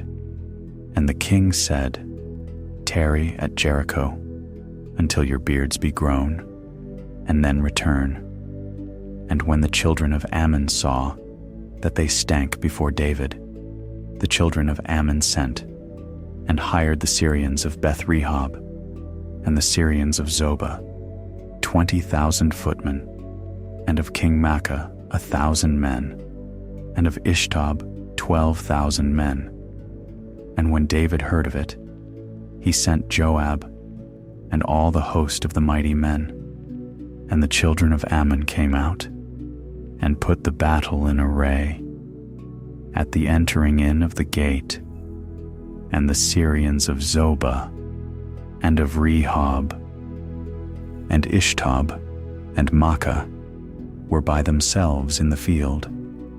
When Joab saw that the front of the battle was against him, before and behind, he chose of all the choice men of Israel, and put them in array against the Syrians. And the rest of the people he delivered into the hand of Abishai his brother, that he might put them in array against the children of Ammon. And he said, If the Syrians be too strong for me, then thou shalt help me. But if the children of Ammon be too strong for thee, then I will come and help thee. Be of good courage, and let us play the men for our people, and for the cities of our God, and the Lord do that which seemeth him good. And Joab drew nigh, and the people that were with him, unto the battle against the Syrians, and they fled before him. And when the children of Ammon saw that the Syrians were fled, then fled they also before Abishai, and entered into the city. So Joab returned from the children of Ammon, and came to Jerusalem. And when the Syrians saw that they were smitten before Israel, they gathered themselves together, and Hadarezer sent and brought out the Syrians that were beyond the river. And they came to Helam, and Shobach, the captain of the host of Hadarezer, went before them. And when it was told David, he gathered all Israel together, and passed over Jordan, and came to Helam. And the Syrians set themselves in array against David, and fought with him. And the Syrians fled before Israel. And David slew the men of 700 chariots of the Syrians, and 40,000 horsemen, and smote Shobach, the captain of their host, who died there. And when all the kings that were servants to Hadarezer saw that they were smitten before Israel, they made peace with Israel, and served them. So the Syrians feared to help the children of Ammon any more. 2 Samuel chapter 11. And it came to pass, after the year was expired, at the time when kings go forth to battle, that David sent Joab and his servants with him, and all Israel, and they destroyed the children of Ammon, and besieged Rabbah. But David tarried still at Jerusalem. And it came to pass in an evening tide, that David arose from off his bed, and walked upon the roof of the king's house. And from the roof he saw a woman washing herself, and the woman was very beautiful to look upon. And David sent and inquired after the woman. And one said, Is not this Bathsheba, the daughter of Eliam, the wife of Uriah the Hittite? And David sent messengers, and took her. And she came in unto him, and he lay with her. For she was purified from her uncleanness, and she returned unto her house. And the woman conceived, and sent and told David, and said, I am with child. And David sent to Joab, saying, Send me Uriah the Hittite. And Joab sent Uriah to David. And when Uriah was come unto him, David demanded of him how Joab did, and how the people did, and how the war prospered. And David said to Uriah, Go down to thy house, and wash thy feet. And Uriah departed out of the king's house, and there followed him a mess of meat from the king. But Uriah slept at the door of the king's house, with all the servants of his lord, and went not down to his house. And when they had told David, saying, Uriah went not down unto his house, David said unto Uriah, Camest thou not from thy journey? Why then didst thou not go down unto thine house? And Uriah said unto David, The ark, and Israel, and Judah, abide in tents, and my lord Joab, and the servants of my lord, are encamped in the open fields. Shall I then go into mine house, to eat and to drink, and to lie with my wife, as thou livest, and as thy soul liveth? I will not do this thing. And David said to Uriah, Tarry here today also, and tomorrow I will let thee depart. So Uriah abode in Jerusalem that day and the morrow. And when David had called him, he did eat and drink before him, and he made him drunk. And at even he went out to lie on his bed with the servants of his Lord, but went not down to his house. And it came to pass in the morning that David wrote a letter to Joab, and sent it by the hand of Uriah.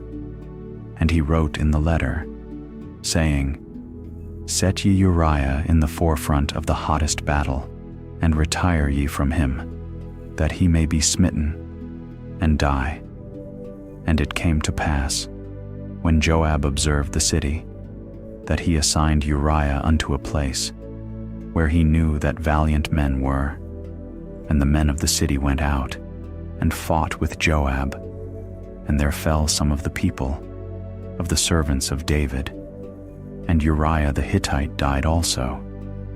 Then Joab sent, and told David all the things concerning the war, and charged the messenger, saying, When thou hast made an end of telling the matters of the war unto the king, and if so be that the king's wrath arise, and he say unto thee, Wherefore approached ye so nigh unto the city?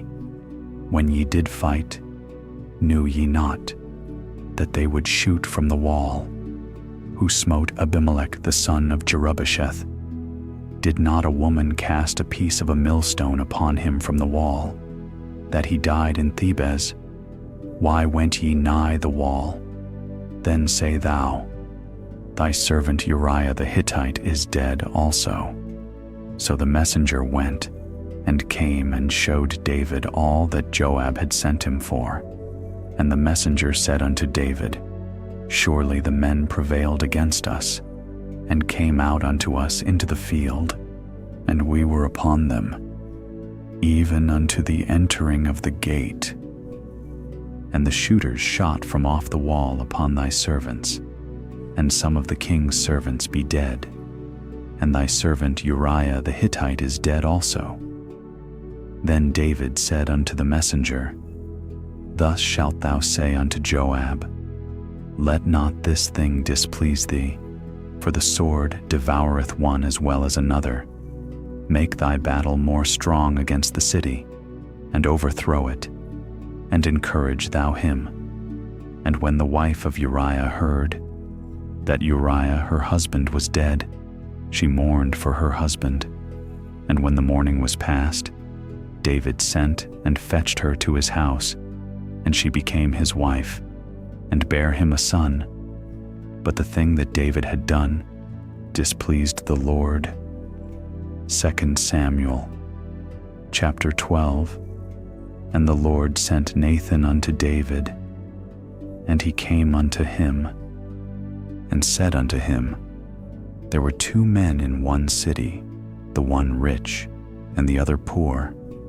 The rich man had exceeding many flocks and herds, but the poor man had nothing, save one little ewe lamb, which he had bought and nourished up. And it grew up together with him, and with his children. It did eat of his own meat, and drank of his own cup, and lay in his bosom, and was unto him as a daughter. And there came a traveler unto the rich man, and he spared to take of his own flock, and of his own herd, to dress for the wayfaring man that was come unto him, but took the poor man's lamb, and dressed it for the man that was come to him. And David's anger was greatly kindled against the man. And he said to Nathan, As the Lord liveth, the man that hath done this thing shall surely die, and he shall restore the lamb fourfold, because he did this thing, and because he had no pity. And Nathan said to David, Thou art the man. Thus saith the Lord God of Israel, I anointed thee king over Israel, and I delivered thee out of the hand of Saul, and I gave thee thy master's house, and thy master's wives into thy bosom, and gave thee the house of Israel and of Judah. And if that had been too little, I would moreover have given unto thee such and such things. Wherefore hast thou despised the commandment of the Lord, to do evil in his sight? Thou hast killed Uriah the Hittite with the sword, and hast taken his wife to be thy wife, and hast slain him with the sword of the children of Ammon. Now therefore the sword shall never depart from thine house, because thou hast despised me, and hast taken the wife of Uriah the Hittite to be thy wife. Thus saith the Lord, Behold, I will raise up evil against thee out of thine own house, and I will take thy wives before thine eyes, and give them unto thy neighbor, and he shall lie with thy wives in the sight of this sun, for thou didst it secretly. But I will do this thing before all Israel, and before the sun. And David said unto Nathan, I have sinned against the Lord. And Nathan said unto David, The Lord also hath put away thy sin. Thou shalt not die. Howbeit, because by this deed thou hast given great occasion to the enemies of the Lord to blaspheme, the child also that is born unto thee shall surely die. And Nathan departed unto his house, and the Lord struck the child, that Uriah's wife bare unto David, and it was very sick. David therefore besought God for the child, and David fasted, and went in, and lay all night upon the earth. And the elders of his house arose, and went to him, to raise him up from the earth. But he would not, neither did he eat bread with them. And it came to pass on the 7th day that the child died. And the servants of David feared to tell him that the child was dead, for they said, Behold, while the child was yet alive, we spake unto him, and he would not hearken unto our voice. How will he then vex himself, if we tell him that the child is dead? But when David saw that his servants whispered, David perceived that the child was dead. Therefore David said unto his servants, Is the child dead? And they said, He is dead. Then David arose from the earth, and washed, and anointed himself, and changed his apparel, and came into the house of the Lord, and worshipped. Then he came to his own house, and when he required, they set bread before him, and he did eat. Then said his servants unto him, What thing is this that thou hast done? Thou didst fast and weep for the child, while it was alive. But when the child was dead, thou didst rise and eat bread. And he said, While the child was yet alive, I fasted and wept, for I said, Who can tell whether God will be gracious to me, that the child may live? But now he is dead. Wherefore should I fast? Can I bring him back again? I shall go to him, but he shall not return to me. And David comforted Bathsheba his wife, and went in unto her, and lay with her. And she bare a son, and he called his name Solomon. And the Lord loved him. And he sent by the hand of Nathan the prophet, and he called his name Jedidiah, because of the Lord. And Joab fought against Rabbah of the children of Ammon, and took the royal city. And Joab sent messengers to David, and said, I have fought against Rabbah, and have taken the city of waters. Now therefore gather the rest of the people together, and encamp against the city, and take it, lest I take the city, and it be called after my name. And David gathered all the people together, and went to Rabbah, and fought against it, and took it. And he took their king's crown from off his head, the weight whereof was a talent of gold with the precious stones, and it was set on David's head. And he brought forth the spoil of the city in great abundance, and he brought forth the people that were therein, and put them under saws, and under harrows of iron, and under axes of iron, and made them pass through the brick kiln. And thus did he unto all the cities of the children of Ammon. So David and all the people returned unto Jerusalem. 2 Samuel, chapter 13. And it came to pass after this, that Absalom the son of David had a fair sister, whose name was Tamar, and Amnon the son of David loved her.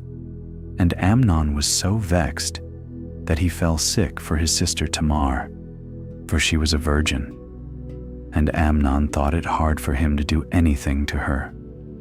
But Amnon had a friend, whose name was Jonadab, the son of Shimeah David's brother. And Jonadab was a very subtle man. And he said unto him, Why art thou, being the king's son, lean from day to day? Wilt thou not tell me? And Amnon said unto him, I love Tamar, my brother Absalom's sister. And Jonadab said unto him, Lay thee down on thy bed, and make thyself sick.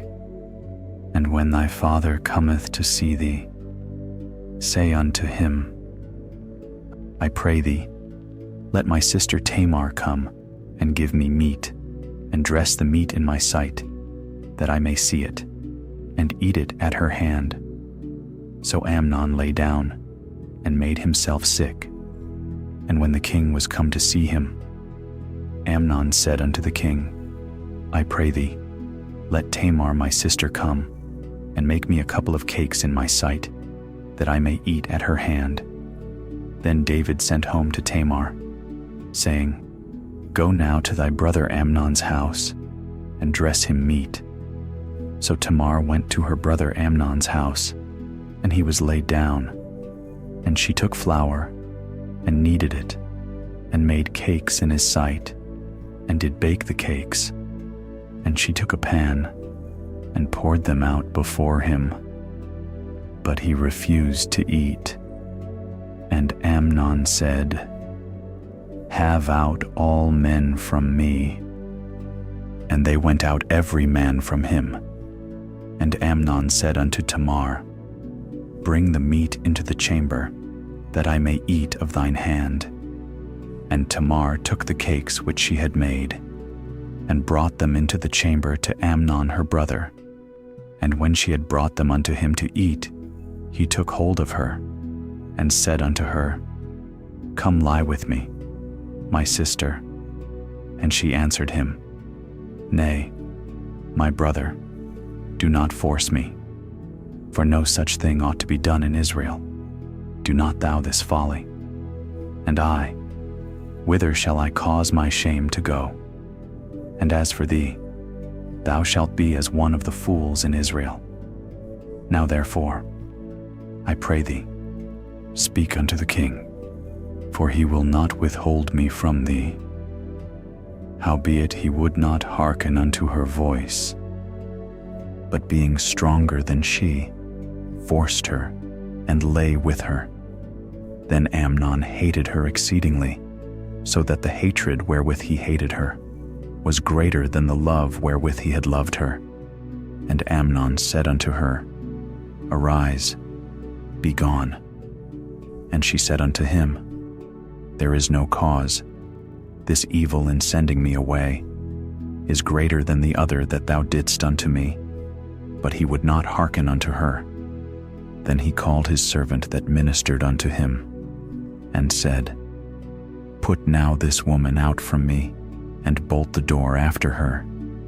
And she had a garment of divers colors upon her, for with such robes were the king's daughters, that were virgins, apparelled. Then his servant brought her out and bolted the door after her. And Tamar put ashes on her head and rent her garment of divers colors that was on her, and laid her hand on her head, and went on crying.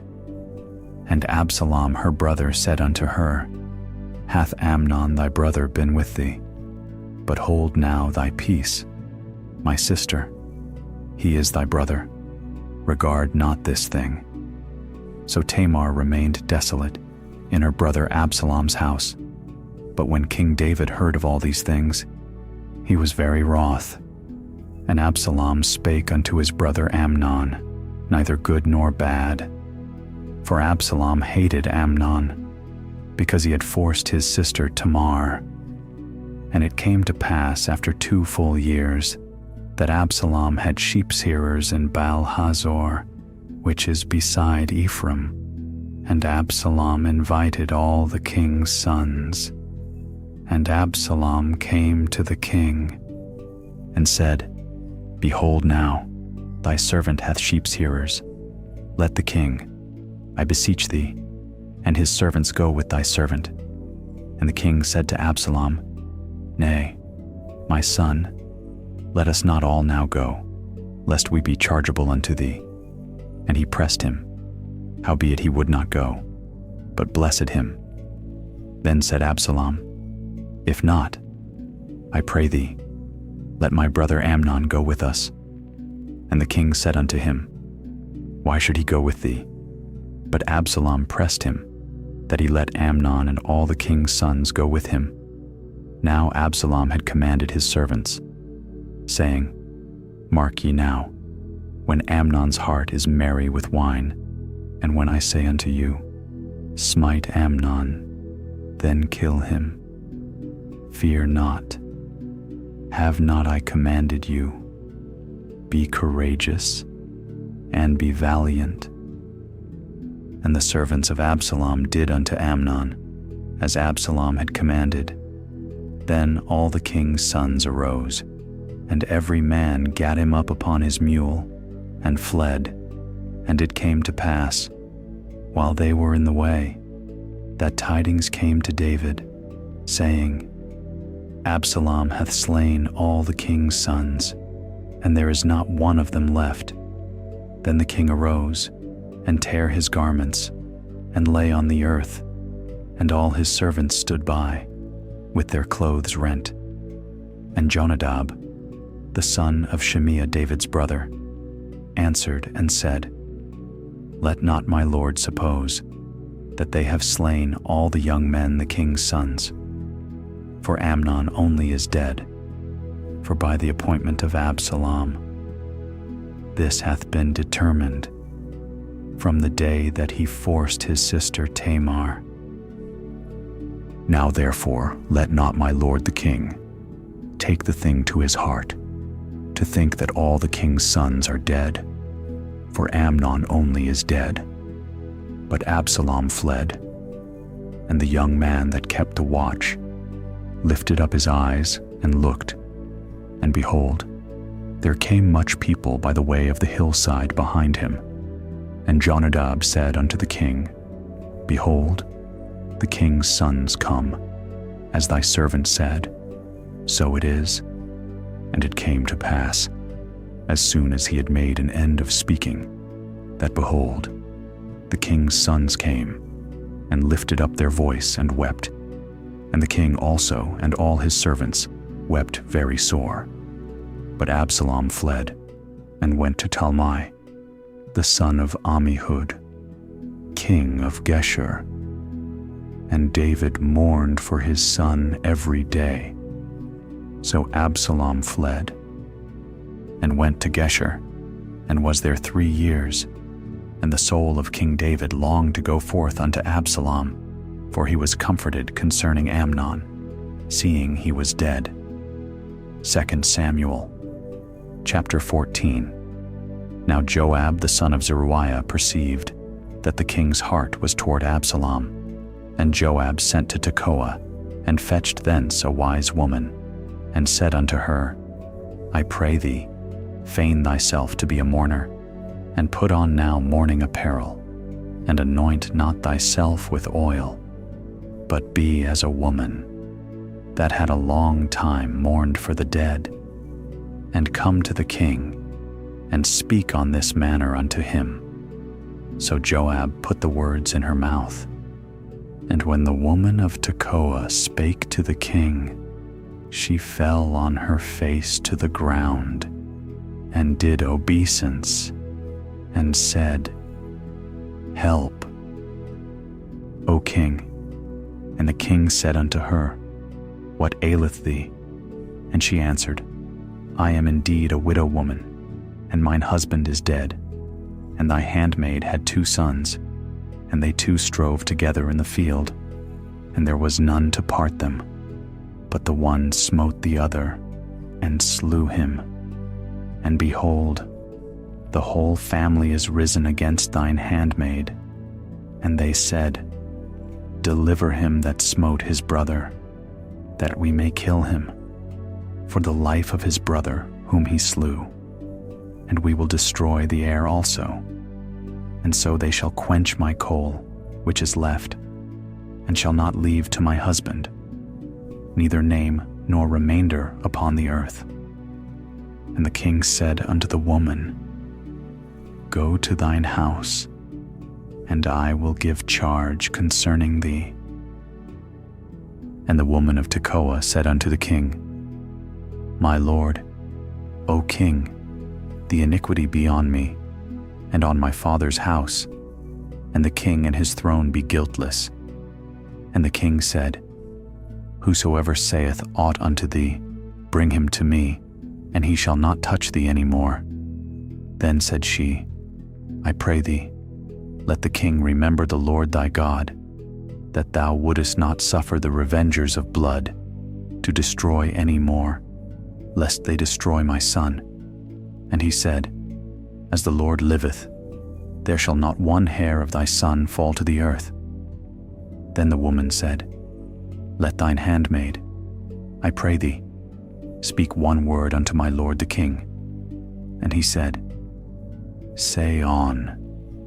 And the woman said, Wherefore then hast thou thought such a thing against the people of God? For the king doth speak this thing as one which is faulty, in that the king doth not fetch home again his banished.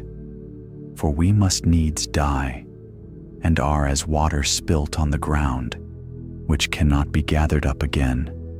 Neither doth God respect any person, yet doth he devise means that his banished be not expelled from him. Now therefore, that I am come to speak of this thing unto my lord the king, it is because the people have made me afraid. And thy handmaid said, I will now speak unto the king. It may be that the king will perform the request of his handmaid, for the king will hear, to deliver his handmaid out of the hand of the man that would destroy me and my son together, out of the inheritance of God. Then thine handmaid said, The word of my lord the king shall now be comfortable, for as an angel of God, so is my lord the king, to discern good and bad. Therefore the Lord thy God will be with thee. Then the king answered and said unto the woman, Hide not from me, I pray thee, the thing that I shall ask thee. And the woman said, Let my lord the king now speak. And the king said, Is not the hand of Joab with thee in all this? And the woman answered and said, As thy soul liveth, my lord the king, none can turn to the right hand or to the left, from aught that my lord the king hath spoken. For thy servant Joab, he bade me, and he put all these words in the mouth of thine handmaid, to fetch about this form of speech. Hath thy servant Joab done this thing? And my lord is wise, according to the wisdom of an angel of God, to know all things that are in the earth. And the king said unto Joab, Behold now, I have done this thing. Go therefore, bring the young man Absalom again. And Joab fell to the ground on his face, and bowed himself, and thanked the king. And Joab said, Today thy servant knoweth that I have found grace in thy sight, my lord, O king, in that the king hath fulfilled the request of his servant. So Joab arose and went to Geshur, and brought Absalom to Jerusalem. And the king said, Let him turn to his own house, and let him not see my face. So Absalom returned to his own house, and saw not the king's face. But in all Israel there was none to be so much praised as Absalom for his beauty, from the sole of his foot even to the crown of his head. There was no blemish in him. And when he polled his head, for it was at every year's end that he polled it, because the hair was heavy on him, therefore he polled it. He weighed the hair of his head at 200 shekels, after the king's weight. And unto Absalom there were born 3 sons, and 1 daughter, whose name was Tamar. She was a woman of a fair countenance. So Absalom dwelt 2 full years in Jerusalem, and saw not the king's face. Therefore Absalom sent for Joab, to have sent him to the king, but he would not come to him. And when he sent again the second time, he would not come. Therefore he said unto his servants, See, Joab's field is near mine, and he hath barley there. Go and set it on fire. And Absalom's servants set the field on fire. Then Joab arose, and came to Absalom unto his house, and said unto him, Wherefore have thy servants set my field on fire? And Absalom answered Joab, Behold, I sent unto thee, saying, Come hither, that I may send thee to the king, to say, Wherefore am I come from Geshur? It had been good for me to have been there still. Now therefore let me see the king's face, and if there be any iniquity in me, let him kill me. So Joab came to the king, and told him. And when he had called for Absalom, he came to the king, and bowed himself on his face to the ground before the king. And the king kissed Absalom. 2 Samuel, chapter 15. And it came to pass after this, that Absalom prepared him chariots and horses, and 50 men to run before him. And Absalom rose up early, and stood beside the way of the gate. And it was so, that when any man that had a controversy came to the king for judgment, then Absalom called unto him, and said, Of what city art thou? And he said, Thy servant is of one of the tribes of Israel. And Absalom said unto him, See, thy matters are good and right, but there is no man deputed of the king to hear thee. Absalom said moreover, O that I were made judge in the land, that every man which hath any suit or cause might come unto me, and I would do him justice. And it was so, that when any man came nigh to him to do him obeisance, he put forth his hand, and took him, and kissed him. And on this manner did Absalom to all Israel that came to the king for judgment. So Absalom stole the hearts of the men of Israel. And it came to pass after 40 years, that Absalom said unto the king, I pray thee, let me go and pay my vow, which I have vowed unto the Lord, in Hebron. For thy servant vowed a vow, while I abode at Geshur in Syria, saying, If the Lord shall bring me again indeed to Jerusalem, then I will serve the Lord. And the king said unto him, Go in peace. So he arose, and went to Hebron, But Absalom sent spies throughout all the tribes of Israel, saying, As soon as ye hear the sound of the trumpet, then ye shall say, Absalom reigneth in Hebron. And with Absalom went 200 men out of Jerusalem, that were called, and they went in their simplicity, and they knew not anything. And Absalom sent for Ahithophel the Gilonite, David's counselor, from his city, even from Gilo, while he offered sacrifices. And the conspiracy was strong, for the people increased continually with Absalom. And there came a messenger to David, saying, The hearts of the men of Israel are after Absalom. And David said unto all his servants that were with him at Jerusalem, Arise, and let us flee, for we shall not else escape from Absalom. Make speed to depart, lest he overtake us suddenly, and bring evil upon us, and smite the city with the edge of the sword. And the king's servants said unto the king, Behold, thy servants are ready to do whatsoever my lord the king shall appoint. And the king went forth, and all his household after him. And the king left 10 women, which were concubines, to keep the house. And the king went forth, and all the people after him, and tarried in a place that was far off. And all his servants passed on beside him, and all the Cherethites, and all the Pelethites, and all the Gittites, 600 men, which came after him from Gath, passed on before the king. Then said the king to Ittai the Gittite, Wherefore goest thou also with us? Return to thy place, and abide with the king, for thou art a stranger, and also an exile, whereas thou camest but yesterday. Should I this day make thee go up and down with us, seeing I go whither I may? Return thou, and take back thy brethren. Mercy and truth be with thee.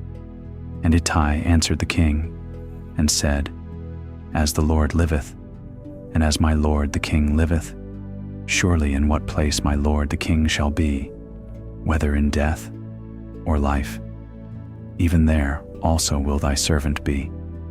And David said to Ittai, Go and pass over. And Ittai the Gittite passed over, and all his men, and all the little ones that were with him. And all the country wept with a loud voice, and all the people passed over. The king also himself passed over the brook Kidron. And all the people passed over toward the way of the wilderness, and lo, Zadok also, and all the Levites were with him, bearing the ark of the covenant of God. And they set down the ark of God, and Abiathar went up, until all the people had done passing out of the city. And the king said unto Zadok, Carry back the ark of God into the city. If I shall find favor in the eyes of the Lord, he will bring me again, and show me both it and his habitation. But if he thus say, I have no delight in thee, behold, here am I, let him do to me as seemeth good unto him. The king said also unto Zadok the priest, Art not thou a seer? Return into the city in peace, and your 2 sons with you, Ahimaaz thy son, and Jonathan the son of Abiathar. See, I will tarry in the plain of the wilderness, until there come word from you, to certify me. Zadok therefore and Abiathar carried the ark of God again to Jerusalem, and they tarried there.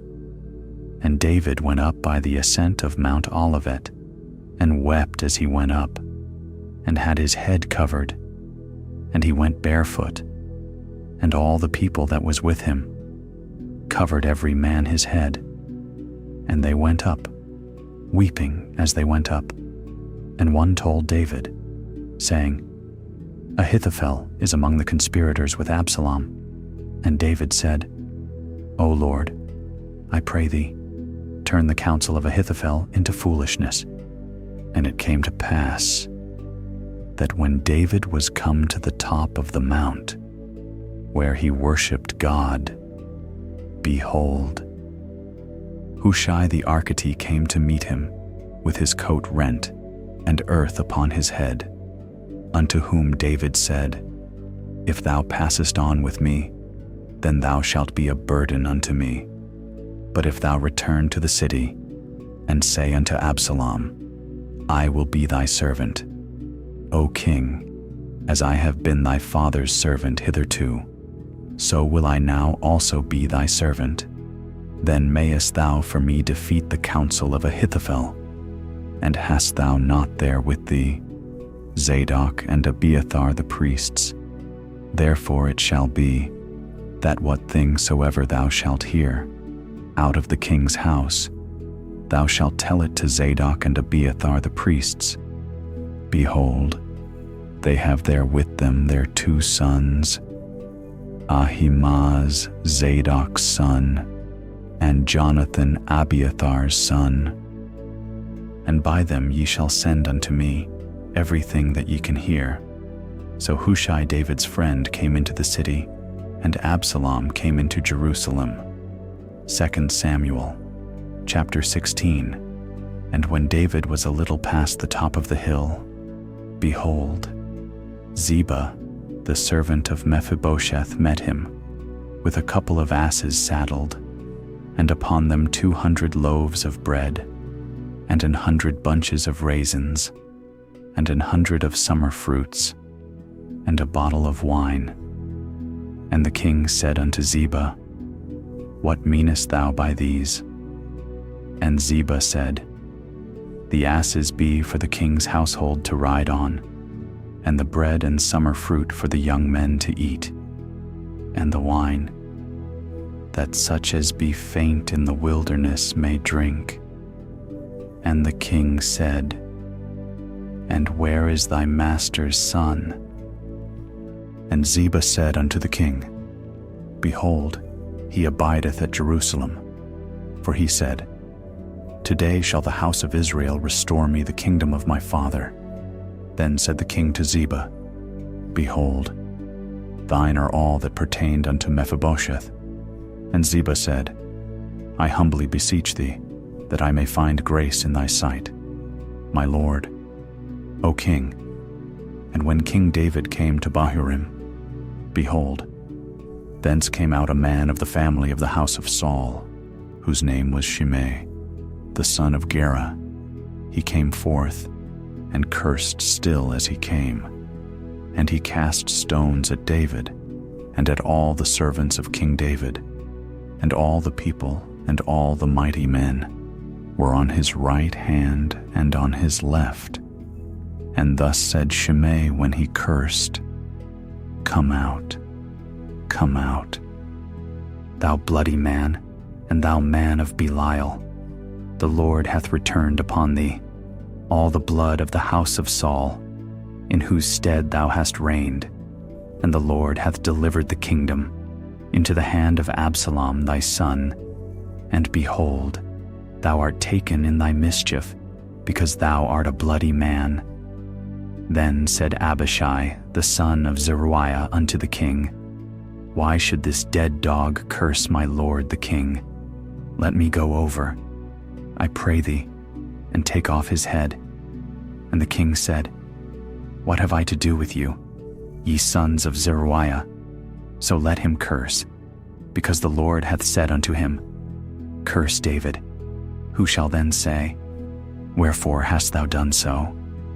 And David said to Abishai and to all his servants, Behold, my son, which came forth of my bowels, seeketh my life. How much more now may this Benjamite do it? Let him alone, and let him curse, for the Lord hath bidden him. It may be that the Lord will look on mine affliction, and that the Lord will requite me good for his cursing this day." And as David and his men went by the way, Shimei went along on the hillside over against him, and cursed as he went, and threw stones at him, and cast dust. And the king, and all the people that were with him, came weary, and refreshed themselves there. And Absalom, and all the people, the men of Israel, came to Jerusalem, and Ahithophel with him. And it came to pass, when Hushai the Archite, David's friend, was come unto Absalom, that Hushai said unto Absalom, "God save the king, God save the king." And Absalom said to Hushai, "Is this thy kindness to thy friend? Why wentest thou not with thy friend?" And Hushai said unto Absalom, "Nay, but whom the Lord, and this people, and all the men of Israel choose, his will I be, and with him will I abide. And again, whom should I serve? Should I not serve in the presence of his son? As I have served in thy father's presence, so will I be in thy presence." Then said Absalom to Ahithophel, "Give counsel among you, what we shall do." And Ahithophel said unto Absalom, "Go in unto thy father's concubines, which he hath left to keep the house, and all Israel shall hear that thou art abhorred of thy father. Then shall the hands of all that are with thee be strong." So they spread Absalom a tent upon the top of the house, and Absalom went in unto his father's concubines in the sight of all Israel. And the counsel of Ahithophel, which he counseled in those days, was as if a man had inquired at the oracle of God. So was all the counsel of Ahithophel, both with David and with Absalom. 2 Samuel, chapter 17. Moreover, Ahithophel said unto Absalom, "Let me now choose out 12,000 men, and I will arise and pursue after David this night.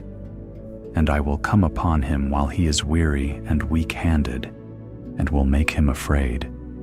And all the people that are with him shall flee, and I will smite the king only. And I will bring back all the people unto thee. The man whom thou seekest is as if all returned. So all the people shall be in peace." And the saying pleased Absalom well, and all the elders of Israel.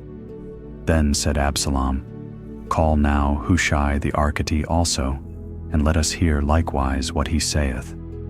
And when Hushai was come to Absalom, Absalom spake unto him, saying, "Ahithophel hath spoken after this manner. Shall we do after his saying? If not, speak thou."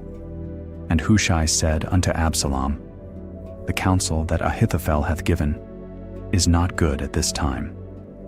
For," said Hushai, "thou knowest thy father and his men, that they be mighty men, and they be chafed in their minds, as a bear robbed of her whelps in the field. And thy father is a man of war, and will not lodge with the people. Behold, he is hid now in some pit, or in some other place. And it will come to pass, when some of them be overthrown at the first, that whosoever heareth it will say, There is a slaughter among the people that follow Absalom, and he also that is valiant, whose heart is as the heart of a lion, shall utterly melt. For all Israel knoweth that thy father is a mighty man, and they which be with him are valiant men. Therefore I counsel that all Israel be generally gathered unto thee, from Dan even to Beersheba, as the sand that is by the sea for multitude, and that thou go to battle in thine own person. so shall we come upon him, in some place where he shall be found, and we will light upon him, as the dew falleth on the ground. And of him, and of all the men that are with him, there shall not be left so much as one. Moreover, if he be gotten into a city, then shall all Israel bring ropes to that city, and we will draw it into the river, until there be not one small stone found there. And Absalom and all the men of Israel said, The counsel of Hushai the Archite is better than the counsel of Ahithophel, for the Lord had appointed to defeat the good counsel of Ahithophel, to the intent that the Lord might bring evil upon Absalom. Then said Hushai unto Zadok and to Abiathar the priests, Thus and thus did Ahithophel counsel Absalom and the elders of Israel, and thus have I counseled. Now therefore send quickly, and tell David, saying, Lodge not this night in the plains of the wilderness, but speedily pass over, lest the king be swallowed up, and all the people that are with him. Now Jonathan and Ahimaaz stayed by Enrogel, for they might not be seen to come into the city. And a wench went and told them, and they went and told King David. Nevertheless, a lad saw them, and told Absalom. But they went both of them away quickly, and came to a man's house in Bahurim, which had a well in his court, whither they went down. And the woman took, and spread a covering over the well's mouth, and spread ground corn thereon, and the thing was not known. And when Absalom's servants came to the woman to the house, they said, Where is Ahimaaz and Jonathan? And the woman said unto them, They be gone over the brook of water. And when they had sought and could not find them, they returned to Jerusalem. And it came to pass, after they were departed, that they came up out of the well, and went and told King David, and said unto David, Arise, and pass quickly over the water, for thus hath Ahithophel counseled against you. Then David arose, and all the people that were with him, and they passed over Jordan. By the morning light there lacked not one of them that was not gone over Jordan. And when Ahithophel saw that his counsel was not followed, he saddled his ass, and arose, and gat him home to his house, to his city, and put his household in order, and hanged himself, and died, and was buried in the sepulchre of his father. Then David came to Mahanaim, and Absalom passed over Jordan, he and all the men of Israel with him. And Absalom made Amasa captain of the host instead of Joab, which Amasa was a man's son, whose name was Ithra, an Israelite, that went into Abigail the daughter of Nahash, sister to Zeruiah Joab's mother. So Israel and Absalom pitched in the land of Gilead, and it came to pass, when David was come to Mahanaim, that Shobi, the son of Nahash of Rabbah, of the children of Ammon, and Mashir, the son of Amiel of Lodabar, and Barzillai the Gileadite of Rogelim, brought beds, and basins, and earthen vessels, and wheat, and barley, and flour, and parched corn, and beans, and lentiles, and parched pulse, and honey, and butter, and sheep, and cheese of kine, for David, and for the people that were with him, to eat. For they said, The people is hungry, and weary, and thirsty, in the wilderness. 2 Samuel, chapter 18. And David numbered the people that were with him, and set captains of thousands, and captains of hundreds over them.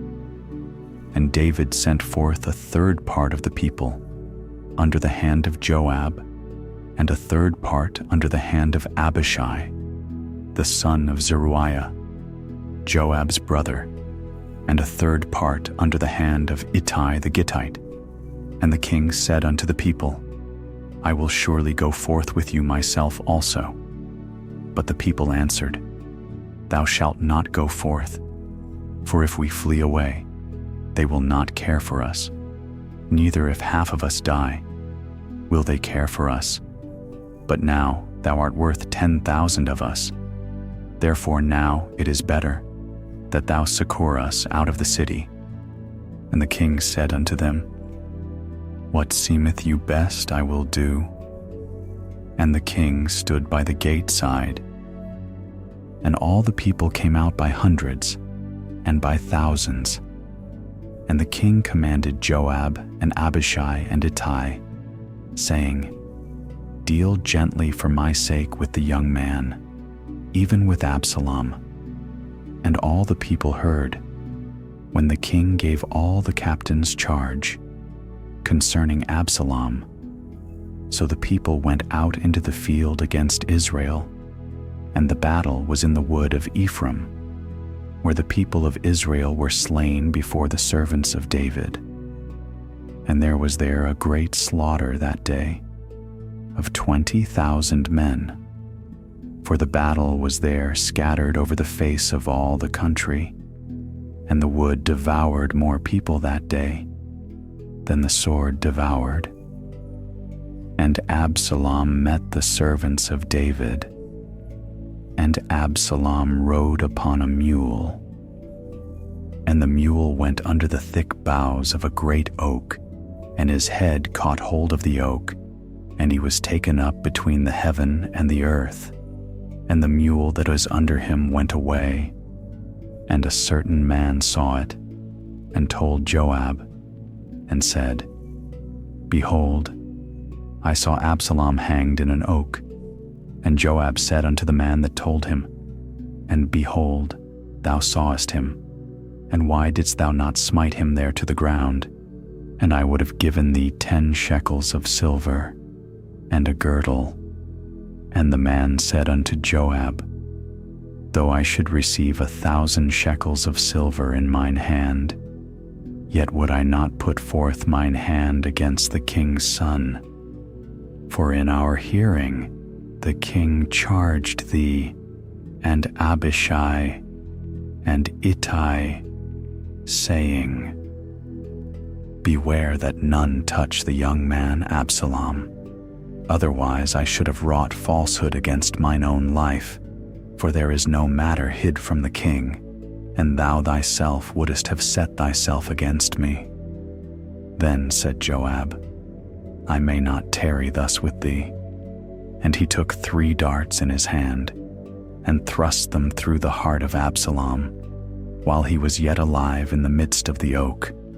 And 10 young men that bare Joab's armor compassed about, and smote Absalom, and slew him. And Joab blew the trumpet, and the people returned from pursuing after Israel. For Joab held back the people, and they took Absalom, and cast him into a great pit in the wood, and laid a very great heap of stones upon him. And all Israel fled every one to his tent. Now Absalom in his lifetime had taken and reared up for himself a pillar, which is in the king's dale. For he said, I have no son to keep my name in remembrance. And he called the pillar after his own name, and it is called unto this day Absalom's place. Then said Ahimaaz the son of Zadok, Let me now run, and bear the king tidings, how that the Lord hath avenged him of his enemies. And Joab said unto him, Thou shalt not bear tidings this day, but thou shalt bear tidings another day. But this day thou shalt bear no tidings, because the king's son is dead. Then said Joab to Cushai, Go tell the king what thou hast seen. And Cushi bowed himself unto Joab, and ran. Then said Ahimaaz the son of Zadok yet again to Joab, But howsoever, let me, I pray thee, also run after Cushi. And Joab said, Wherefore wilt thou run, my son, seeing that thou hast no tidings ready? But howsoever, said he, let me run. And he said unto him, Run. Then Ahimaaz ran by the way of the plain, and overran Cushi. And David sat between the two gates, and the watchman went up to the roof over the gate under the wall, and lifted up his eyes, and looked, and behold, a man running alone. And the watchman cried, and told the king. And the king said, If he be alone, there is tidings in his mouth. And he came apace, and drew near. And the watchman saw another man running. And the watchman called unto the porter, and said, Behold, another man running alone. And the king said, He also bringeth tidings. And the watchman said, Me thinketh the running of the foremost is like the running of Ahimaaz the son of Zadok. And the king said, He is a good man, and cometh with good tidings. And Ahimaaz called, and said unto the king, All is well. And he fell down to the earth upon his face before the king, and said, Blessed be the Lord thy God, which hath delivered up the men that lifted up their hand against my lord the king. And the king said, Is the young man Absalom safe? And Ahimaaz answered, When Joab sent the king's servant, and me thy servant, I saw a great tumult, but I knew not what it was. And the king said unto him, Turn aside, and stand here. And he turned aside, and stood still. And, behold, Cushi came, and Cushi said, Tidings, my lord the king, for the Lord hath avenged thee this day of all them that rose up against thee. And the king said unto Cushi, Is the young man Absalom safe? And Cushi answered, The enemies of my lord the king, and all that rise against thee to do thee hurt, be as that young man is. And the king was much moved, and went up to the chamber over the gate, and wept. And as he went, thus he said, O my son Absalom, my son Absalom, would God I had died for thee. O Absalom, my son. 2 Samuel, chapter 19. And it was told Joab, Behold, the king weepeth, and mourneth for Absalom. And the victory that day was turned into mourning unto all the people, for the people heard say that day, how the king was grieved for his son. And the people gat them by stealth that day into the city, as people being ashamed steal away, when they flee in battle.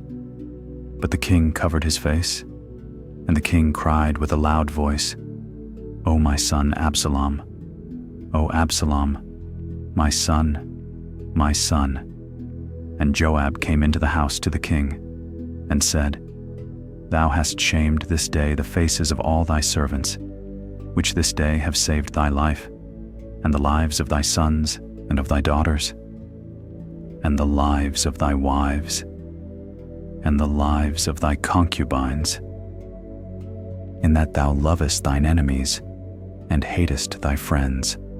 For thou hast declared this day that thou regardest neither princes nor servants.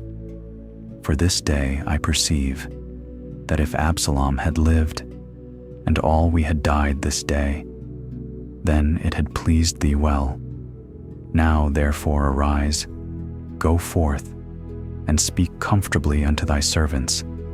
For I swear by the Lord, if thou go not forth, there will not tarry one with thee this night, and that will be worse unto thee than all the evil that befell thee from thy youth until now. Then the king arose and sat in the gate, And they told unto all the people, saying, Behold, the king doth sit in the gate. And all the people came before the king, for Israel had fled every man to his tent. And all the people were at strife throughout all the tribes of Israel, saying, The king saved us out of the hand of our enemies, and he delivered us out of the hand of the Philistines. And now he is fled out of the land for Absalom. And Absalom, whom we anointed over us, is dead in battle. Now therefore why speak ye not a word of bringing the king back? And King David sent to Zadok and to Abiathar the priests, saying, Speak unto the elders of Judah, saying, Why are ye the last to bring the king back to his house, seeing the speech of all Israel is come to the king, even to his house? Ye are my brethren, ye are my bones and my flesh. Wherefore then are ye the last to bring back the king? And say ye to Amasa, Art thou not of my bone and of my flesh? God do so to me, and more also, if thou be not captain of the host before me continually in the room of Joab. And he bowed the heart of all the men of Judah, even as the heart of one man, so that they sent this word unto the king, Return thou, and all thy servants. So the king returned, and came to Jordan, and Judah came to Gilgal, to go to meet the king, to conduct the king over Jordan. And Shimei, the son of Gera, a Benjamite, which was of Bahurim, hasted, and came down with the men of Judah to meet King David. And there were 1,000 men of Benjamin with him, and Ziba, the servant of the house of Saul, and his 15 sons, and his 20 servants with him. And they went over Jordan before the king, and there went over a ferry boat, to carry over the king's household, and to do what he thought good. And Shimei the son of Gera fell down before the king, as he was come over Jordan, and said unto the king, Let not my lord impute iniquity unto me, neither do thou remember that which thy servant did perversely, the day that my lord the king went out of Jerusalem, that the king should take it to his heart. For thy servant doth know that I have sinned. Therefore, behold, I am come the first this day of all the house of Joseph, to go down to meet my lord the king. But Abishai the son of Zeruiah answered and said, Shall not Shimei be put to death for this, because he cursed the Lord's anointed? And David said, What have I to do with you, ye sons of Zeruiah, that ye should this day be adversaries unto me? Shall there any man be put to death this day in Israel? For do not I know that I am this day king over Israel? Therefore the king said unto Shimei, Thou shalt not die. And the king sware unto him. And Mephibosheth the son of Saul came down to meet the king, and had neither dressed his feet, nor trimmed his beard, nor washed his clothes, from the day the king departed, until the day he came again in peace. And it came to pass, when he was come to Jerusalem to meet the king, that the king said unto him, Wherefore wentest not thou with me, Mephibosheth? And he answered, My lord, O king, my servant deceived me. For thy servant said, I will saddle me an ass, that I may ride thereon, and go to the king, because thy servant is lame, and he hath slandered thy servant unto my lord the king. But my lord the king is as an angel of God. Do therefore what is good in thine eyes. for all of my father's house were but dead men before my lord the king. Yet didst thou set thy servant among them, that did eat at thine own table. What right therefore have I yet to cry any more unto the king? And the king said unto him, Why speakest thou any more of thy matters? I have said, Thou and Ziba divide the land.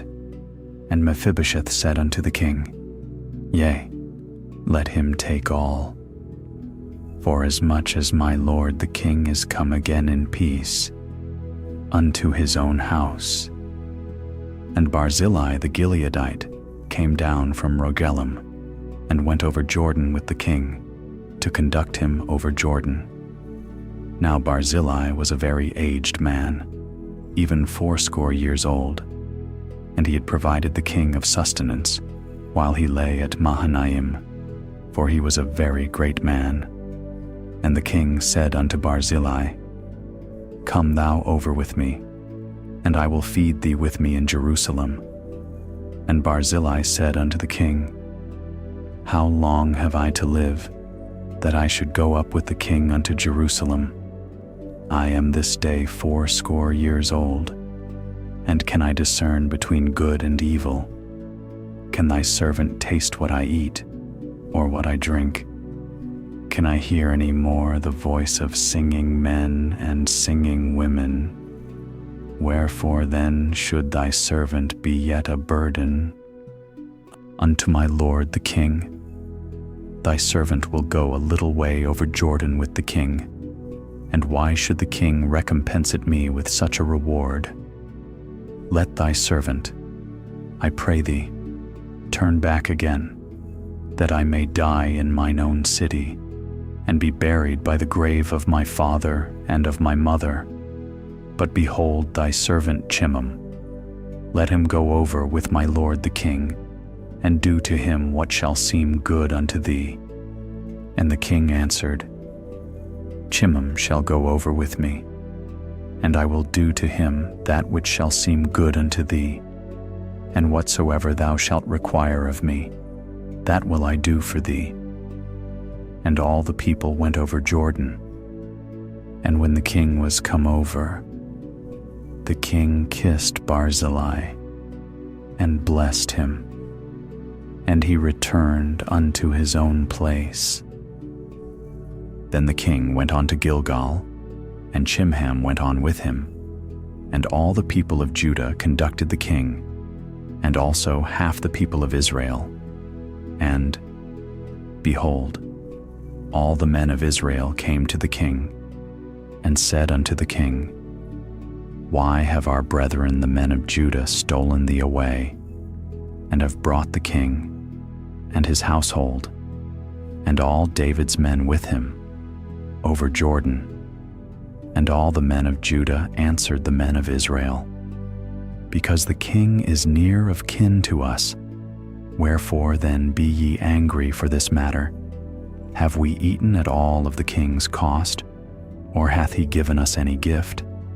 And the men of Israel answered the men of Judah, and said, We have 10 parts in the king, and we have also more right in David than ye. Why then did ye despise us, that our advice should not be first had, in bringing back our king? And the words of the men of Judah were fiercer than the words of the men of Israel. 2 Samuel chapter 20. And there happened to be there a man of Belial, whose name was Sheba, the son of Bishri, a Benjamite, and he blew a trumpet, and said, We have no part in David, neither have we inheritance in the son of Jesse. Every man to his tents, O Israel. So every man of Israel went up from after David, and followed Sheba the son of Bichri. But the men of Judah clave unto their king, from Jordan even to Jerusalem. And David came to his house at Jerusalem. And the king took the 10 women his concubines, whom he had left to keep the house, and put them in ward, and fed them, but went not in unto them. So they were shut up unto the day of their death, living in widowhood. Then said the king to Amasa, Assemble me the men of Judah within 3 days, and be thou here present. So Amasa went to assemble the men of Judah, but he tarried longer than the set time, which he had appointed him. And David said to Abishai, Now shall Sheba the son of Bichri do us more harm than did Absalom. Take thou thy lord's servants, and pursue after him, lest he get him fenced cities, and escape us. And there went out after him Joab's men, and the Cherethites, and the Pelethites, and all the mighty men. And they went out of Jerusalem to pursue after Sheba, the son of Bichri. When they were at the great stone which is in Gibeon, Amasa went before them, and Joab's garment that he had put on was girded unto him, and upon it a girdle with a sword fastened upon his loins, in the sheath thereof. And as he went forth, it fell out. And Joab said to Amasa, Art thou in health, my brother? And Joab took Amasa by the beard with the right hand to kiss him. But Amasa took no heed to the sword that was in Joab's hand. So he smote him therewith in the 5th rib, and shed out his bowels to the ground, and struck him not again, and he died. So Joab and Abishai his brother pursued after Sheba, the son of Bichri, and one of Joab's men stood by him, and said, He that favoreth Joab, and he that is for David, let him go after Joab. And Amasa wallowed in blood in the midst of the highway. And when the man saw that all the people stood still, he removed Amasa out of the highway into the field, and cast a cloth upon him, when he saw that everyone that came by him stood still. When he was removed out of the highway, all the people went on after Joab to pursue after Sheba, the son of Bichri. And he went through all the tribes of Israel, unto Abel, and to Bethmacha, and all the Berites, and they were gathered together, and went also after him. And they came and besieged him in Abel of Bethmacha, and they cast up a bank against the city, and it stood in the trench. And all the people that were with Joab battered the wall, to throw it down. Then cried a wise woman out of the city, Hear, hear, say, I pray you, unto Joab, Come near hither, that I may speak with thee. And when he was come near unto her, the woman said, Art thou Joab? And he answered, I am he. Then she said unto him, Hear the words of thine handmaid. And he answered, I do hear. Then she spake, saying, They were wont to speak in old time, saying, They shall surely ask counsel at Abel. And so they ended the matter. I am one of them that are peaceable and faithful in Israel. Thou seekest to destroy a city and a mother in Israel. Why wilt thou swallow up the inheritance of the Lord? And Joab answered and said, Far be it from me, that I should swallow up or destroy. The matter is not so, but a man of Mount Ephraim, Sheba the son of Bichri by name, hath lifted up his hand against the king, even against David. Deliver him only, and I will depart from the city. And the woman said unto Joab, Behold, his head shall be thrown to thee over the wall. Then the woman went unto all the people in her wisdom, and they cut off the head of Sheba the son of Bichri, and cast it out to Joab, and he blew a trumpet, and they retired from the city, every man to his tent. And Joab returned to Jerusalem unto the king.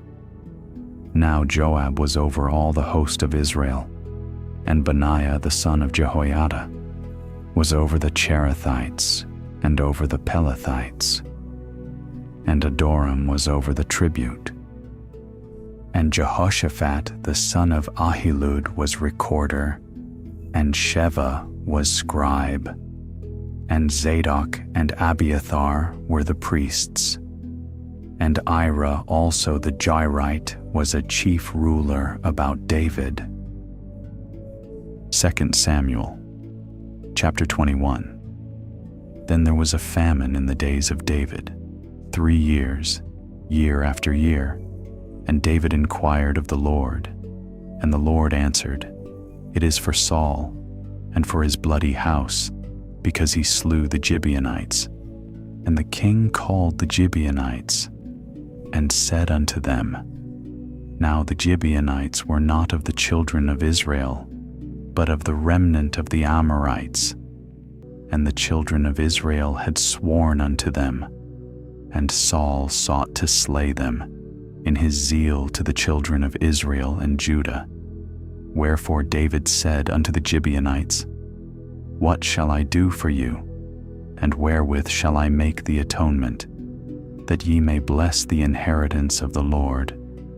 And the Gibeonites said unto him, We will have no silver nor gold of Saul, nor of his house, neither for us shalt thou kill any man in Israel.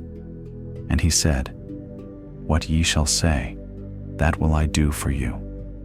And they answered the king, The man that consumed us, and that devised against us, that we should be destroyed from remaining in any of the coasts of Israel. Let 7 men of his sons be delivered unto us, and we will hang them up unto the Lord in Gibeah of Saul, whom the Lord did choose. And the king said, I will give them. But the king spared Mephibosheth, the son of Jonathan, the son of Saul, because of the Lord's oath that was between them, between David and Jonathan the son of Saul. But the king took the 2 sons of Rizpah, the daughter of Aiah, whom she bare unto Saul, Armoni and Mephibosheth, and the 5 sons of Michal, the daughter of Saul, whom she brought up for Adriel, the son of Barzillai the Meholathite. And he delivered them into the hands of the Gibeonites, and they hanged them in the hill before the Lord. And they fell all 7 together, and were put to death in the days of harvest, in the first days, in the beginning of barley harvest. And Rizpah, the daughter of Aiah, took sackcloth, and spread it for her upon the rock, from the beginning of harvest, until water dropped upon them out of heaven, and suffered neither the birds in the air to rest on them by day, nor the beasts of the field by night. And it was told David, what Rizpah, the daughter of Aiah, the concubine of Saul, had done. And David went and took the bones of Saul and the bones of Jonathan his son from the men of Jabesh Gilead, which had stolen them from the street of Bethshan, where the Philistines had hanged them, when the Philistines had slain Saul in Gilboa. And he brought up from thence the bones of Saul and the bones of Jonathan his son, and they gathered the bones of them that were hanged, and the bones of Saul and Jonathan his son buried they in the country of Benjamin in Zelah, in the sepulchre of Kish his father. And they performed all that the king commanded. And after that, God was entreated for the land. Moreover, the Philistines had yet war again with Israel, and David went down, and his servants with him, and fought against the Philistines. And David waxed faint, and Ishbi-Benob, which was of the sons of the giant, the weight of whose spear weighed 300 shekels of brass in weight. He, being girded with a new sword, thought to have slain David. But Abishai the son of Zeruiah succored him, and smote the Philistine, and killed him. Then the men of David sware unto him, saying, Thou shalt go no more out with us to battle, that thou quench not the light of Israel. And it came to pass after this, that there was again a battle with the Philistines at Gob. Then Sibbecai the Hushathite slew Saph, which was of the sons of the giant. And there was again a battle in Gob with the Philistines, where Elhanan the son of Jaare-Oregim, a Bethlehemite, slew the brother of Goliath the Gittite, the staff of whose spear was like a weaver's beam.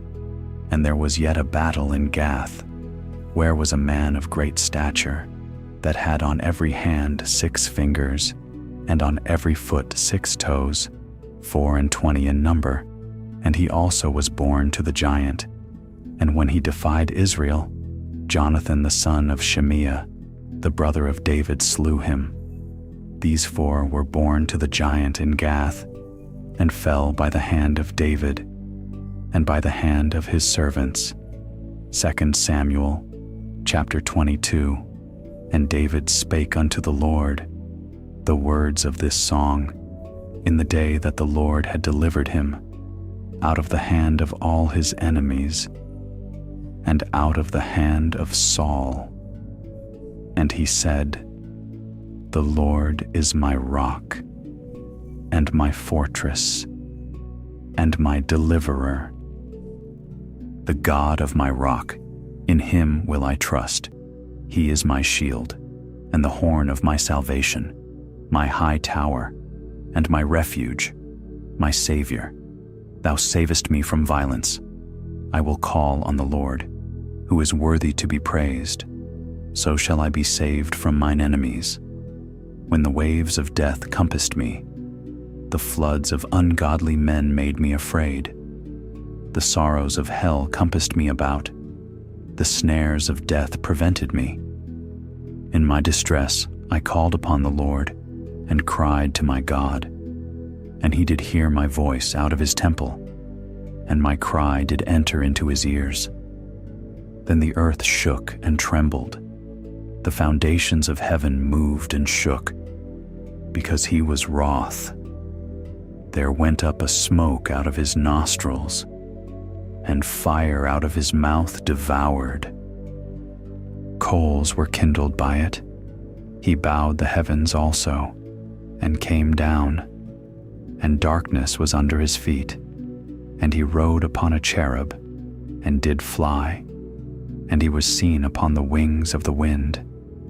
And he made darkness pavilions round about him, dark waters, and thick clouds of the skies. Through the brightness before him were coals of fire kindled.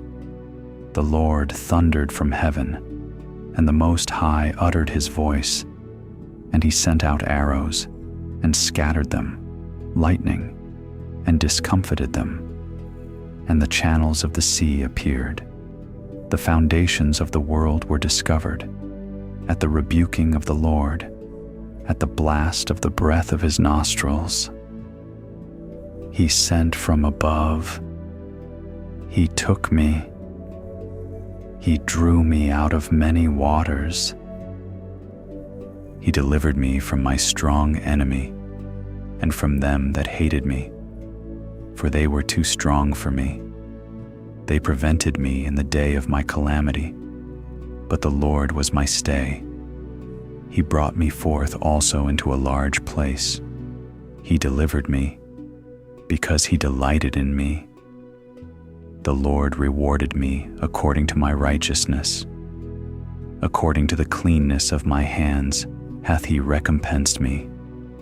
For I have kept the ways of the Lord, and have not wickedly departed from my God. For all his judgments were before me, and as for his statutes, I did not depart from them. I was also upright before him, and have kept myself from mine iniquity. Therefore the Lord hath recompensed me according to my righteousness, according to my cleanness in his eyesight. With the merciful thou wilt show thyself merciful, and with the upright man thou wilt show thyself upright. With the pure thou wilt show thyself pure, and with the froward thou wilt show thyself unsavory, and the afflicted people thou wilt save.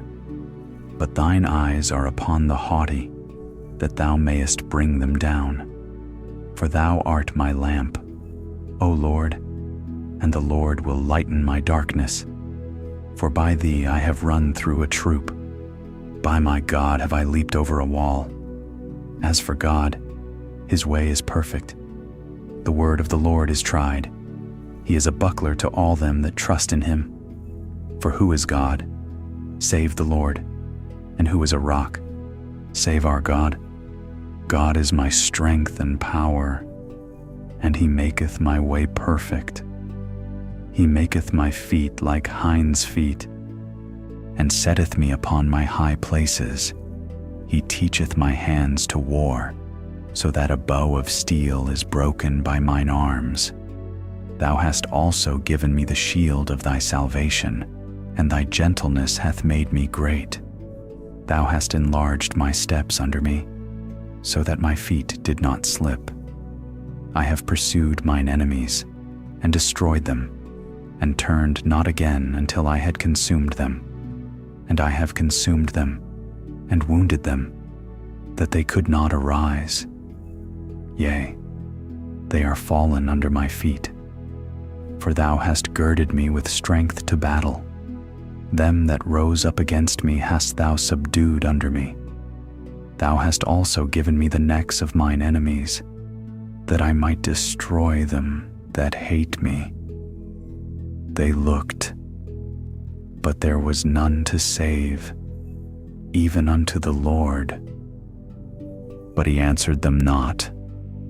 Then did I beat them as small as the dust of the earth. I did stamp them as the mire of the street, and did spread them abroad. Thou also hast delivered me from the strivings of my people. Thou hast kept me to be head of the heathen. A people which I knew not shall serve me. Strangers shall submit themselves unto me. As soon as they hear, they shall be obedient unto me. Strangers shall fade away, and they shall be afraid out of their close places. The Lord liveth, and blessed be my rock, and exalted be the God of the rock of my salvation.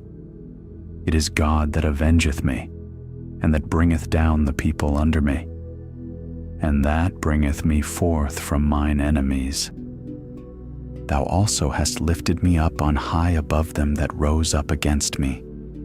Thou hast delivered me from the violent man. Therefore I will give thanks unto thee, O Lord, among the heathen, and I will sing praises unto thy name. He is the tower of salvation for his king, and showeth mercy to his anointed, unto David, and to his seed forevermore. 2 Samuel, chapter 23. Now these be the last words of David. David the son of Jesse said, and the man who was raised up on high, the anointed of the God of Jacob, and the sweet psalmist of Israel, said, The Spirit of the Lord spake by me, and his word was in my tongue. The God of Israel said, The rock of Israel spake to me. He that ruleth over men must be just, ruling in the fear of God, and he shall be as the light of the morning, when the sun riseth, even a morning without clouds, as the tender grass springing out of the earth, by clear shining after rain. Although my house be not so with God, yet he hath made with me an everlasting covenant, ordered in all things, and sure. For this is all my salvation, and all my desire, although he make it not to grow. But the sons of Belial shall be all of them, as thorns thrust away, because they cannot be taken with hands. But the man that shall touch them must be fenced with iron, and the staff of a spear, and they shall be utterly burned with fire in the same place. These be the names of the mighty men whom David had: the Tachmonite that sat in the seat, chief among the captains. The same was Adino the Eznite. He lift up his spear against 800, whom he slew at one time. And after him was Eleazar, the son of Dodo, the Ahohite, one of the 3 mighty men with David, when they defied the Philistines, that were there gathered together to battle, and the men of Israel were gone away. He arose and smote the Philistines until his hand was weary, and his hand clave unto the sword. And the Lord wrought a great victory that day, and the people returned after him, only to spoil. And after him was Shammah, the son of Agi the Hararite. And the Philistines were gathered together into a troop, where was a piece of ground full of lentiles, and the people fled from the Philistines. But he stood in the midst of the ground, and defended it, and slew the Philistines, and the Lord wrought a great victory. And 3 of the 30 chief went down, and came to David in the harvest time, unto the cave of Adullam, and the troop of the Philistines pitched in the valley of Rephaim, and David was then in an hold. And the garrison of the Philistines was then in Bethlehem. And David longed, and said, "Oh, that one would give me drink of the water of the well of Bethlehem, which is by the gate." And the 3 mighty men brake through the host of the Philistines, and drew water out of the well of Bethlehem, that was by the gate, and took it, and brought it to David. Nevertheless he would not drink thereof, but poured it out unto the Lord. And he said, "Be it far from me, O Lord, that I should do this. Is not this the blood of the men that went in jeopardy of their lives?" Therefore he would not drink it. These things did these 3 mighty men. And Abishai, the brother of Joab, the son of Zeruiah, was chief among 3. And he lifted up his spear against 300, and slew them, and had the name among 3. Was he not most honorable of 3? Therefore he was their captain. Howbeit he attained not unto the first 3. And Benaiah the son of Jehoiada, the son of a valiant man, out of Kabzeel, who had done many acts, he slew 2 lion-like men of Moab. He went down also, and slew a lion in the midst of a pit, in time of snow. And he slew an Egyptian, a goodly man, and the Egyptian had a spear in his hand. But he went down to him with a staff, and plucked the spear out of the Egyptian's hand, and slew him with his own spear. These things did Benaiah the son of Jehoiada, and had the name among 3 mighty men. He was more honorable than the 30, but he attained not to the first 3, and David set him over his guard. Asahel the brother of Joab was one of the 30. Elhanan the son of Dodo of Bethlehem, Shammah the Haradite, Elika the Haradite, Helez the Paltite, Ira the son of Ikesh the Tekoite, Abiezer the Anathothite, Mebunai the Hushathite, Zalmon the Ahohite, Maharai the Netophathite, Heleb the son of Bana, a Netophathite, Ittai the son of Ribai, out of Gibeah of the children of Benjamin, Benaiah the Pirathonite, Hiddai of the brooks of Gosh, Abialbon the Arbathite, Asmaveth the Barhumite, Eliabah the Shalbonite, of the sons of Jashen, Jonathan, Shammah the Hararite, Ahiam the son of Sharar the Hararite, Eliphalet the son of Ahasbai, the son of the Machathite, Eliam the son of Ahithophel the Gilonite, Hezrai the Carmelite, Parai the Arbite, Igal the son of Nathan of Zobah, Bani the Gadite, Zelek the Ammonite, Naharai the Beerothite, armor-bearer to Joab the son of Zeruiah, Ira an Ithrite, Gareb an Ithrite, Uriah the Hittite, 37 in all. 2 Samuel chapter 24. And again the anger of the Lord was kindled against Israel, and he moved David against them to say, Go, number Israel and Judah. For the king said to Joab, the captain of the host, which was with him, Go now through all the tribes of Israel, from Dan even to Beersheba, and number ye the people, that I may know the number of the people.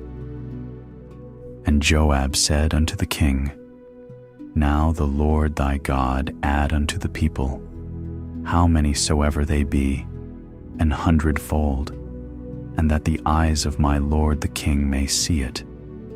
But why doth my lord the king delight in this thing?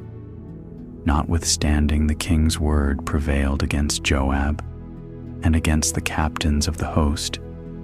And Joab and the captains of the host went out from the presence of the king to number the people of Israel.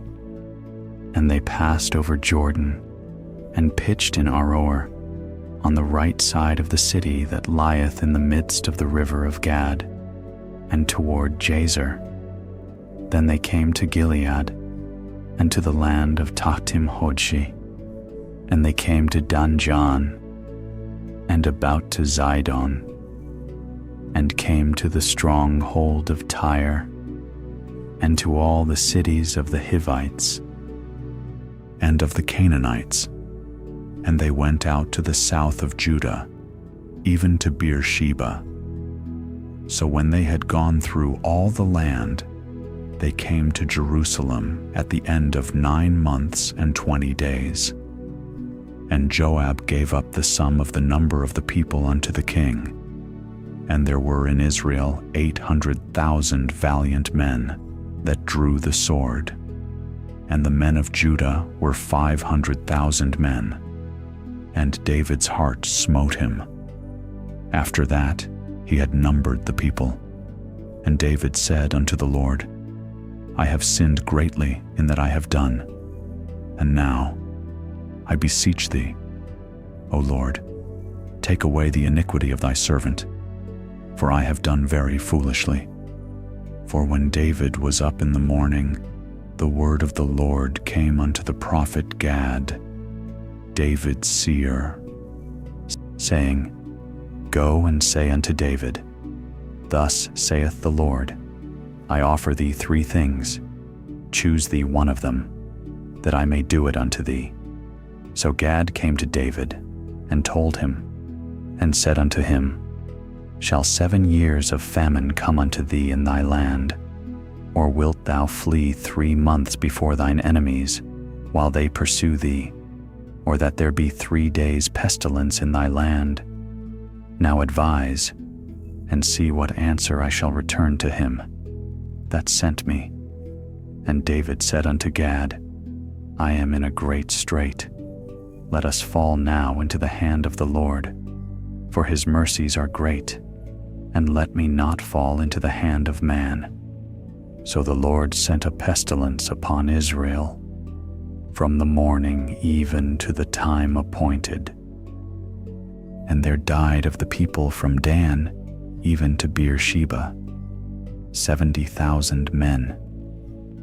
And when the angel stretched out his hand upon Jerusalem to destroy it, the Lord repented him of the evil, and said to the angel that destroyed the people, It is enough, stay now thine hand.